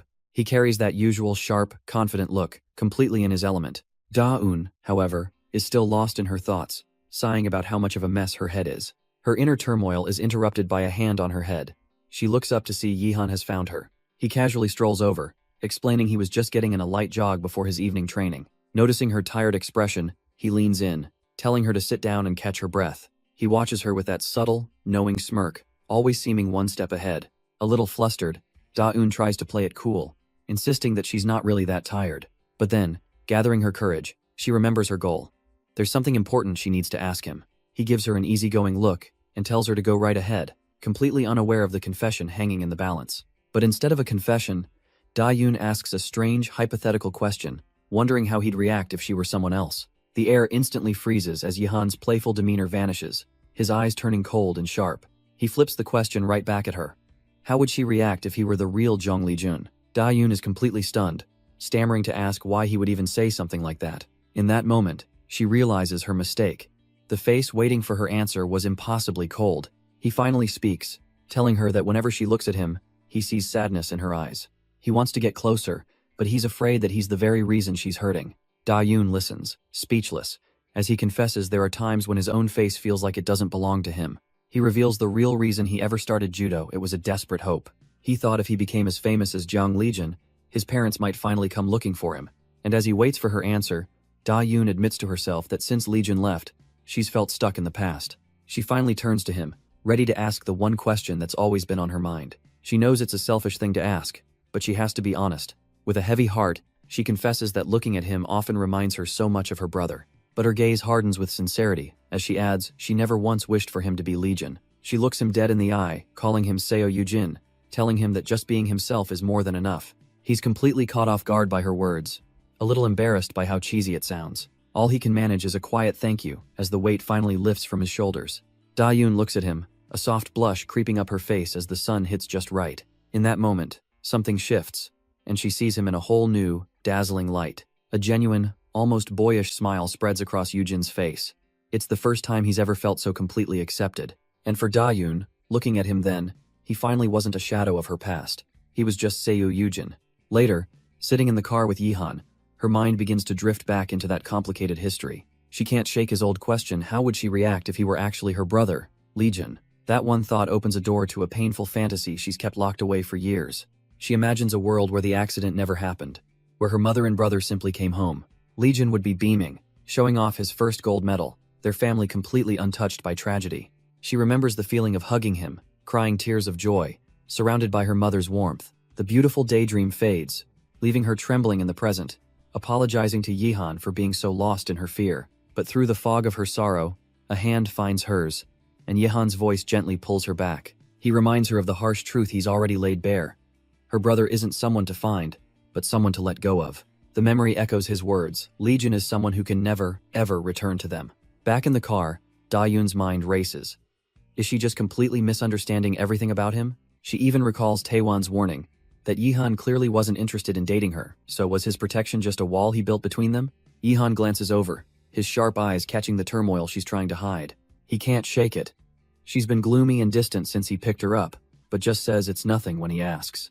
She'll smile for a photo, hold her phone like a lifeline, but she never once reaches out to him first. His hand clenches on the steering wheel, a flare of frustration rising within him. He honestly thought he was the only person on her mind. Is this some kind of game she's playing? All this push and pull? But he quickly dismisses the thought. Zhang Yihan isn't the type to play such childish games. Looking at her unhappy expression, a strange, possessive feeling begins to stir inside him. He wants to be the reason for every emotion she has, even the painful ones. So, he breaks the tension, leaning in to ask if she wants to go grab a drink. He doesn't take her to some fancy lounge, but to a humble, glowing street bar. She teases him about the choice of venue, but secretly, she's thrilled, admitting she's always wanted to try a place like this. A little blush creeps onto her cheeks. She's genuinely excited that it's their first time drinking alone. But as the food arrives, she has to ask what brought on this sudden change of heart. He just smirks, twisting the cap off a bottle. He asks if she truly forgot why he always stopped her before, reminding her she has some terrible drinking habits. Da-yoon is stunned, but he brings up the memories of her getting completely wasted, and how much trouble she was. And that, he says while pouring her a shot, is exactly why she needs to learn how to drink properly from him. He pushes the shot glass towards her with a knowing, almost predatory smile. Da-yoon takes it, her hand trembling slightly. She can't figure out why she feels so nervous. She takes a small, hesitant sip, the strong alcohol clearly not to her taste. Yihan watches her every move, an unreadable expression on his face. He asks if it tastes good, and when she shakes her head, he simply reaches out and takes the glass from her. She's stunned she was just drinking from that, but he doesn't hesitate for a second. He downs the rest of it, explaining with a smirk that a stolen drink always tastes the best. Completely flustered, she wonders aloud if she could steal his drink too then. The playful mood suddenly vanishes as she taps the table, calling him by his full name, Jiang Yihan. His eyes narrow, the games are over. He leans in and asks her directly why she even likes him, but instead of being intimidated, Da-yoon smirks, thinking there must have been a trigger for her feelings. Her eyes narrow with a playful confidence, admitting that she's genuinely curious herself. Her mind flashes back to that first kiss the day she gave him artificial respiration. Yihan's expression remains unreadable as she confesses her feelings started that very day. He quietly wonders if it was truly the start of something, or just simple curiosity on her part. He mumbles his doubt aloud, but she doesn't quite catch what he said. He quickly tells her it's nothing, the noisy chatter of the restaurant covering his words. Letting out a frustrated sigh, Yihan looks away, the intense moment completely broken. Just then, two new guys walk in, complaining that the place is too packed to find a seat, but a familiar voice cuts through the din, and they both look up to see Seo Yujin standing right there. Yujin's friend claps him on the shoulder, immediately asking Da-yoon if Yihan is her boyfriend. She quickly denies it, flustered, realizing her private confession was about to be crashed. Yujin smirks, clearly recognizing her, while his friend apologizes for barging in. But Da-yoon, trying to be polite, says it's fine as long as Yihan doesn't mind. And oh, Yihan doesn't mind at all, a dangerous little smile playing on his lips, as he says he's curious to see how close she and Yujin have gotten. The friend, oblivious, asks how they all know each other anyway. Da-yoon cheerfully explains Yujin is her new neighbor, while Yihan is just a senior in her department. That simple word senior makes Yihan lean in, his voice dangerously low as he asks why the sudden formality. He feigns being hurt, tapping his foot impatiently, pointing out how she's treating him like a stranger. Yujin's friend bursts out laughing at the display, while Yujin just smirks, enjoying the show Yihan is putting on. Cornered, Da-yoon blurts out the first thing that comes to mind, that he's someone she really, really likes. The words hang in the air for a split second before the horror sets in. What did she just say? She stammers, trying to take it back, but it's too late. Yihan's eyes have narrowed, catching every word. And he's not the only one listening. Yujin's gaze flicks over, analyzing this very unexpected development. The friend, completely missing the vibe, just finds it hilarious, loudly congratulating Yihan on having such a devoted junior. But with a quiet firmness, Yihan picks up his glass, his voice low as he tells the guy to stop teasing her. His mind is racing. He only came here to see how Yujin acted around her, not for this kind of public confession. Da-yoon is mortified, desperately hoping the booze can be blamed for her burning face and the awkward silence. And honestly, Yihan is grateful for it too, because the noisy bar is the only thing hiding his own stunned reaction. Seizing the moment, Yujin smoothly cuts through the tension, changing the topic to school clubs and suggesting judo. But the friend pivots, trying to recruit Yihan for judo, only to get a cold, one-word rejection. He rambles on, trying to hype up the sport, recalling how popular it was when they were kids. To drive his point home, he brings up the legendary athlete Young Yi-jun, asking Da-yoon if she's heard of him. A shadow falls over Yihan's face. He remembers starting judo back then, a bitter memory he'd rather forget. The friend then praises Yujin, saying his resemblance to the famous athlete must have been tough, but it made him the ace. Noticing Yihan's silence, he worries he's being boring, but Da-yoon quickly assures him she's captivated. With a soft, nostalgic smile, she reveals that her older brother was the very same Young Yi-jun. The entire table freezes, the guys staring at her in complete and utter disbelief. The friend absolutely loses it, grabbing her hands and declaring he'll call her boss from now on. But as he gushes about being a fan, Yujin's hand calmly intercepts his, slapping it away from Da-yoon. With a cold glare, Yujin tells his friend to back off, his tone leaving no room for argument. Yihan, however, turns to Da-yoon, quietly checking if she's okay with all the talk about her late brother. She assures him she is, and that she actually enjoyed it, her knee brushing against his. Then, with a shy, blushing smile, she confesses it's because he's right there next to her. Completely caught off guard, Yihan turns away, trying to brush it off with a flustered whatever. He suddenly covers his face, blaming the alcohol for his deep blush as Da-yoon worries she went too far. And from across the table, Yujin watches this entire intimate exchange with a sharp, unreadable gaze. With the atmosphere suddenly charged, they all agree it's getting late and decide to leave. Outside, Da-yoon asks if he's really okay, but a flustered Yi-hun just retorts, asking if it isn't obvious. He leans in close, insisting he isn't drunk, but his red face just makes Da-yoon think he's unbelievably cute.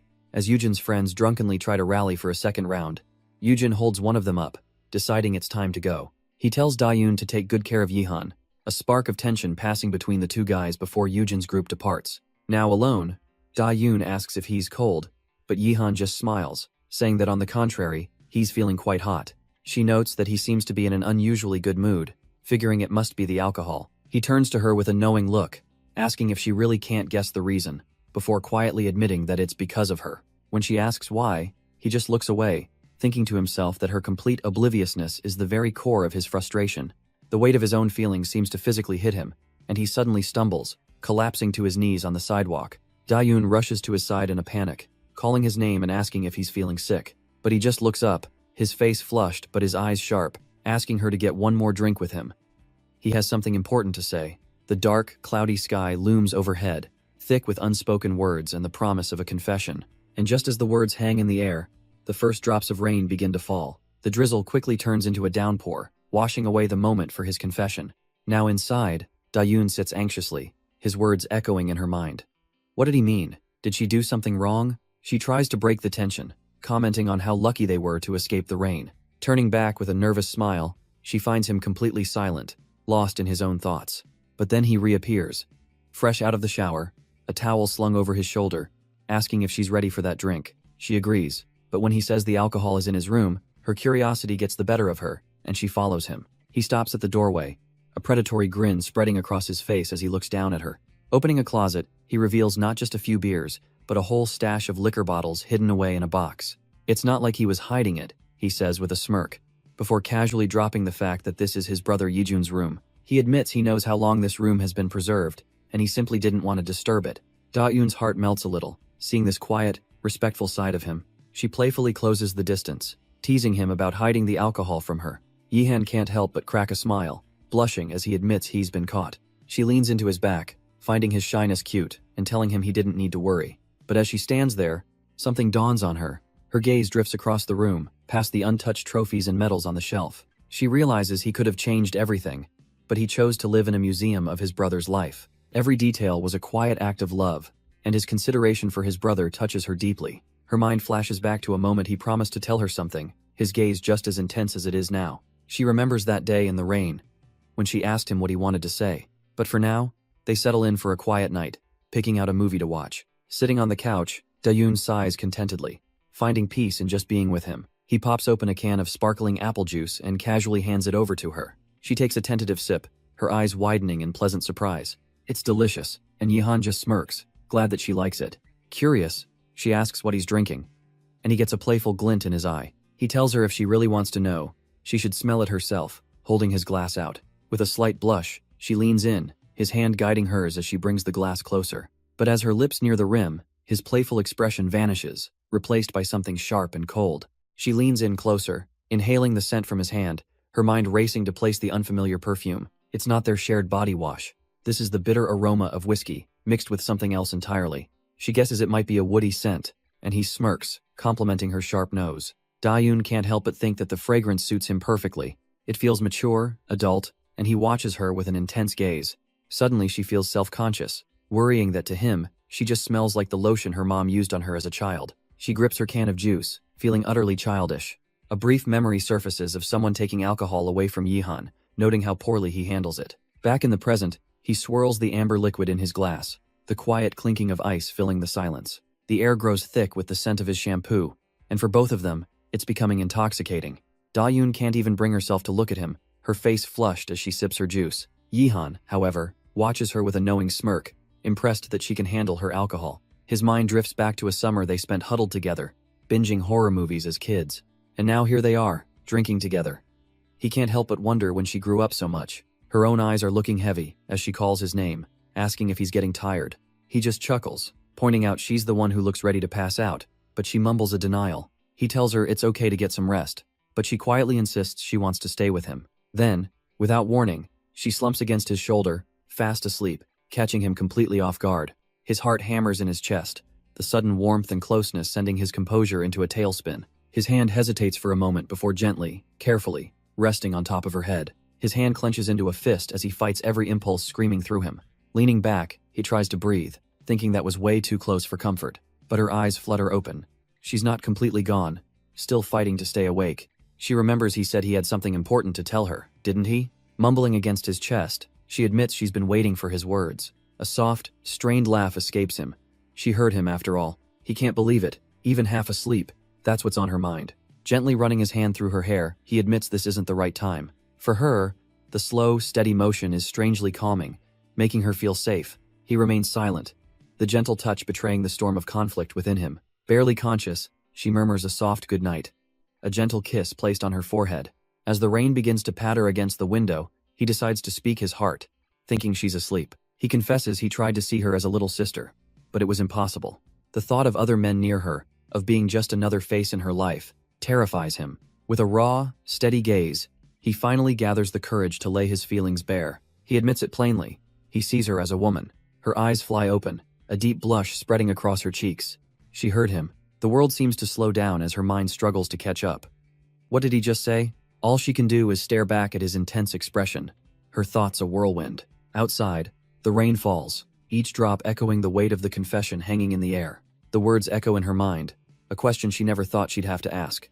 He sees her as a woman. Her heart trembles as she tries to pinpoint the moment everything changed between them. Yihan, meanwhile, worries if he's making her uncomfortable, holding her so close after his bombshell confession. He gently settles her against him, whispering his desire to simply watch her sleeping face.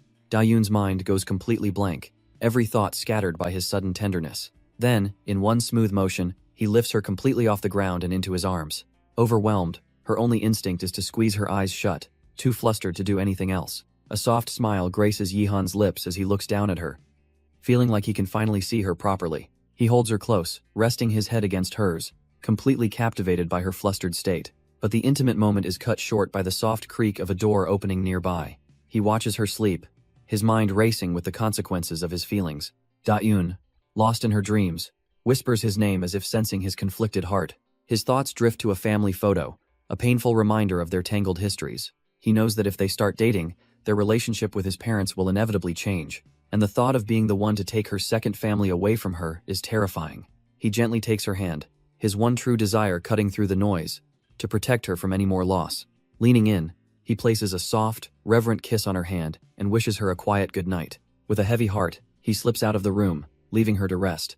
The house grows silent once more, the stillness of the night reflecting his somber decision. An empty chair sits in the dark, a quiet testament to the space he's now put between them. But sleep is the furthest thing from Hong Dayun's mind. Her heart flutters as she relives the gentle touch, the weight of his kiss on her hand. As the sun rises, she finally sits up, completely wired. Sleep never came. She'd always thought he was pushing her away, seeing her as just a little sister. But now she understands his words, his distance. It was all to protect her. A thrilling, terrifying thought begins to bloom. Could it be that he feels the same way? She collapses back onto the bed, wondering if maybe, just maybe, he likes her too. Just then, the soft creak of her door opening pulls her from her thoughts. It's him. Chio turns with a small smile, asking if she slept well. Dayun steps out, her mind racing. If he really does like her, then everything is about to change. He casually hands back her phone, teasing her about a hangover, but Dayun can barely meet his gaze. Then, Chio drops a bombshell, asking if she's free on the 9th of next month. His parents want them to come visit for his birthday, and her heart just about stops. She glances at her phone, her decision already made as she firmly agrees to go. On the screen, a message from Yujin sits completely ignored. Elsewhere, Yujin stares at his own phone, stewing in the silence, wondering why she hasn't replied. He's at the dojo with a friend, complaining that he caught a cold after getting soaked in the rain because of her. His friend asks who he was waiting for a text from, and Yujin admits he never heard back from Yihan. Trying to be helpful, the friend casually remarks that Chio must have walked her home safely. The words hit Yujin like a punch to the gut, and his friend's sharp gaze suggests he knows exactly what he just did. Yujin's friend tries to change the subject, bringing up his upcoming spot in the Asian Games, but Yujin deflects, trying to sound humble about just making weight and hoping not to lose. His friend smirks, offering to come cheer for him, though he knows Yujin has someone else in mind. He teases that there's definitely one person whose support he's actually hoping for. A faint, hopeful smile crosses Yujin's lips as he thinks about it. Seeing his chance, His friend tells him straight up, "Just ask Yihan to come watch you." Meanwhile, across town, Yihan is laying on a couch, looking like he's regretting all his life choices. His friends chalk it up to a simple hangover, with one of them hilariously mad he drank without them. But Yihan is lost in his own head, cringing at the memory of what he did last night. In a drunken haze, he confessed to a sleeping Da-yoon, and now sober reality is hitting him like a ton of bricks. Still, despite the utter humiliation of his drunken confession, the memory of her gentle touch and peaceful face lingers in his mind. His friends just think he's being dramatic, telling him not to throw up, but all Yihan can think is she's so cute. He grits his teeth, trying to convince himself he's endured this cringe fest well enough. But just then, his phone buzzes, and he sees a message from the one person he's trying not to think about. It's Da-yoon, asking what is up to. He quickly types back a casual reply, his mind already calculating her schedule. A slow, knowing smirk spreads across his face as the embarrassment finally fades away. He leans back, a newfound clarity in his eyes. It's time to admit it. What might have started as simple curiosity has grown into something more.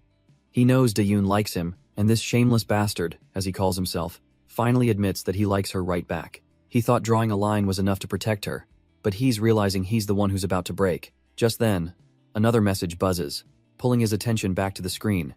A slow, subtle smile forms on his lips. He's done running from this. It's Da-yoon, telling him she's been thinking and that he seems far too troubled by all this. And on her end, she knows full well that he sees her as a woman, vowing to protect him just as fiercely as he's protected her. She remembers it all, how he gave everything to her when she had lost everything. It was because of him that she grew up wanting more. And now, she's decided she wants it all. So even as she's interrupted at work, her mind is already planning her next move for his sake. Yihan reads her next text, where she casually tells him not to worry about the confession he made. He stares at the screen, completely captivated, as her reply hangs in the air, promising so much more. Without another word, Yihan abruptly tells his friends he's heading out first. They're left completely baffled he's ditching lunch.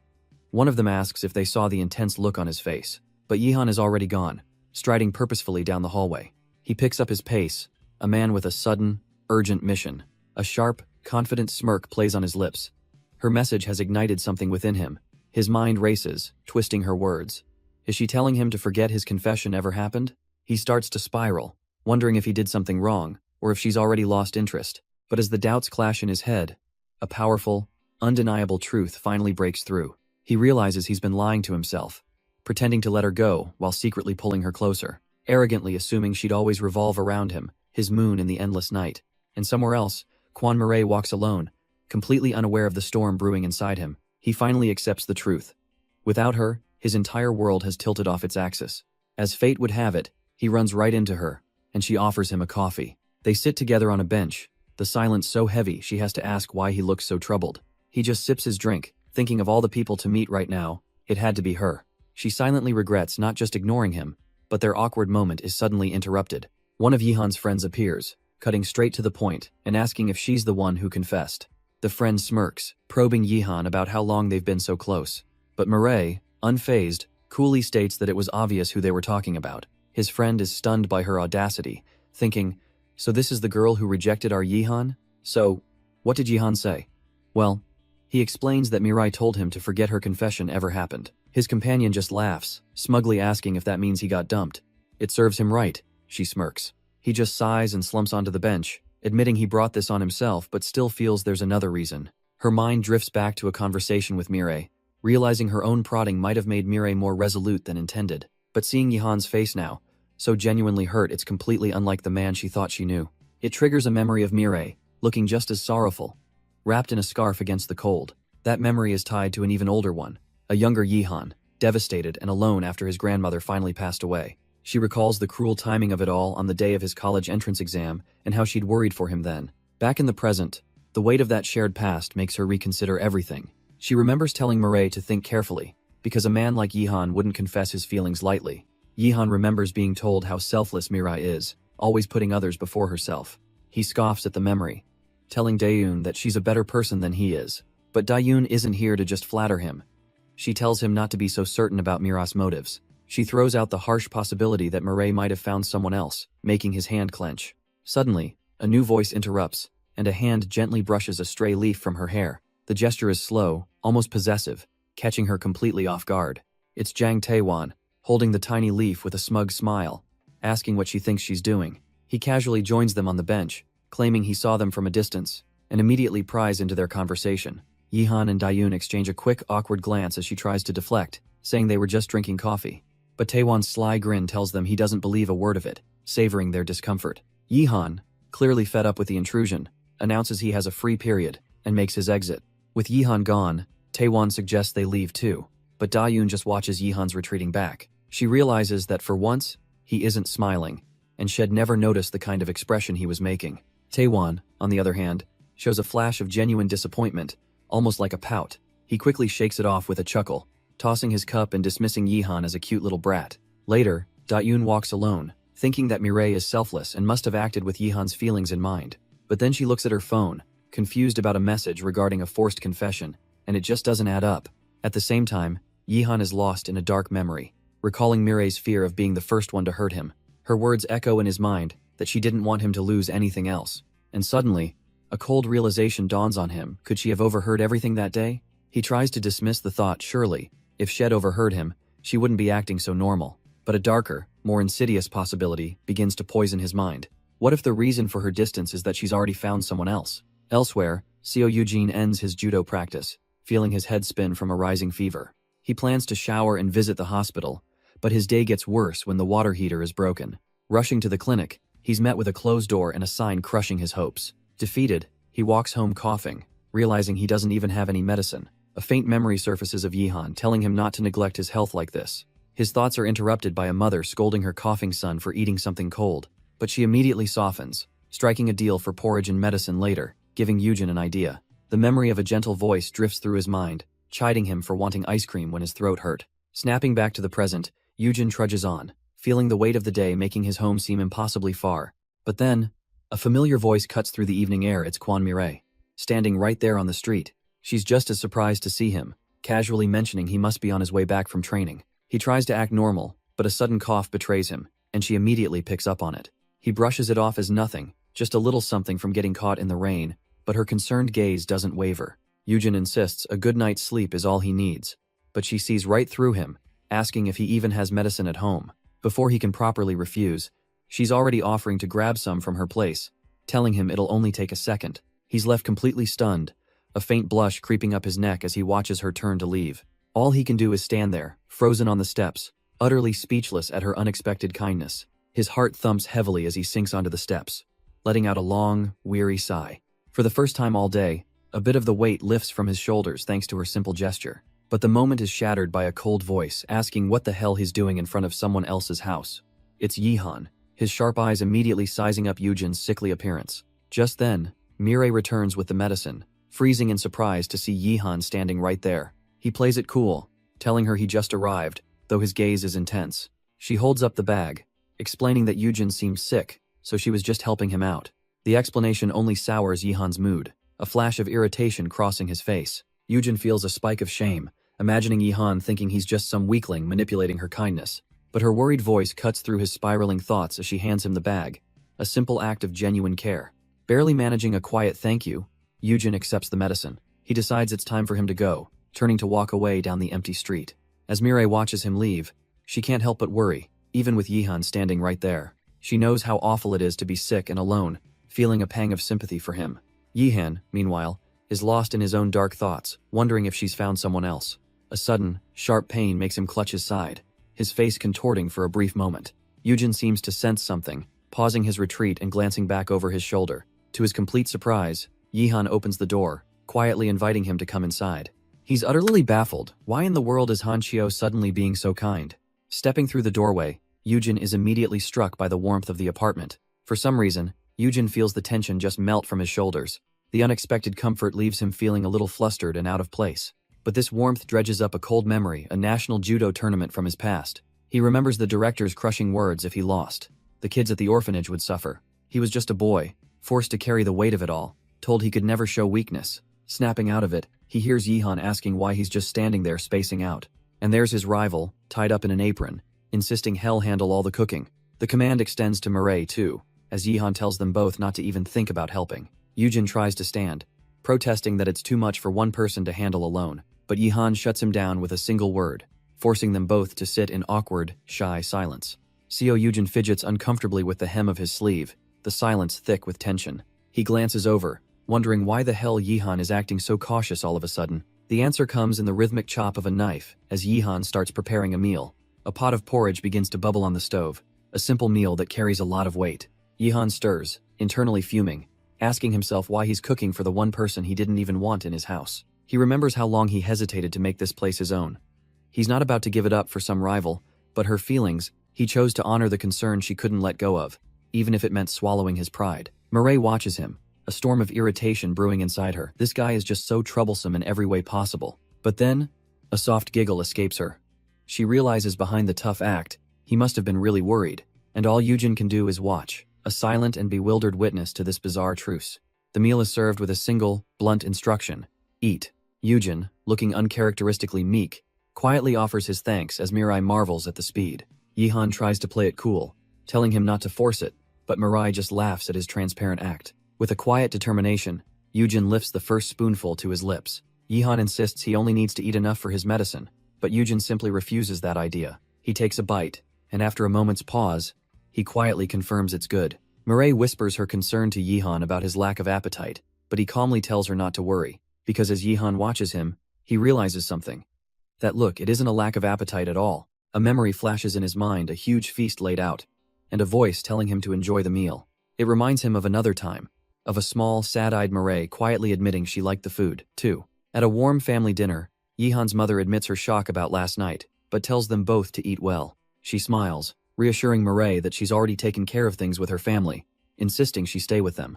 Yihan's father leans in with a kind expression, telling her to think of them as her own family now. Hearing his parents' words, Yihan quietly agrees, a rare softness in his gaze. But Mireille looks down, overwhelmed by their kindness and vowing to herself that she won't be a burden. The scene cuts away, showing Yujin, who has been silently finishing his own meal, his face a stoic mask. Yihan watches him, and an unwelcome thought suddenly clicks into place, something he wishes he didn't realize.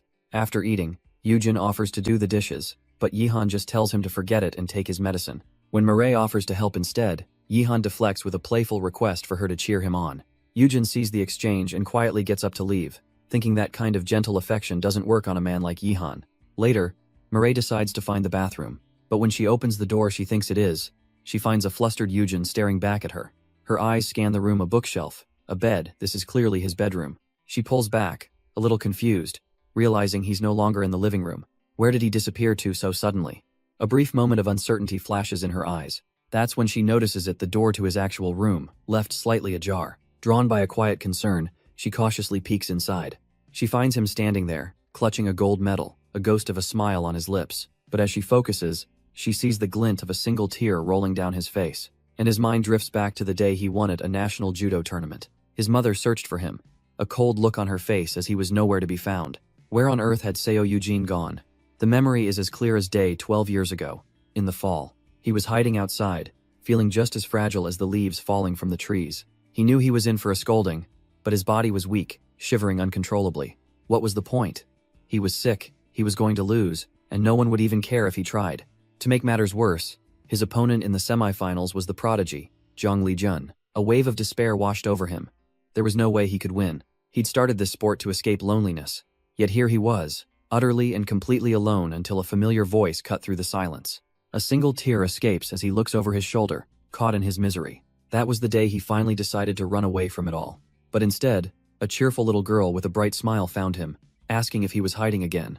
Yujin just stares. Who was this kid, and why on earth was she calling him Oppa? She leans in, her own smile faltering as she realizes her mistake. Annoyed, he turns away, telling her to leave him alone if she has nothing better to do. He just wants to wallow in his own despair, hoping she gets the hint. But one look in her eyes shows she has no intention of going anywhere. To his shock, she sits right down beside him, completely ignoring his grumpy attitude. She asks if he's sick, pointing out the competition is starting, but he just wishes she would disappear. He just thinks she's a weird kid with way too many questions. She pauses for a moment, a thoughtful look on her face. Then she gets straight to the point, asking if He's hiding here because He's scared.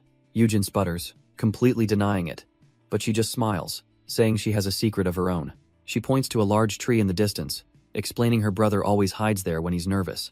And every single time, she says, he comes back with a bright red nose just like his, as she playfully pokes it. Her brother taught her that being scared just means you really want to do better. So, she insists, it's perfectly okay to be afraid, and her words finally seem to reach him. He quietly asks, then what about running away because you're scared? She looks up, about to share another piece of wisdom from her amazing Oppa, and her brother's wisdom only reminds Yujin of his own mother's harsh words from the past. She had no time for his excuses, scolding him for getting lost and causing trouble. He remembers standing there, defeated, with no answer to her question of what he even wanted to do with his life. But this time was different. He went back to the mat, and a familiar voice called out to him. He looks up to see the girl's family in the stands, her mother, a younger version of her brother, and the girl herself as a tiny toddler. The brother, his opponent, stands on the mat, filled with a vibrant fighting spirit, a confident, almost blindingly bright smile on his face. The boy waves, declaring that he has no intention of being thrown today.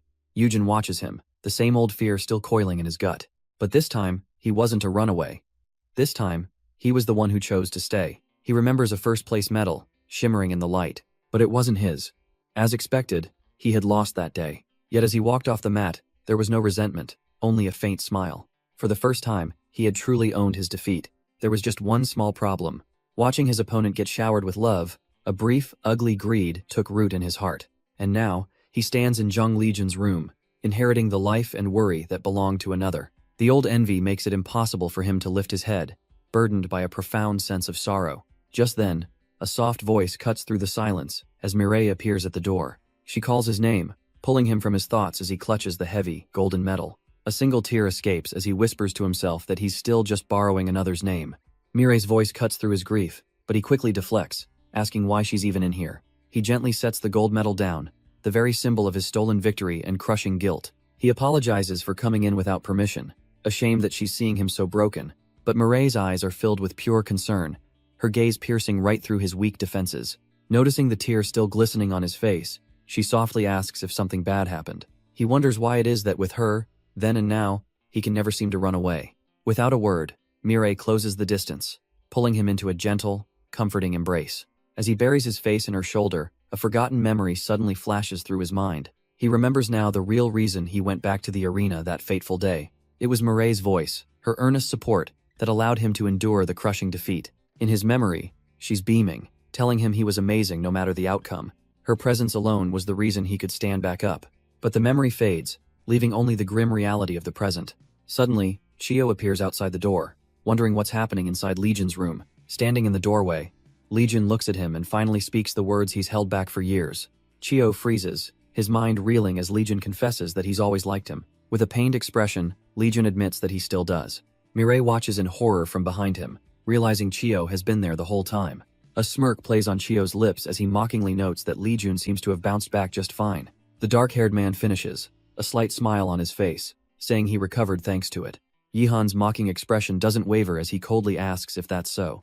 In a blur of motion, he steps forward. He grabs the man by his collar, his voice laced with venom as he orders him to get out. Mireille watches in terror, barely able to call out her brother's name. But the man remains calm, telling Yihan to let go, reminding him that his little sister is watching. Yihan scoffs, retorting that some stranger is confessing to his sister, and grabbing him is a show of restraint.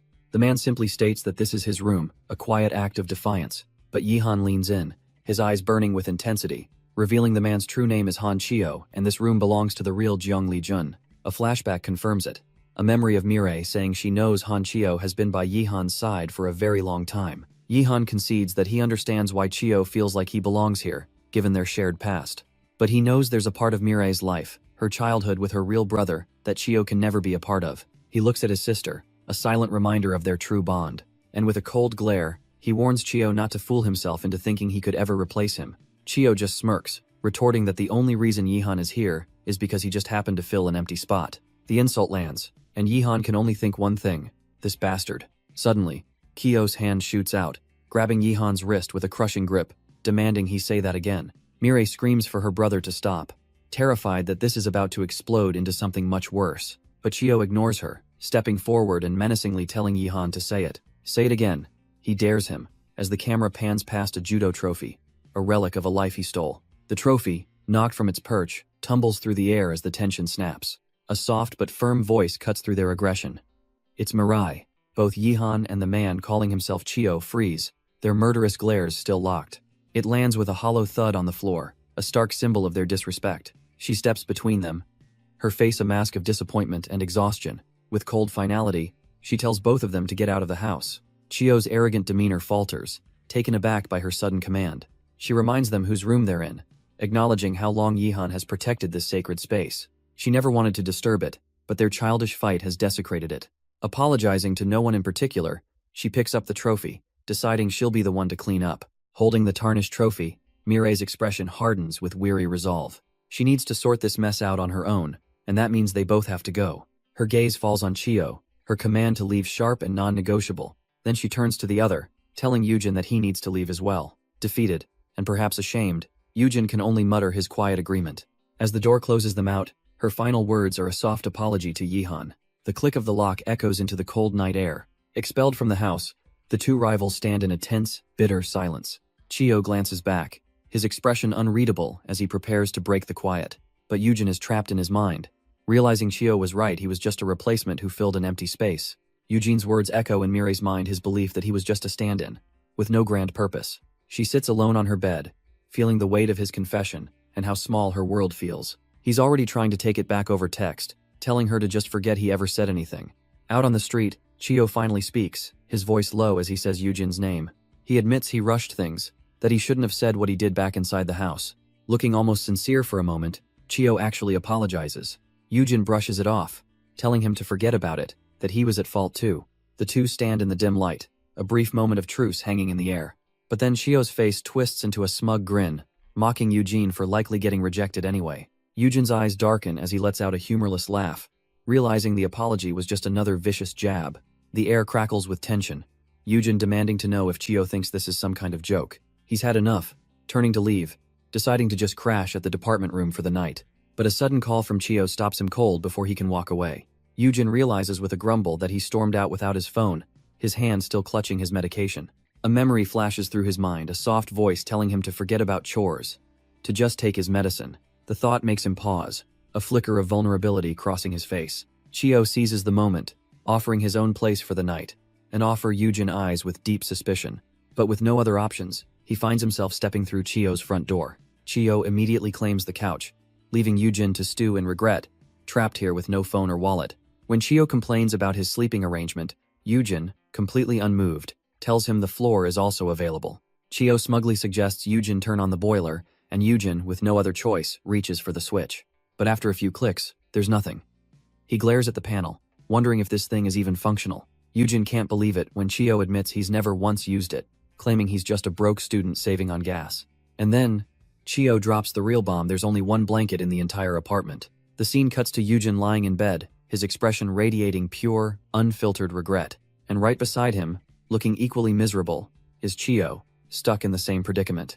Forced to share a bed, they lie back to back as Eugene seethes, certain this is Chio's petty revenge. But Chio isn't thinking about revenge. His mind is on Mirai, wishing he could check on her. Hez tormented by images of her, hoping she's safe and soundly asleep.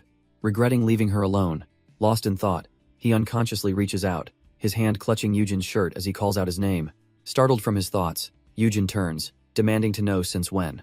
His mind flashes back, remembering how he once told Chio that their own history ran far deeper than he knew. Chio's eyes slowly flutter open, caught completely off guard by his own subconscious words. He tries to play it off as an accident, but Eugene's silent, unimpressed glare says it all. Resigned, Chio sighs, knowing that what he's about to say is going to sound completely absurd. He admits that even he only just realized the true depth of his feelings today. The sudden confession sends Eugene spiraling into his own memories, into his own complicated feelings. He recalls how hard he tried to forget Yihan, to move on, but his heart simply refused. Looking at Chio now, a soft, almost bittersweet expression settles on Eugene's face. But Chio flips the script entirely, turning the question right back at him. So, since when was it for you? A fleeting memory surfaces in Eugene's mind, the image of a young girl's bright, innocent laugh. But back in the present, Chio's gaze is sharp, his tone teasing. He observes that it seems Eugene has been nursing this crush for a very, very long time. The words land, and Eugene is struck completely silent, unable to form a denial. His mind plunges into the past, to the day he moved in and was first greeted by that little girl. She was all smiles and sunshine, clutching a large, stuffed bunny. Having found the toy on the ground, she sweetly tried to return it, thinking it was his. But the young Eugene was already a boy of few words and even less warmth, snatching the doll away. He coldly informed her that it wasn't his, and then he just dropped it on the pavement, a casual rejection of her simple kindness. Yujin stands there, the memory still fresh, as Yihan's voice cuts through the silence. From his bed, Yihan smirks, noting that this little crush has been going on for much longer than Yujin lets on. The next morning, sunlight hits the rooftop where Yujin lives. He wakes with a start, the night's revelations still echoing in his throbbing head. Yihan, already dressed and ready to go, announces he's off for his weekend training. He looks over at Yujin, who's miserably hugging a toilet, and casually complains about the broken boiler. Oh, and by the way, he adds, he texted his sister to let her know where Yujin had passed out. His grip tightens on his bag strap as he admits, almost to himself, that she never replied. With a final "I'm off," he leaves Yujin to deal with the aftermath of the night. Yujin realizes she must still be furious with him, and he knows he has to apologize the moment he sees her.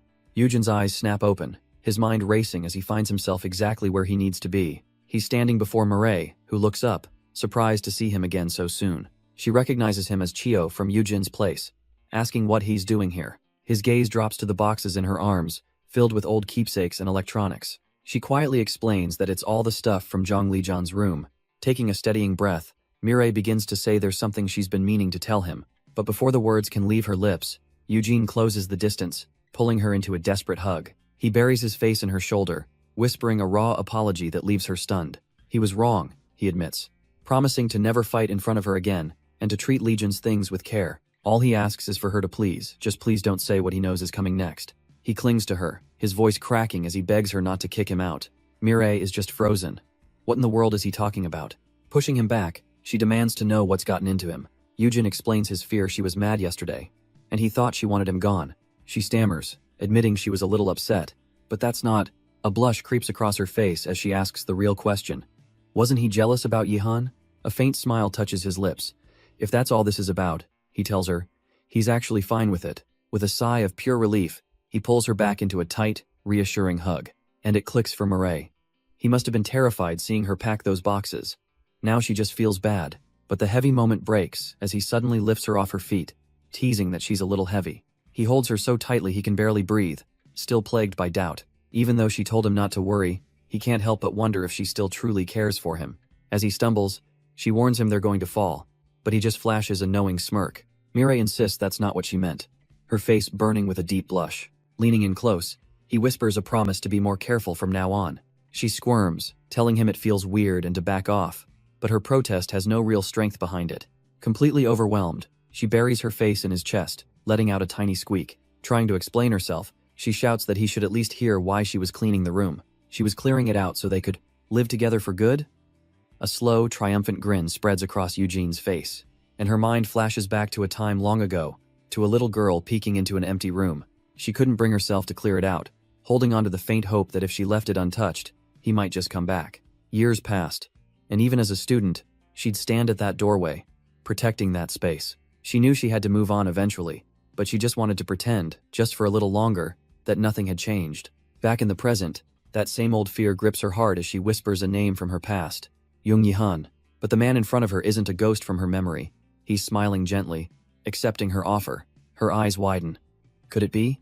Could they really live together? For good? The realization hits her, and she immediately starts backpedaling, flustered, insisting that's not what she meant. He could just use the room, she stammers. Even as a wave of anxiety hits her, what if this is too much for him? But Eugen just watches her frantic explanation with a knowing, gentle smile, not believing a word of it. But Eugen just smirks, telling her that her slip-up meant exactly what he thought it did. As she walks away, he asks about her sudden change of heart regarding the room. Mireille admits it wasn't sudden at all. She'd been planning to clear it out for a while. It just felt wrong seeing him keep all his belongings in a box, unable to truly settle in. Hearing this, Eugen's expression softens, touched by her genuine concern. He pulls her into a gentle hug, telling her there's no need to be so anxious. Looking down at her, he calmly states that he doesn't mind living with her either. Her eyes widen in disbelief. Could he really mean that? Still, a part of her is insecure, wanting to ask him over and over if he's sure. She's terrified he might change his mind, but he promises her, with absolute certainty, that he won't. His voice is firm, promising her that her fears will never come to pass. The last of her anxiety melts away, replaced by a wave of pure relief. A brilliant smile lights up Eugen's face. He declares there are no takebacks. Mireille is so completely happy that she hasn't even thought about anything else.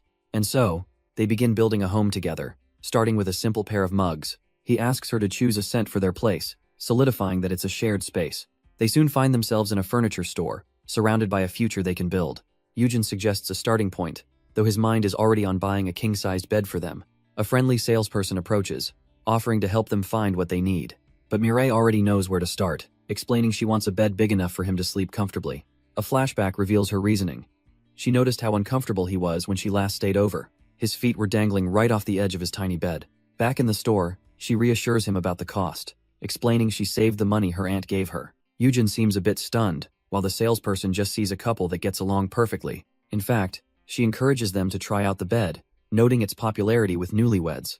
A flustered Mireille frantically tries to explain that their relationship isn't like that, but the salesperson just smiles, saying it's normal for couples to adjust at their own pace. Eugene, however, is clearly enjoying the misunderstanding, letting out a small, satisfied smirk. Later, he carries their shopping bags, insisting that he would be the one to pay for the bed. As they walk home, he tells her not to worry, urging her to use her savings on the other things she'd been wanting. As they walk, Mireille can't help but marvel at how easily Yujin spends millions. She knew Chio's family was rich, but this was a whole other level, making her wonder about his finances. Her mind flashes to what she knows of his parents, a former lawyer and a university director. It made no sense with that kind of background. Why would they live in such a modest home? Yujin snaps her out of it, asking what she's looking at, but she quickly plays it off. A soft gasp escapes her lips as her thoughts continue to race. She glances up at a nearby building, realizing her own brother Yujin must not be home yet. Seo Yujin's expression is calm, but his eyes seem to catch her fleeting distraction. Back inside their apartment, she offers him the shower first, and he casually agrees. Now alone in her room, Kwan Mireille sits at her desk and lets out a heavy sigh.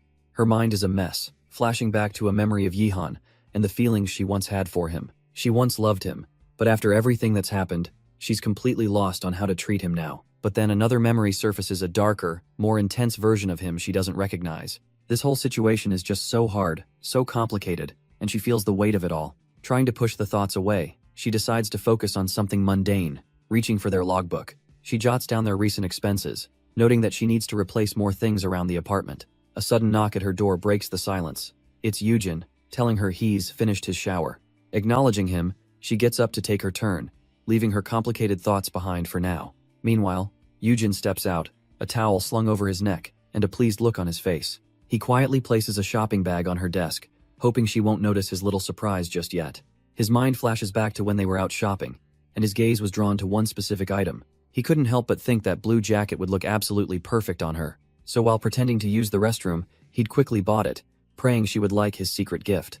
Back in the present, he sets the bag down beside her open logbook, intending to make a quiet exit. But just as he's about to leave, his eyes catch the writing on the page, and he stops. He reads through her notes, a small smile forming as he finds her personal entries surprisingly cute. But his expression quickly shifts to one of deep concern as he reads on, wondering why she felt the need to write this.